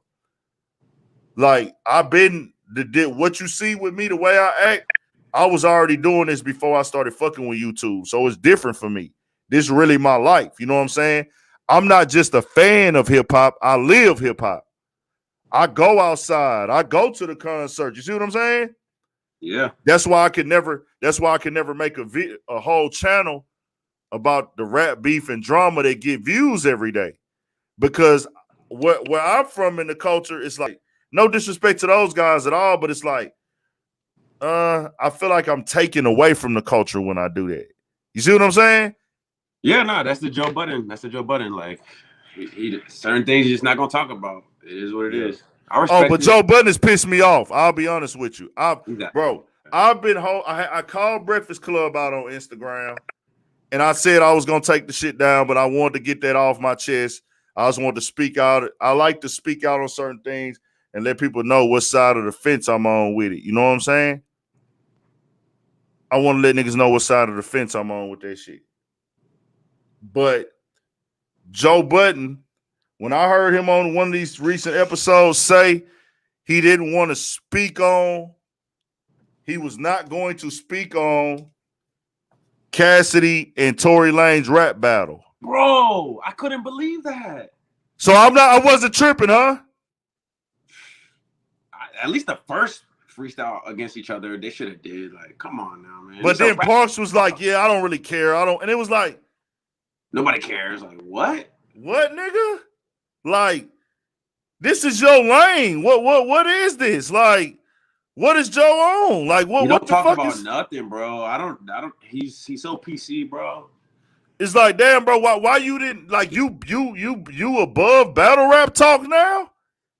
And let's not act like Tory Lanez didn't go the fuck off. Tory Lanez went off. Cassidy went off. Speaking of battle rap, did you see the King Los Daylight battle rap? Nah, I seen the part with the Daylight said everybody put y'all hands up. Y'all got corona now. Like, bro, that was the whack, bro. That was the corniest part of the whole thing, bro. But he just funny though. But who won? Funny, but King Los, yeah, his second round. Oh my gosh, bro. Yeah. You have to watch. Y'all have, if y'all want to be entertained, because the first round of each person, it was like, all right, y'all talking too much mathematics. I can't even keep up with the bars. Like, the bars are going over my head, and I know bars. Like, but then the second round, bro, I was like, yo, King Los. I thought he was just one of these people that just kept like saying how nice he was. That nigga got it, bro. Yeah. Nah, King Los been had that shit. I never seen him. I just never seen him battle rap before though. But I been knew he had it. First time. Oh, that was his first battle rap, official battle rap. Yeah, but he's been ghostwriting and he's been doing he's known for his lyrics. Like when I watched the whole Netflix, I forget what that show was called, but it had like damn, I can't think. You know what I'm talking about? That show on Netflix had like Cardi B and Chance the Rapper. It was like a hip hop show. Yeah, where they was looking for the talent and shit. Yeah. He was on there and he kind of coached people up on the battle rap, and I learned he was behind the scenes, but yeah, that nigga King Los, bro, like the way he did the bars, and I think everybody that follows your channel would appreciate it because it's no gun bars. Like he made fun of people. Like he actually was like, King Los is another level talent, man. Yeah. That nigga's another level talent. He been there. I used to watch his freestyles and shit back in the gap, like them 2011, 2012 days, 2010, when he was just doing like freestyles on the block and shit, but they was rap videos. That nigga always been cold. No, undoubtedly. Even when he was trying to become like a rapper at one point, you know what I'm saying? He always been great at it. But I just was shocked, bro, that Joe Budden decided not to talk about that. And he like downplayed the shit. Like, I was like, Joe, this is your lane of content, bro. Like this the type of shit you talk about. And he was just like, I don't even want to talk about it. And then Parks was like, yeah, I don't really care either. I mean, with all due respect. And it was just like, Parks sounded so fake to me. It was just like you were just saying whatever Joe said, bro. And I was just like, oh man, that shit disappointed me, bro. Then every time Joe does something like that, it makes me start thinking about what happened between him, Rory, and Maul, bro. Like, Joe, are you keeping it authentic as you used to, bro? Like, He's fake, bro. He's fake, huh? bro. He's fake, So bro. I told you last time. He lost his audience, bro. We turned on him, man. I know I did. I'm not trying to turn. I still watch it, but it's like he keeps saying shit that's pissing me off, bro. And it was like I used to be like, okay, Joe, I don't agree with what you're saying, but I respect it. That's how I was with Joe. I used to be like, okay, bro, I might not agree with your opinion here, or you saying some shit that sounds crazy to me, but I respect it because I know you coming from the heart, or you coming from a spot of being solid. That's how I felt. But now it's like, no, what the fuck are you saying, bro? Like, you sound fucking stupid. Like the shit they said with the baby. I went and listened to this shit multiple times, and that nigga tried to say that the baby was creating a divide between gay people. Like, he said, I'm not talking to the dirty people that are that way. I'm not talking to the clean people that are that way. I'm talking to the ones that are dirty. And I was like, Joe, what the fuck is you talking about, bro? Like, he on here preaching for, I just feel like, man, that shit was weird to me, bro. It's just what it is, bro. Joe lost his fan base, bro. I used to check for him every Saturday morning, Wednesday morning. I ain't gonna lie, bro. I commented on the YouTube video today, and I actually wrote, I was like, damn, bro. Like, I used to run to the pod, bro. Now, if it pops up on my YouTube page, I clicked it. I'm looking at Ish and Ice. I'm like, bro, they're not even saying nothing I want to hear, bro. Let me tap in. Then Apple Music. I'll tell you exactly what happened. Apple Music. I was laying in bed. Joe Budden podcast came through. I was like, okay, let me check it out. And then Apple Music put Kanye West. It was like, yo, Donda Live. I'm like, oh shoot, I didn't listen to none of the leaks. Let me see what's popping. I'm watching it. It's in picture in picture. And then I was like, after like 3 or 4 songs, I was like, okay, Kanye's really just standing there. Like, the songs are good, but let me go to my YouTube. Boom. Urban Politicians, UPTV, had to tap in. So that's a good thing. And I'm not trying to say like I'm brag like, oh, I'm stealing Joe's viewership. It's never that. That's never my goal, to steal somebody's viewership or act like, you fucking with me over Joe. But I could just understand, bro, because I'm not really interested. I'm trying. I'm looking for Joe to get into the bullshit. And I'm not gonna lie. D-Ray, what's the deal, boy? D-Ray, y'all make sure y'all tap in Studio 56 podcast too, man. The Studio 56 podcast will be back rolling next Monday. And we got Studio 56 Sports Talk. 56 Sports Talk. But Joe, I want to put that out there that, bro, even if it's like, bro, you gotta. I know Joe is not I'm not expecting Joe to cover street beef. I'm not. we won't do it. And he doesn't have to, and he never had to, bro. He never did it, and the show was still hitting. He never did it. He didn't, and I respect that. Like, he didn't have to cover rap beef and street beef like that heavy, right? But it's certain shit that you would see Joe speak on, and it would be like, okay, bro, you popping is lit. Like, talk your shit. But now he's going on Patreon and putting certain shit on there. He don't want to say people names, and he's talking about Wack 100, but don't want to say his name and shit. And I'm like, nigga, if you're going to speak on the nigga, say his fucking name. You're going to do a whole segment and a whole talk piece about a nigga. Say the nigga name. You can say a nigga name with all due respect, bro. Like, hey, bro, I don't agree with what you're doing. This is no personal issue, but this just doesn't make sense to me. A nigga got to respect that. A nigga feel disrespected when you get on that, oh, bitch ass nigga, fuck nigga. Da-da-da. If I see Wack 100 today, I'd have made like 10 videos about Wack 100. Wack 100 is not going to want to fight me if he watched all of those videos. If Wack 100 watched my videos about him, he going to be like, hold on, nigga, nah, that ain't it. Let's talk about that. That's what I do when I create. Bro, the internet got me thinking, like, I ain't gonna lie, I had to look up on YouTube, like, I was trying to find out Wack 100's, like, background, because he's like, I'm Damu Paru from Nevada, like, and it's like, why are people saying Wack's really not a blood? Like, this nigga seems like he represents bloods, like, all day, but I can never tell with his internet stuff, bro. Like, I can never tell, dog. I can never tell who's real, who's not real. I mean, not that it matters to me, but yeah. I know Joe's not gonna talk about it. I see people commenting like, "Yo, Star, fucking love Star. He called out Brother Polite. I don't know. Kwame, is Kwame even still popping? Kwame still putting out content. Okay, yeah, that Fat Joe shit. I had Fat Joe up on there. Yeah. Star's showing this paperwork, having a paperwork party over there on Star Show. I'm gonna tell you like this, bro. I don't know what the fuck is going on. And like I told niggas on here, bro, I'm not researching nobody's personal shit like that. I'm not about to pay to get nobody paperwork. That is something that just doesn't sit right with me, bro. I feel like that's doing too much.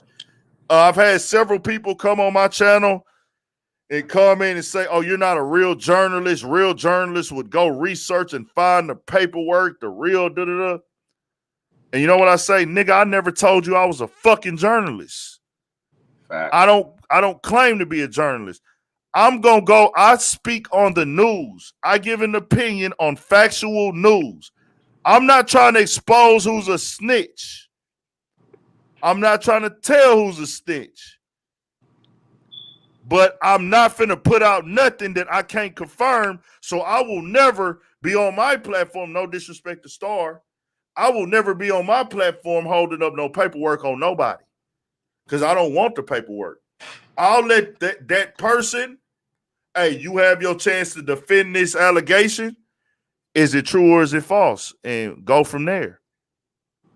And if the paperwork hasn't been confirmed, it's allegations. No matter how dead to rights a nigga, no matter how dead to rights people feel, oh, that nigga's a rat. Oh, how did he beat that case? Oh, something ain't right. I'm not calling no man. No, I don't give a fuck how guilty they look. You not no snitch if nobody can tell, can't nobody say that they got told on by you, or I can't prove, or the internet hasn't proven that somebody went to jail because of you. I can't call you no snitch. Simple. That's just me. That's just where I stand. I don't give a fuck if it just look, if it ain't no video of you working with the police, because once you call somebody a snitch and that shit ain't true, it ain't no coming back from that shit, bro. You's a fuck nigga now. You lied on me, bro. You tried to tear down my character. And let's get into the civilian talk. Once again, a civilian is somebody who has not committed to a life of crime for their own personal gain. We all have broken the law before. We've all committed some type of crime. But you're still a civilian if you have not committed to a life of time for a life of crime for personal gain. That old white bitch, Martha Stewart, she wasn't a civilian. She was a criminal. Martha Stewart got a slap on the wrist for being a criminal. But see, They want us to feel like, oh man, that's the street code. No, nigga.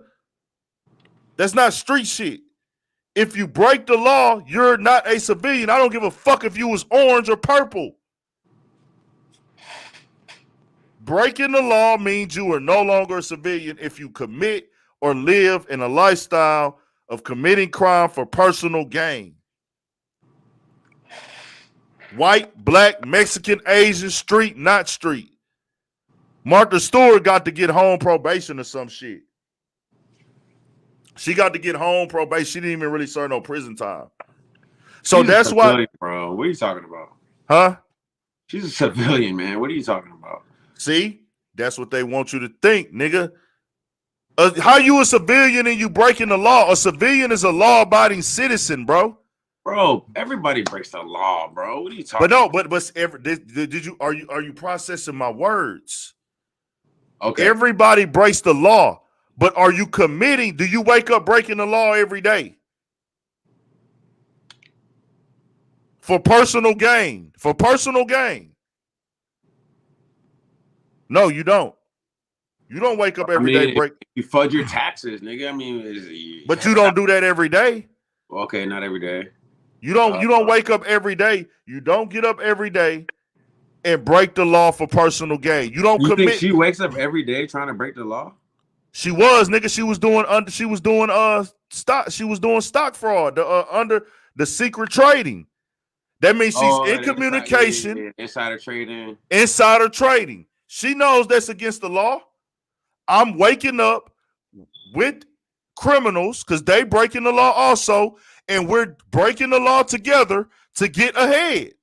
But you're a criminal. She probably knows everybody above her. She probably met so many people that are breaking the law. She probably didn't even think like. I mean, it don't matter. You did it, bro. Why does she get an excuse? Because she white? No, because she not street. Stewart. Who gives a fuck? I wouldn't give a fuck if it was the president. If you break the law, bro, you breaking the law. You're not a law-abiding citizen. I don't know why this is hard to understand, bro. Okay. Because when why it's hard to understand? It's hard to understand because the only reason we even heard about people being called civilians, like I ain't gonna lie, nigga, everybody in society in this civilization is a civilian, bro. We're all civilians. It became like the whole street thing, like, oh, are you a civilian? You a gangster? Are you okay? When they say you a civilian, let me fix that for you. When they say you a civilian, they really mean a law-abiding citizen. That's what a civilian is. That's when they say Wack. That's a short phrase in the street terms. I'm telling you what he's saying. I got you. This man is a law-abiding citizen. That's why I say Vlad. Vlad is a law-abiding citizen. The white man around the corner somewhere might be a law-abiding citizen. But guess what? If you involved in insider trading, tax fraud, credit card fraud, robberies, crimes, anything like that, you are not a law-abiding citizen. You are a criminal. You will go to court and you are a documented criminal. Right or wrong? Right. So that's what I'm saying. You're not a law-abiding citizen then. But you're a criminal. Just because you've been arrested and got caught up one time doesn't make you not a civilian, bro. Hold on. You're not a law-abiding citizen. In that time of your arrest. So you said that you said that somebody who's not a law-abiding citizen thinks about it every day. Sometimes people just they see a money scheme and they want to make some extra money. You committed to it though. You did it for personal gain. You became part of a play. You committed to committing a crime for your own personal gain. Right? So you can make money, right? So you can get ahead, right? So if you get caught, do you have to take responsibility for your actions? You don't have to, bro.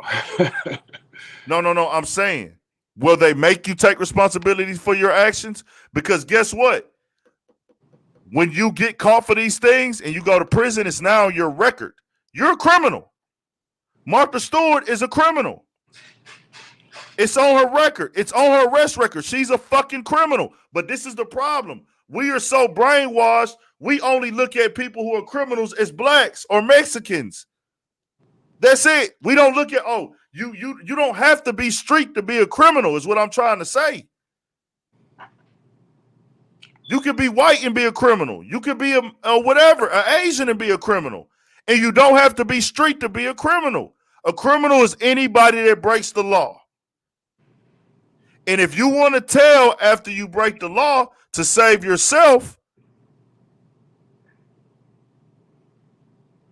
you're a coward. You're a coward. Have you seen First 48, bro? Come on, man. Them niggas are cowards. Bro. You're a coward. Okay. I hear what you're saying. You say they're a coward, but you also said earlier that the system is set up against people and they don't understand the rules of the game. No, they do. They understand the rules of the game. Who you talking about don't understand the rules of the game? Bro, I'm talking about any episode of First 48. They go in there. They know that these people know they have a right to a lawyer. They don't have to say a word. You have the right to remain That's because silent. they not built for what they doing.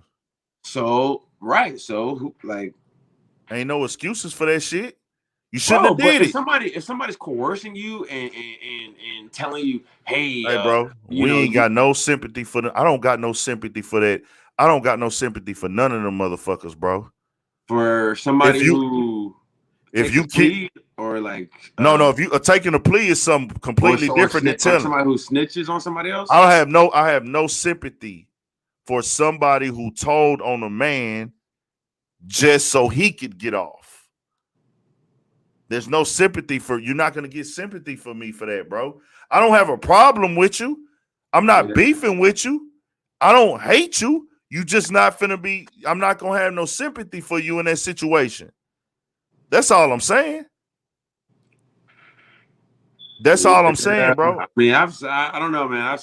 That's what I'm trying to. That's what I'm trying to. It seems like every single person tells. But just because everybody doing it, but they don't show you the niggas that don't tell, bro. They don't tell you. They don't show you the niggas that don't tell. You got niggas serving 30 years because they decided not to tell. Right. They got niggas doing 20. And a civilian would look at that person like, yo, you tripping, bro. Like you're gonna waste 30 years of your life. But see, you not signed up. A civilian ain't gonna understand that because a civilian is not living a criminal lifestyle. Martha Stewart is not gonna sign up she's not gonna do extra time for somebody because she wants to live by a certain code. No, you're not doing extra time for somebody. You're doing time for the crime you committed. She broke the law, fam. She got to go do her time. She didn't, but let's be clear here. To be clear, Martha Stewart didn't have to go do time like that. She got to go home and be on some special little shit. But she wasn't doing time for nobody else. She was going to do time because they got caught. She got caught breaking the law, fam. She not doing time for nobody else. You got to do the time for the crimes you committed. Listen here. Let me break this down to you. If I go to the corner store right now and rob this corner store and I get caught, I got to go do the time for that, right? Right? Yeah. Okay. But what if they say, hey, Big Ant, you're going to have to do 5 years for robbing the store, but if you know somebody who, maybe a bigger fish, you'll have to do, I don't know, 6 months probation. Bro, don't you know, like, that's like, I know what you're saying. I know your morals. I did the crime. Bro, the numbers that they throw football numbers at people, bro. Like, and I'm not making excuses. I ain't been in that position. And this is what you got to understand. I'm going to break it down to you, right? Yeah. I'm going to break this shit down to you. This man that I'm going to tell on, they're asking me to let's say this, let's paint this scenario, which I would never do. I want to make that very clear that I would never do this. But this man that they asking me to tell on, right? Let's paint this picture. I don't have kids. I don't have a wife. I don't have a girlfriend. None of that.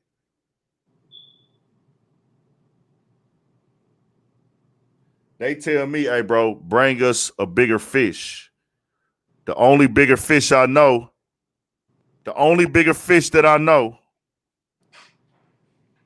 got a family.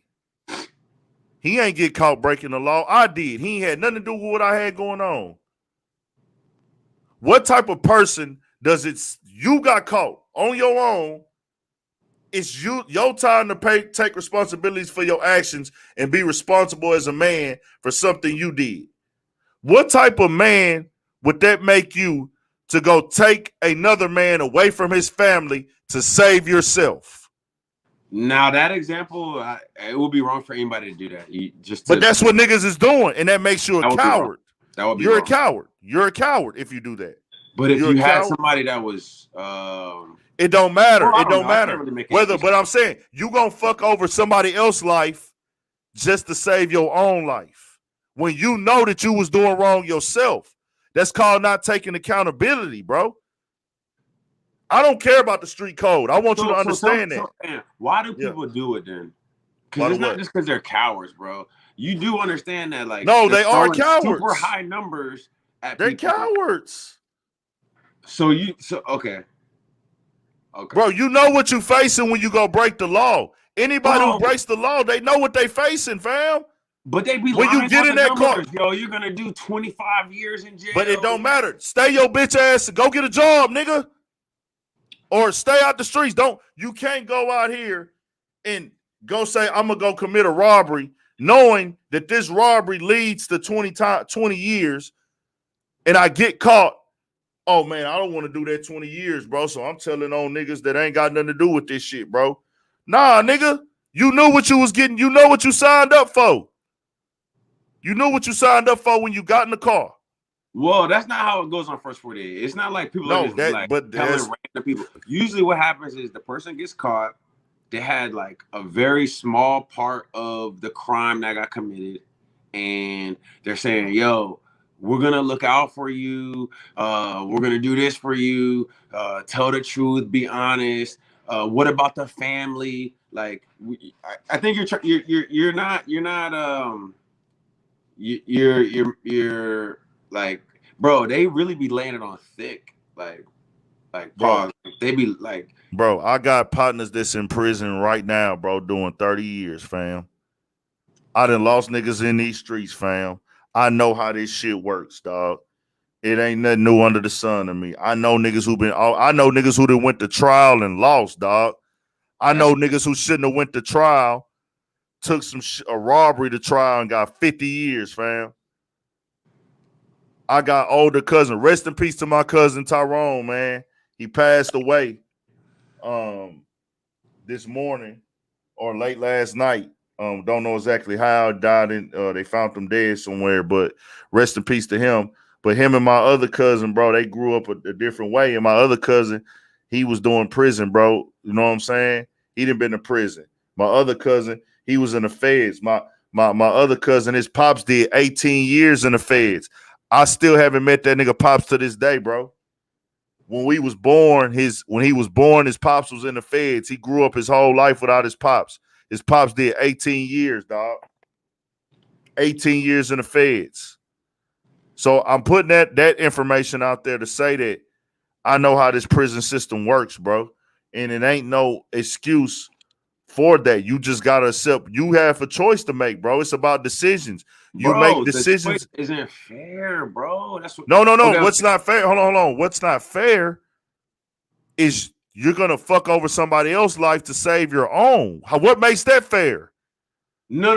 Okay. The whole like snitching on a random person just to like get out, that's not fair. Like we both agree on that. I think everybody in the world would agree with that.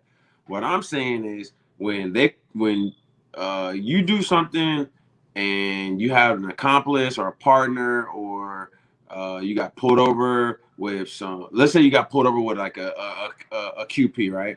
And they're like, hey, you're gonna go to jail for, I don't know, a month or whatever, 2 months or whatever. They're like, hey, just tell us who you got your bud from and we'll let you go. That kind of shit, bro, like that's fucked up. Like you're you're not taking accountability for what you did. But if you go do a robbery with your best friend and then you're the one that gets caught and they have no idea that well, not your best friend, but with somebody, and they have no idea that person is involved. See, you moving the goalpost to fit the narrative. What's the difference? You went and robbed with somebody, best friend or not. So you think it's cowardly for him to tell on his best friend? If somebody does a robbery with their best friend, it's not really your best friend if you're gonna snitch on them, bro. But I'm saying if a nigga went and did a robbery with his best friend, he should tell on his best friend? Is that what you're saying to get off? No. Let's bring it to like a Friday situation. Let's say you got a nigga like see, bro, you doing so much gold. That's moving the goalpost, bro. That's what I'm saying. It ain't no. If you went to a robbery with somebody and y'all got caught, you got caught and he didn't. Why would you bring him down too? If they're offering you 10 years versus 2 months, nigga, like that's I mean, come on, bro. Like you might be like, I don't know. I might need to think about this. So you gonna give him the 10 years so you can come home? No, that nigga might want to snitch too. Shit, I'm. But see, that's what I'm saying, bro. You're making me sound crazy. I'm not trying. No, that's what you supposed to say. You supposed to feel like you sounding crazy, bro. Because I'm trying. No. That's what I'm saying. You sound crazy. I'm pretty sure everybody in this chat. I'm just thinking about it logically. There's no logic behind it, bro. There's no logic, bro. As a civilian, you're a civilian, but that's what I'm trying to get you to understand. This is the thing with the internet. You have civilians jumping into the streets and putting their opinions on street shit when they don't know. That's the thing with the internet that used to get me mad, but I'm better at it now. That's what used to kind of get me a little upset because I care about the culture a little bit more than other people. And I can't ask other people to care about the culture as much as I do or to be pushing for positivity like me. At one point, and this is even within the last months, I'm getting better. You know what I'm saying? I'm getting better. I'm growing more to where, hey, I don't hold nobody accountable for nothing. All I say is what it is now. Okay, so that's just that. Okay, I got a question because the chat's going in on me because they said I got a 6'9" mentality, which, yeah, I don't know if you can see, but yeah, 6'09", 6'9", Treyway, academics gang. You already know. Treyway, 6'9" is not Treyway, fam. No. My son's name is Trey and his middle name is Wayne. So Treyway, yeah. He was born on 6'9", June 9th. So that's what's up. Forever 6'09". Shout out to Trey, man. But that ain't Tekashi 6'9", fam. Keep that separate, fam. Okay. So this is my thing. So and again, I'm coming from a perspective of behind the scenes YouTuber. I don't know nothing about no B&Es. I just watch movies. I just see it, right? Yeah. So are you telling me that if me and you're like, yo, Michael Mosby, yo, let's link up, and you're like, yo, I got a lick for us. Blah, blah, blah. We do this, we do that. Nigga, are you going to tell me, yo, bro, if we get caught, are you prepared to do 10 years, nigga? Because, like, are those conversations being had? Because all I can base it on is what I've seen on First 48, which I feel is real people, and they get caught, and they break down quickly, bro. They all fold. Some niggas have those conversations, some niggas don't. But it's really already understood. How can it be understood if you're not telling me I'm about to do 10 because years? It's already. But listen though. But see, that's the thing, bro. This is the thing. You're a law-abiding citizen. The niggas who doing these robberies and shit, they are already in this life, fam. They know. We already know. That's the number one rule. If you get caught, don't talk. That's the number one rule. Just niggas don't follow. Say, but I see the opposite, bro. Everybody them niggas. But that's what I'm saying. You seeing more niggas snitching, that's a problem. These niggas are cowards. You not solid. Shout out to Denzel, man. Appreciate the donation, bro. Shout out to Denzel. Denzel, you trying to tap in? Hey, my phone, I don't know why, man, but like I'm charging it, but it's on 2%. So when it dies, man. For sure. It's all good. Yeah. No, it's all good, bro. I'm just trying to get you to look at a different perspective. This is why they have this thing called the sidewalk and they have a thing called the streets. If you're not ready for the consequences of the streets, stay on the sidewalk. The sidewalk is for law-abiding citizens. The streets is for knuckleheads, criminals, gangsters, and people who don't want to follow the law. Simple and plain. It's no other way to slice it. Bro, confident or what do they call it? Confidential informants. I don't know, man. I hear what you're saying as far as taking responsibility, know what you got, but what I've seen, and it's only from the media, videos. You know how many people offer me to? You know how many people offer me to be involved in crime regularly, and I turn it down? That's because I got faith in this. I got faith in this. It's a slow grind. Am I rich? Fuck no. For people who think that I'm rich, I'm not. You know what I'm saying? Do I make a lot of money? Sometimes I make cool money. Sometimes I don't. Whatever. People offer me ways to get ahead all the time. And you know what I do? I turn it down. You want to know why? Because if I get caught up, I'm going to look at myself and be like, man, all you had to do was stay down. Now you got to go through all this bullshit. And if they offered you 2 months versus 15 years, you're taking your 15 Well, years. let's be clear. I'm not doing anything that's going to, I wouldn't break a law that would get me 15 years. But if I was to do something, I'm taking responsibility for my actions.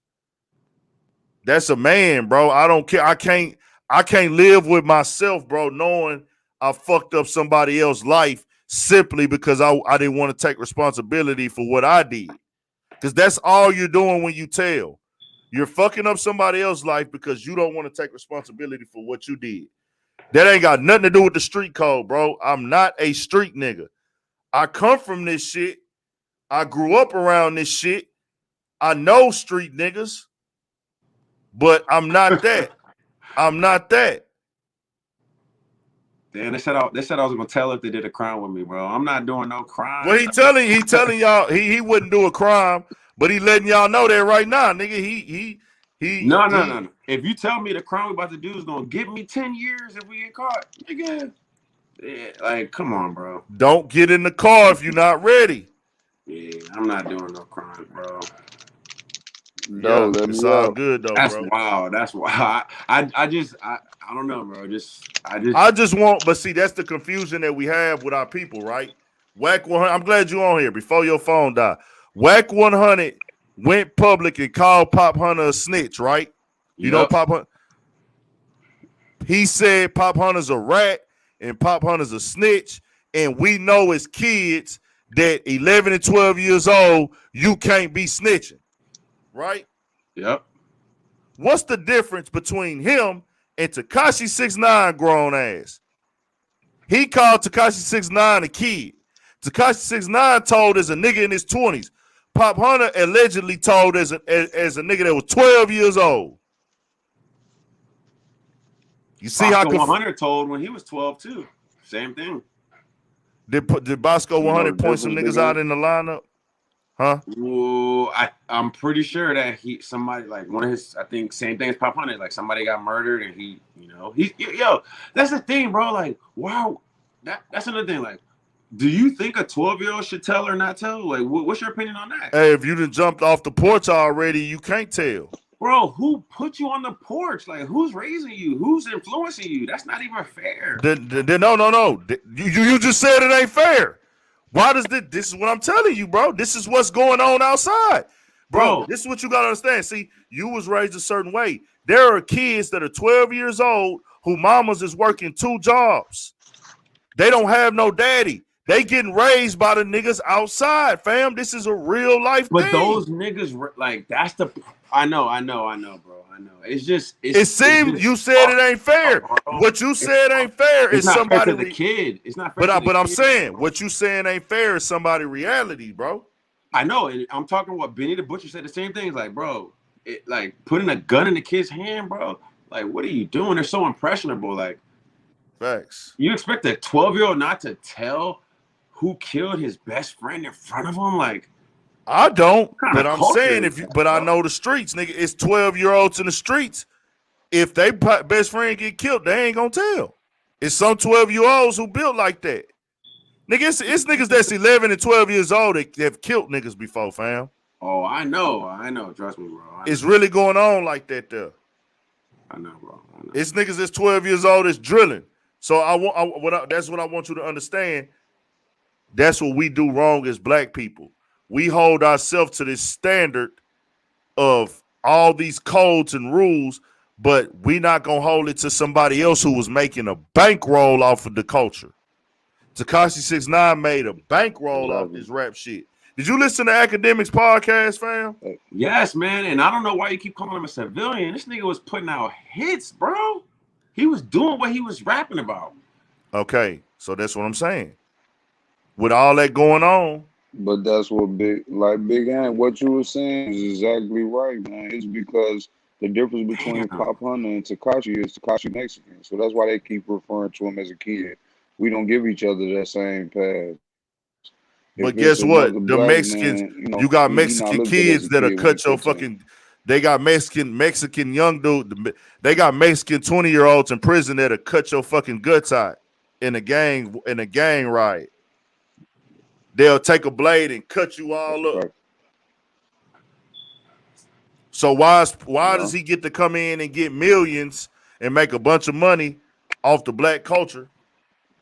But he don't got to follow the rules of the culture. He get a pass for doing the same thing else that they ran Pop Hunter out the game for, basically. They ran Pop Hunter out the rap game. That nigga was out the game. Other black folks, man. Exactly. But that same black man. I got a hot. You say what? I think the whole thing my shit's on 1%, so a little bit deeper. For sure. What say you 1%? I'm at 1%. I'm gonna go ahead and log out, and then if y'all still on here and I charge it up a little bit, I'll join back in if y'all still chopping it up. Bet for sure. Stay up, man. Appreciate you. All right, bro. Not big on so the thing is, I really think that the whole thing with Wack and Tekashi is not that how he feeling Tekashi. It's that they really playing manipulation games with each other. You know what I'm saying? Wack is trying. I think really deep down inside, Wack is trying to be Tekashi's manager. I think that's what he's campaigning for. He's trying to make just trying to for facts. About the blue fighters. I think that Wack want to be Tekashi's manager because Tekashi it's 100% a money grab. He know how to. It's a money grab. That's but it's gonna come back to bite him in the ass, bro. And we think it's because it really ain't that. Yeah. The thing is, it ain't even no bag over there like that, bro. You got to think the people that's really handling Tekashi 6ix9ine, fam. The people that really handle him. Right. You think they finna let you come in here, Wack 100, and start calling shots and take over the game?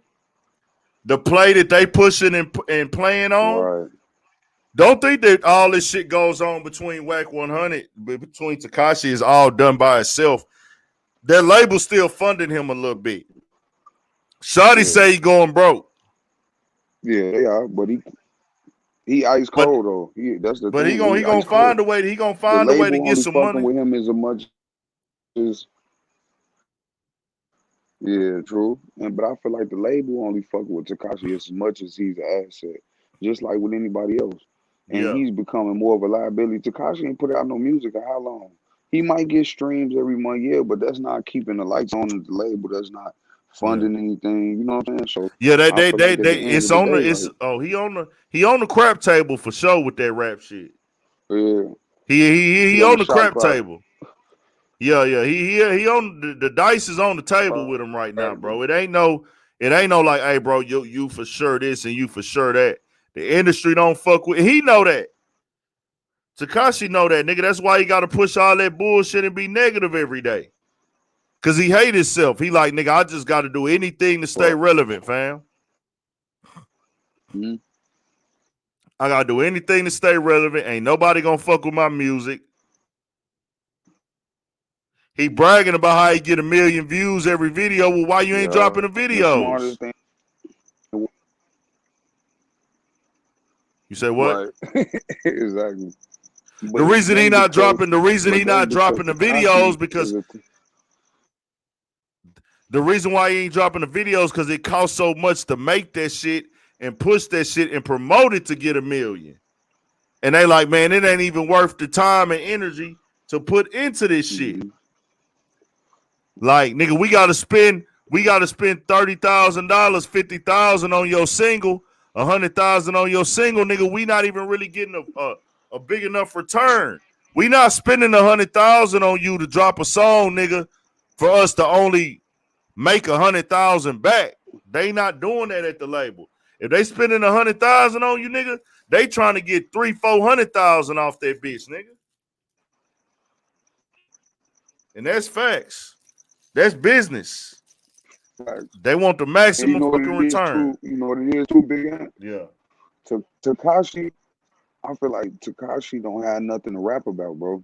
See, with every artist, that's why some artists step back out the game. They have to live life a little bit so they can get some content to rap about.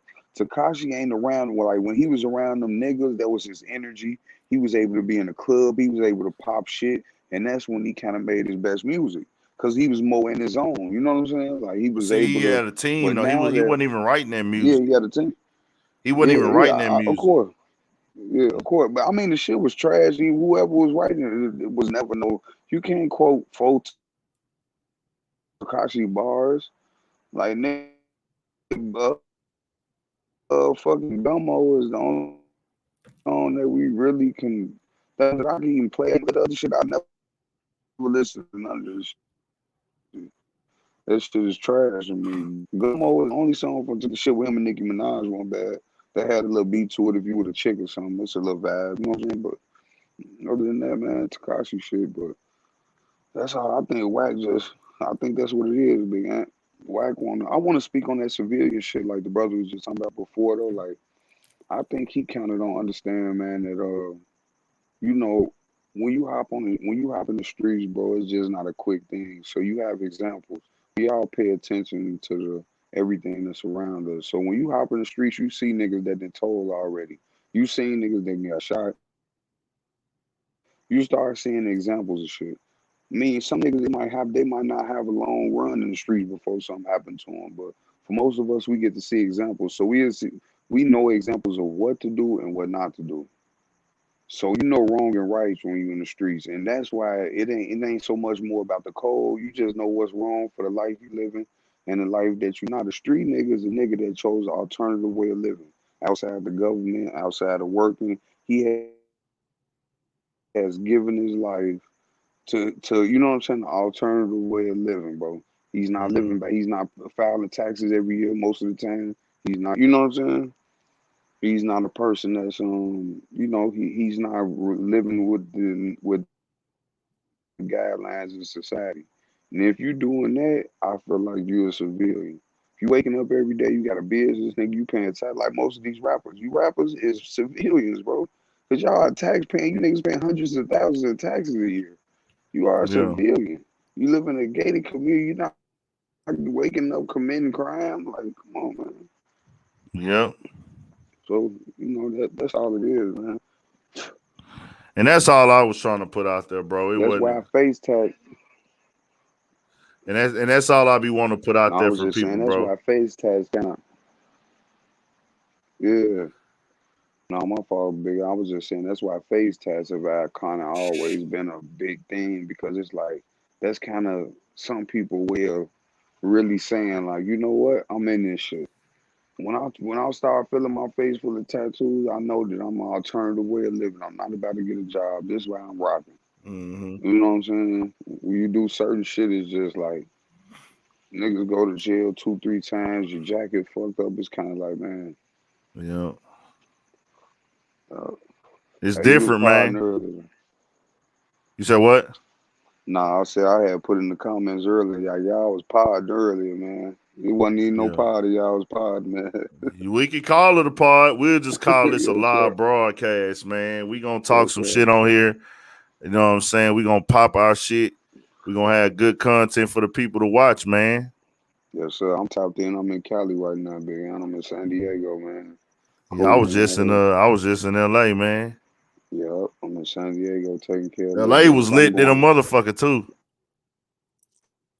It was. LA, You got to put me up on where to go, man. I'm gonna have to tap in with you on your DM or something, man, and yeah, tell go. me there's few spots to What to you really hit what him you like, trying look, to man, what I'm going you out there Monday. what are you trying to do? You trying to eat or you trying to?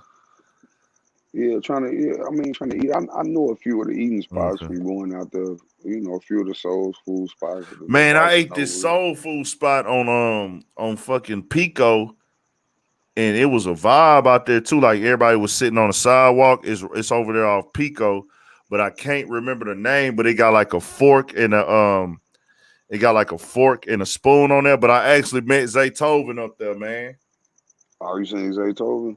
I seen Zaytoven, man. I dapped him Nah, up that's the what. first time. And then I was like, I ain't finna. He was with his wife, so I'm like, I ain't finna try to holler at him, and then you know what I'm saying? Because he was with Right, his wife, and then I was right. like, I walked, I went and got my food, and we all had to sit down and wait on our food. And as we was leaving, I just went to him again. I said, "Hey, man, you a fucking living legend, man. I gotta just give you your flowers. You know what I'm saying?" And he was like, "Appreciate it, man." I was just like, I had to do. I like, cause bro, I was like, "Hey, nigga, Yeah, this a yeah, nigga that's 100. this a nigga I grew up listening to, bro. Like, you know what I'm saying? Zaytoven always been a star in my life, nigga. Like, you know what I'm saying? Cause of his beats, Yeah, nigga. yeah, Like, I got you that nigga cause of your production skill, nigga, and I follow you on the gram, nigga. You know what I'm saying? yeah. So it's like, shit. I had to Bro, I I'm dapped a him up, heavy man. I Gucci just told him, fan, like super. Yeah, I'm a if you super a Gucci heavy fan, you Gucci a fan, Zaytoven nigga. fan, So, shit. yes, sir. If Yes, you a sir. Gucci I'm fan, you a definitely a Zaytoven Zaytoven fan, fan. 100. If you a Gucci fan, you a Even the Zaytoven tapes fan. other niggas did, man. I know some classic tapes that Zaytoven got on his own. Like when he got Yeah. his artists that he collab with and shit. You know what I'm saying? Like Mm-hmm.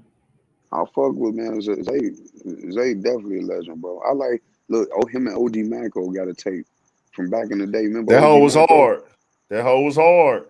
That hoe was Some of the hard, beats, man. That motherfucker was super one of the hard. beats though was sounding just like that Future Beast Mode, but I fucked with that. Oh no, that's one thing about Zay, nigga. It's a lot of Zay beats that 2, 3 artists got. They didn't recorded the same Yeah, song over the same beat. That's a yeah. fact. But it don't matter. Plies I did don't be Versace caring. That before shit Versace. hard. Yeah, it But be see, hard, but that's because but that Zay Zaytoven, just give out packs. yeah. That Zaytoven Beast Mode, bro. Like that, but he had so much classic shit under his belt before that, bro. Zaytoven been that nigga, you know what I'm saying? But Yeah, I fact. think that beast mode is what just showed a nigga like Yeah, that like, okay, bro, a nigga already knew you was already legendary status before that. Undeniable. Legend before beast mode. But I know his face wasn't really attached to beast mode, but I felt like the production on beast mode just took it to a level where, hey, bro, this nigga will go out and make some shit that make you say, like, bro, this nigga on some whole nother vibe, bro. Like, I could give you that yeah, classic fact. Zaytoven trap sound that the world love, but nigga, I'm really fuck with these instruments on niggas, bro. Don't get it fucked up. Right. Zaytoven a real one, Yeah, man. that nigga Dude got a ill. That's real him. cool vibe by himself, man. That nigga cool as fuck, bro. Shout out to Zaytoven. And he didn't work with everybody, especially Facts. far as down south. Nigga, I Facts. remember I heard look, I remember I heard Talib Kweli on the Zaytoven beat. Yep. That's when it was just over with. You remember Facts. that with him and Gucci? Uh-huh. With That nigga's that bro, that nigga I think it was Poltergeist. yeah, see, that's one thing with Gucci. When Gucci, the nigga started respecting Gucci work ethic, he started getting features that you and OJ the Juice Man. Them niggas started getting features that niggas wouldn't expect that they would get. And it was just because them Mm-hmm. niggas was working so hard, nigga. We gotta respect this shit, nigga.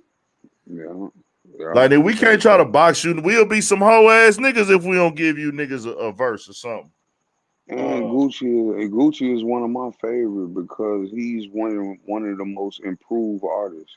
Like when I Yeah. first heard Gucci, no lie though, I told my man like, fam, trash. You know what I'm saying? This maybe been like this probably Yeah. 05, '04. Like hey bro, Trey was playing a no pad, no pencil freestyle, I think, and I heard that shit. I'm like, man, I ain't on this one. I'm cool. I ain't fucking with dude, but I just got to listen. Then I think Pills came out. You rolling? Bitch, I might be. When Freaky Girl came out, that CD, once that Mm-hmm. shit dropped, I'm like, oh, shorty, all right, you know? Yeah. I'm halfway fucking with him. Then he got to working. Like you say, man, nigga growing like Yo Gotti. Yo Gotti grew on niggas, man. You sometimes I hard be hollered trying to at hey, I hollered at C-Mac out there too in LA. fight crap. Yeah, I hollered at that nigga, man. That nigga Yeah. funny as fuck, dog. That That's really him in real life, dog. nigga. That's Yeah, really him in man. real life, fam. Like that Yeah, nigga really that. what you saw him on Pico at the joint on Pico too? Nah, I was at a festival. He Oh, okay, performed. He okay. performed. He performed with my partner. He performed with a nigga I'm cool Oh, with. okay. You know what I'm Yeah, saying? nigga. That was the reason I went to Man, LA I to fuck go to with that dude, man. I show. like that. They performed that Yeah, I dessert. like I'm the gonna nigga put energy, that on man. the channel. I got the performance on the channel. Dessert. I put my It's called tongue in her ass dessert. cheeks. Dessert. There. Hey, them Yeah, I'm niggas gonna put go on a out there, hell of man. a performance, man. But Hey, man, nah, this the biggest question. Where yeah. you shop at LA? You been shopping at LA? Nah, I You don't really shop. been I out there? don't. I really don't What you shop been no more, shopping? dog. All I buy is shoes, and I get my own little shirts made. I don't even shop no more. Right.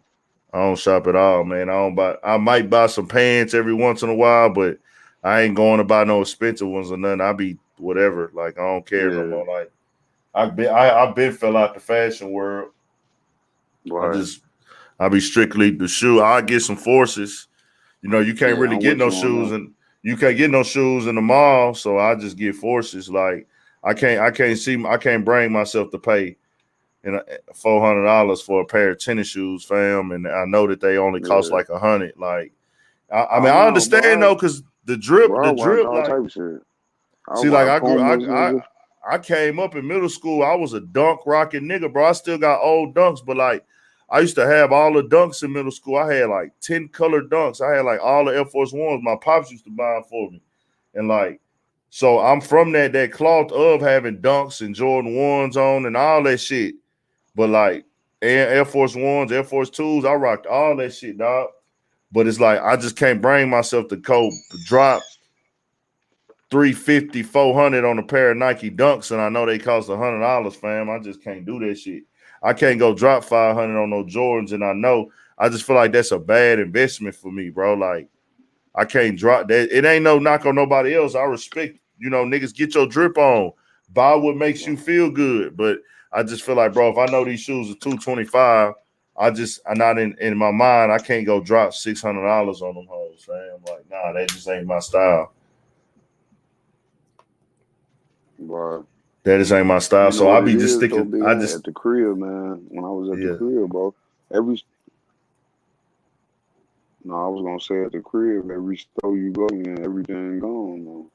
Shit, it ain't really niggas have to shop online. You know what I'm That's how it is everywhere. saying? All the in all the malls and the Everything shoe you can't stores, ain't afford to nothing in get there. no.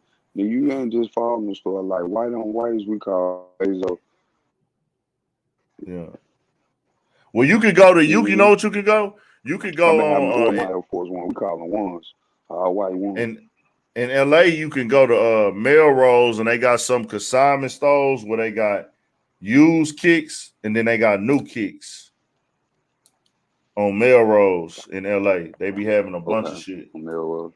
Yeah, they got that nice kicks over there. They got like a Okay. YouTube channel. All the celebrities go there. It's a place called Nice Kicks. Everybody be I've going in been that there. I've motherfucker. been there. Yeah, Cool Kicks. It's called Cool Cool Kicks, my Kicks. I've bad. been there. Cool Kicks. Nice Kicks in Austin.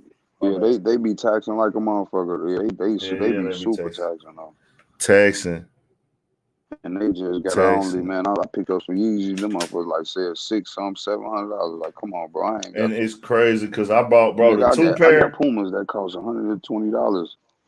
Yeah. I got 3 pair of Yeezys, bro. I No, I got was all saying them I got hoes for Pumas. retail. I got 3 pair of Yeezys. I bought them all Yeah. for the regular price. I paid $260 for the high top ones, and then I paid $200 for the low, $220 for the low top ones. That's just Right. what it is.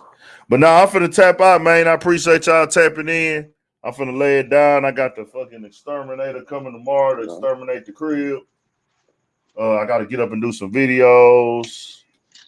Got some other shit going on. But we'll tap in though, man. I appreciate y'all. Y'all stay up. Love, big man. I'm gonna tap in with you, fool. For sure. I love, bro. All right. Yeah.